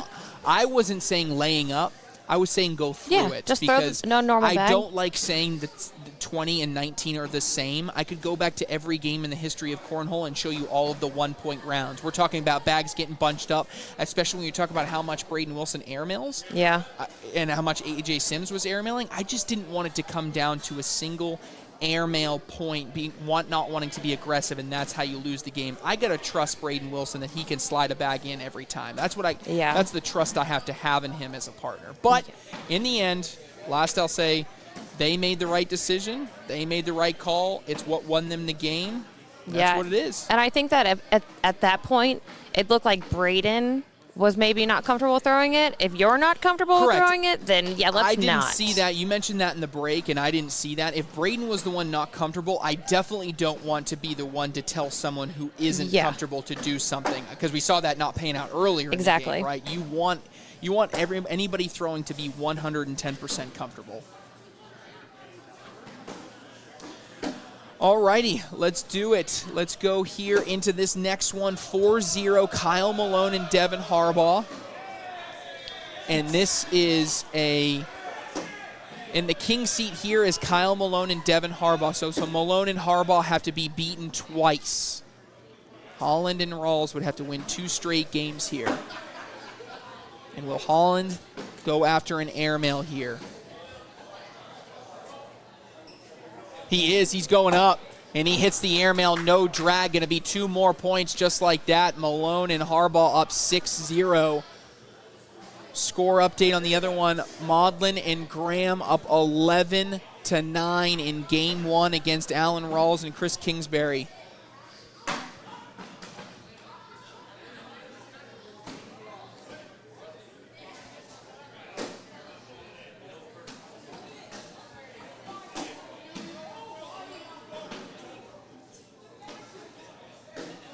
Harbaugh ends up on that left-hand side, and now will Harbaugh cut around, or will he go airmail? Cut. Nope. Oh, yeah, he did. Tried that, but doesn't get it to go. Doors open for Rawls, and he is able to go in. I kind of like an airmail here. You got a game to play with. I think you can be aggressive here. And he hits the drag. Rawls going with the roll, and too much. It just skips over the hole. There's the drag there by Harbaugh. He's frustrated he didn't get the first cut to go. Kyle Malone wearing his California Slingers jersey there. The Slingers clinched a playoff spot today.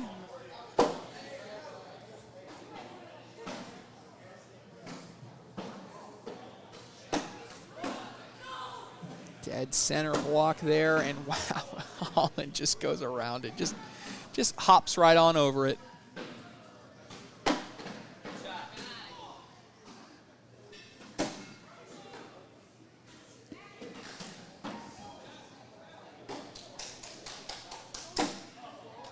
Nice four-bagger there by Malone. Can it be answered by Holland? Yes.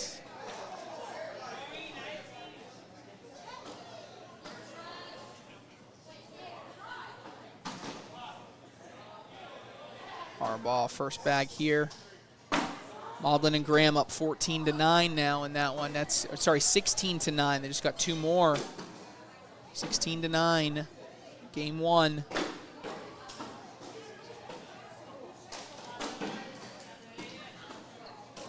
Block behind here. Harbaugh's got the opportunity. He's going to try to hop over. Takes away position, but now Rawls has got a decision. Does he go airmail on either one of these last few bags? This time he decides not to. I don't hate actually a block here. Oh, he goes with the bar. So what in the world? That's not what I was anticipating, but I guess it works. He's going to steal a single point out of it. What in the world? He would have gotten 3 if his bag would have went in like he wanted it to. Look at this again, folks. He said, okay, I'll take it. You see his fiance in the background just like, this guy. Julie S. saying, Rawls, best bag control in the game. You know what? I don't. That's not that bold of a statement. I think you're pretty darn close to say that he would have the best.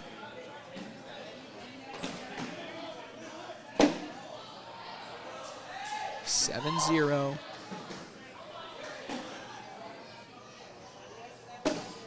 Oh, what a bag by Malone.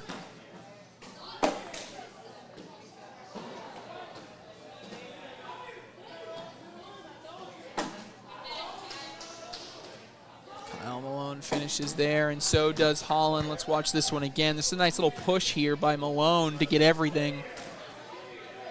Went 2 for 1 on that.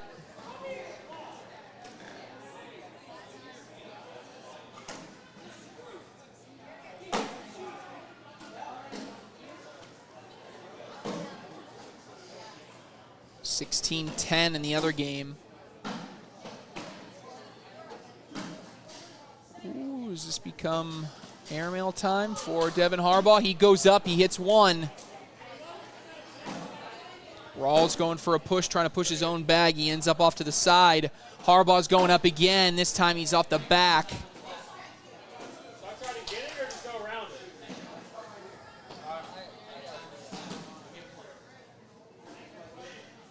Rawls abandoning, trying to get his own bag in.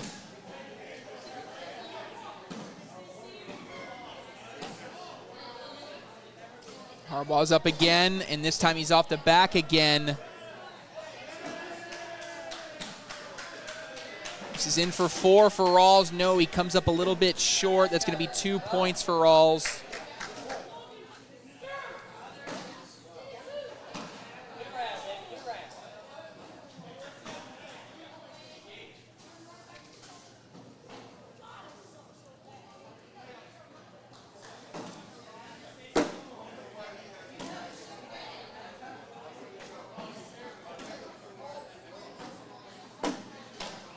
There, right there for Kyle Malone, dead center.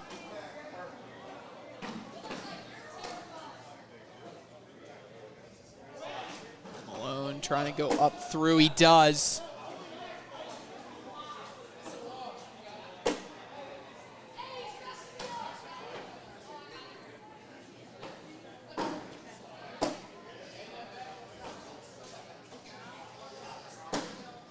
And that's a bag off to the right-hand side. Opportunity now for a couple points for Kyle Malone.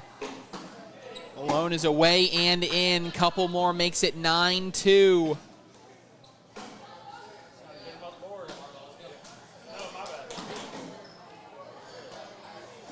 Rawls says, no, it's my bad.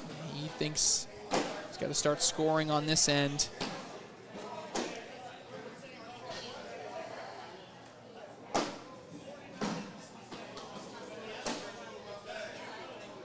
Block right there. Does Harbaugh try to go through? No, he goes around it. What a bag by Harbaugh. Rawls trying to push through. He gets blocked behind. What does Harbaugh do here? He's going to lay behind.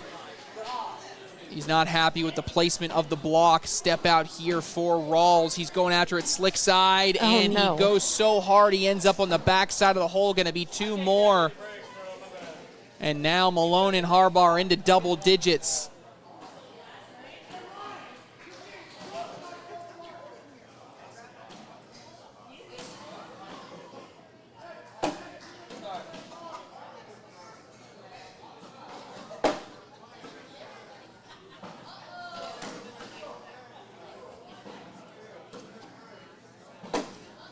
Sneaks in and keeps position. Love that bag.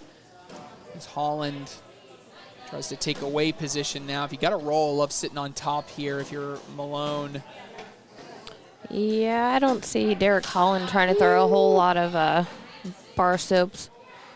That was a beautiful roll there. Oh, and they all bunch up. And now if you can sit up right up against it without anything falling, it's best case scenario. And that may be okay.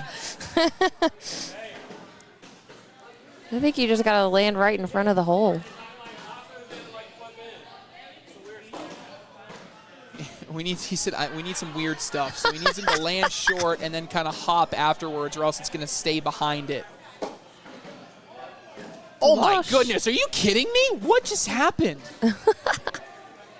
Is that for real? Look at this. He found a way to knock 2 of his in without taking. Wow. I don't know if he meant to do that.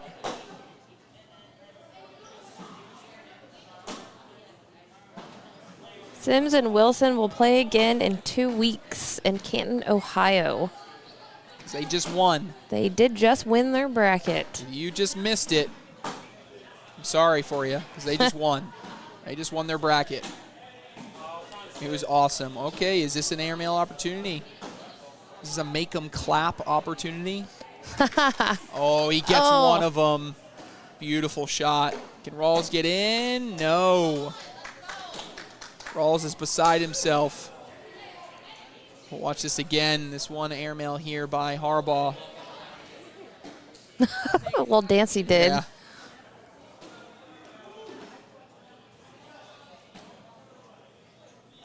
Maudlin and Graham now up 17-10 on Rawls and Kingsbury.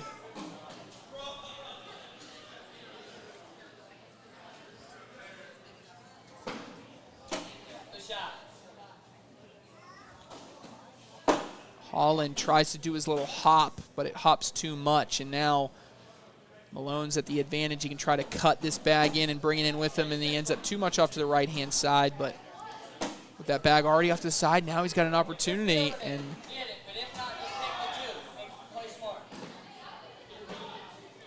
he wants, it looks like Malone wants an airmail here. No, okay, he was just stepping out to get a better angle. Holland is away and in. Going to be 2 more points, and Holland and Rawls are bleeding points. Need to find a way to stop. 13-2. Number 1 team in the world, Alex Rawls and Derek Holland, trying to win another bracket.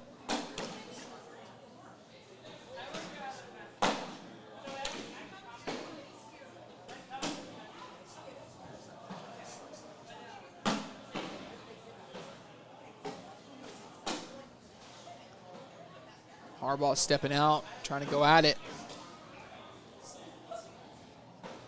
And he gets it. Such a difficult collect right there from Devin Harbaugh, and he made it look easy. Watch this again. The step out, and oh my gosh. This is the most replays you've done all day. No, just been racking them up. Right.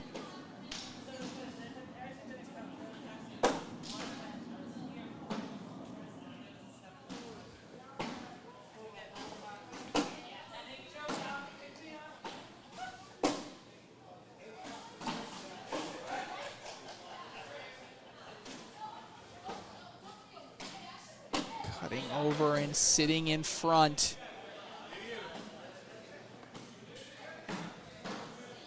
Holland deciding what he wants to do here. He's going up for the airmail. He's off the back.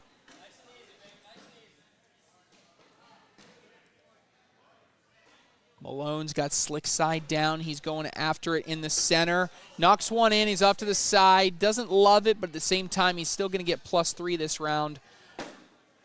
Oh, I was almost made look like an idiot there as Holland almost is able to collect that in on that left-hand side, but it's 3 more. Malone, Harbaugh, 5 points away.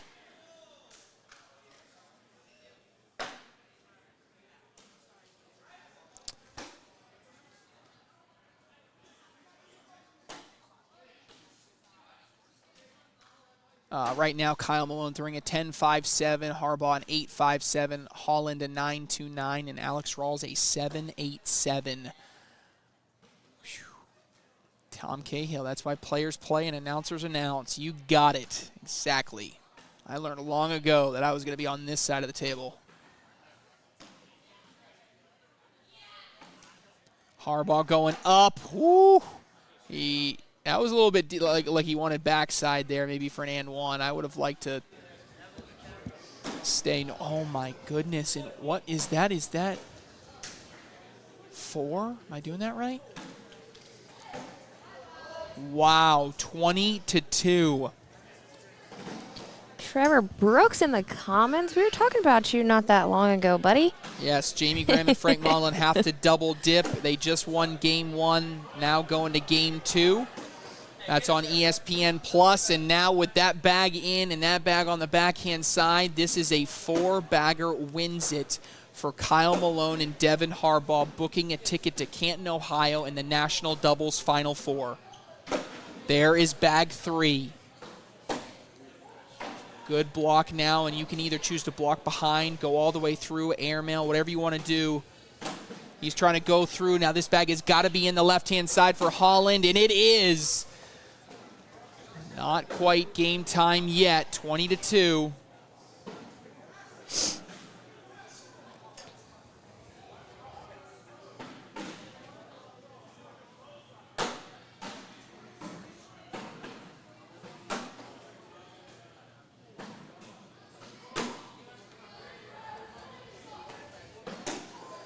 Rawls, crafty bag just going around. Rawls sits in between. Nice bag.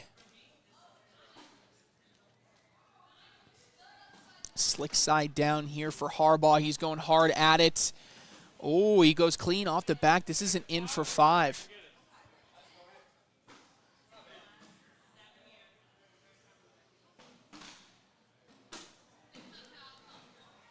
In for 5, makes it 20-7. Again, reminder, Kyle Malone and Devin Harbaugh, who are the ones up 20-7 now, are the ones that are in the king seat. So they have to be beaten twice. They're in as good a position as you can possibly be in.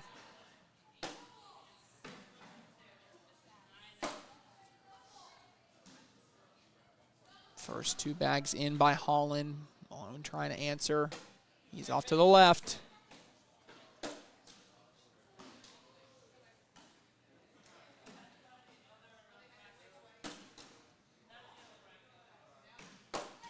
Holland and Rawls not going away here. This is going to be a couple more points at least. It'll be 2 more, 20-9.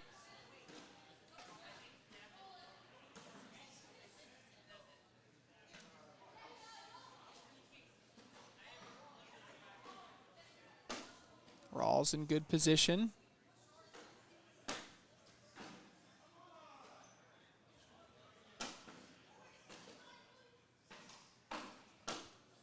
Sneaks around there. Now Rawls will try to collect.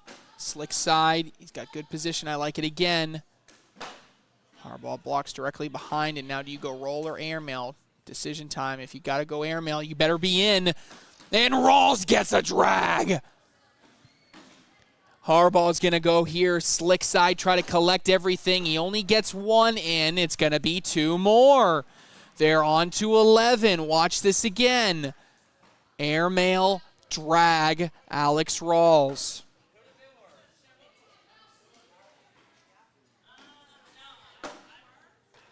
That bag's probably going to go.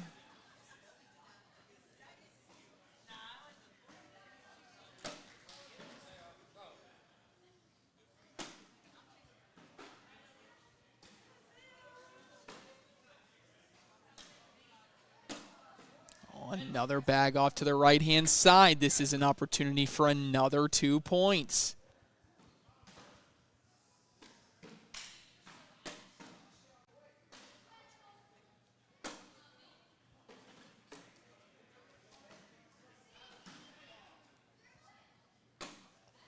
And gonna be two more, 20-13.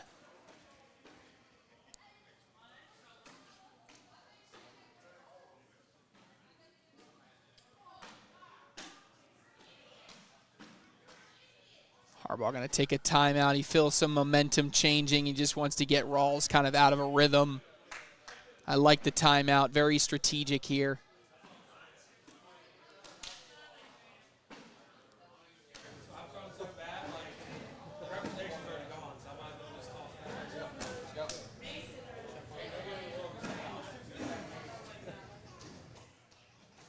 All right, after the little reset of a timeout, Harbaugh is up.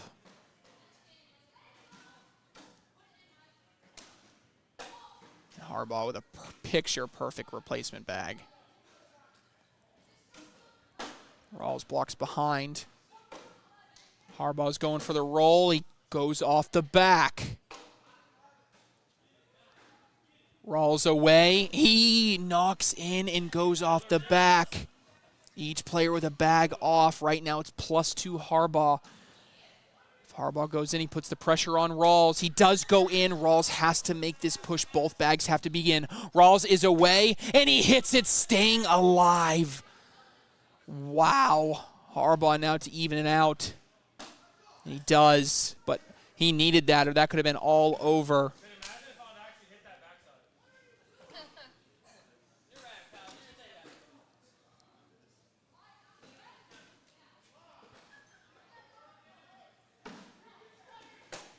Bag in there, first lead bag, causing Malone to follow.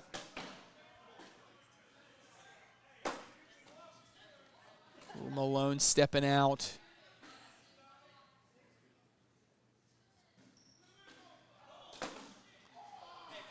And that, I don't know, that seems out of play. They all bunch up here. It'd actually be perfect if Malone can find a way to sit in between those bags. Okay, he takes one in. That's not terrible, actually. Holland.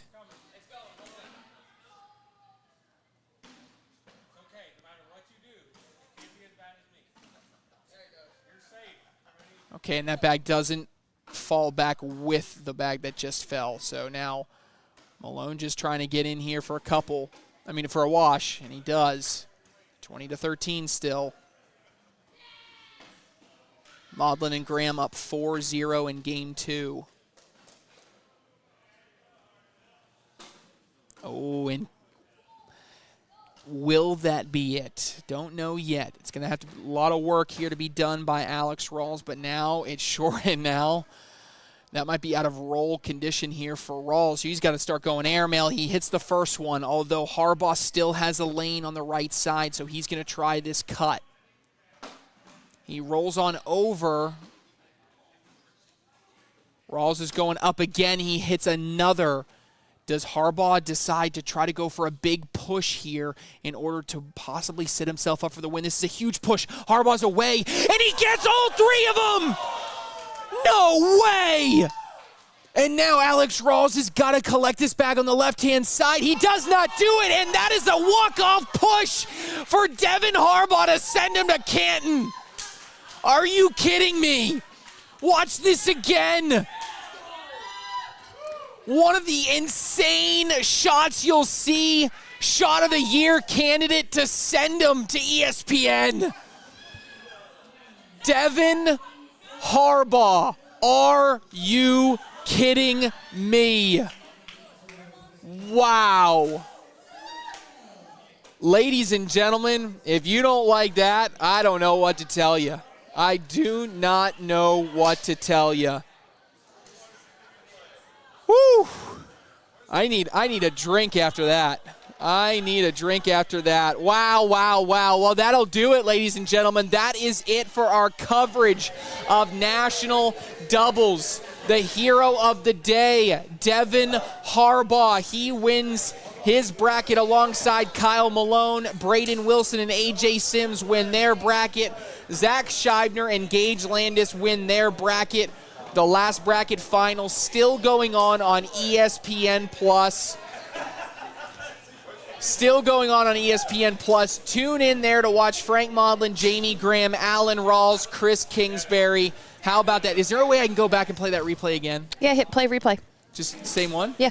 Oh, here it is again for everybody. To walk you off the win. What a shot from Devin Harbaugh. Ladies and gentlemen, I hope you have enjoyed it. It's been a fantastic day. Live coverage of Shootout Doubles begins tomorrow, 10 a.m. Eastern. Make sure you tune in at all these same channels as well as ESPN Plus for my wonderful partner in crime, Allison Baldwin. This has been Trey Ryder saying so long. We'll see you tomorrow from Valley Forge Casino.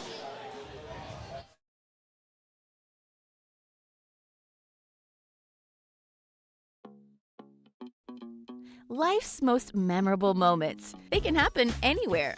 On sports' biggest stage, or even in your own backyard. For those moments, seek a world beyond home. Find furniture, decor, grills, playsets, yard games,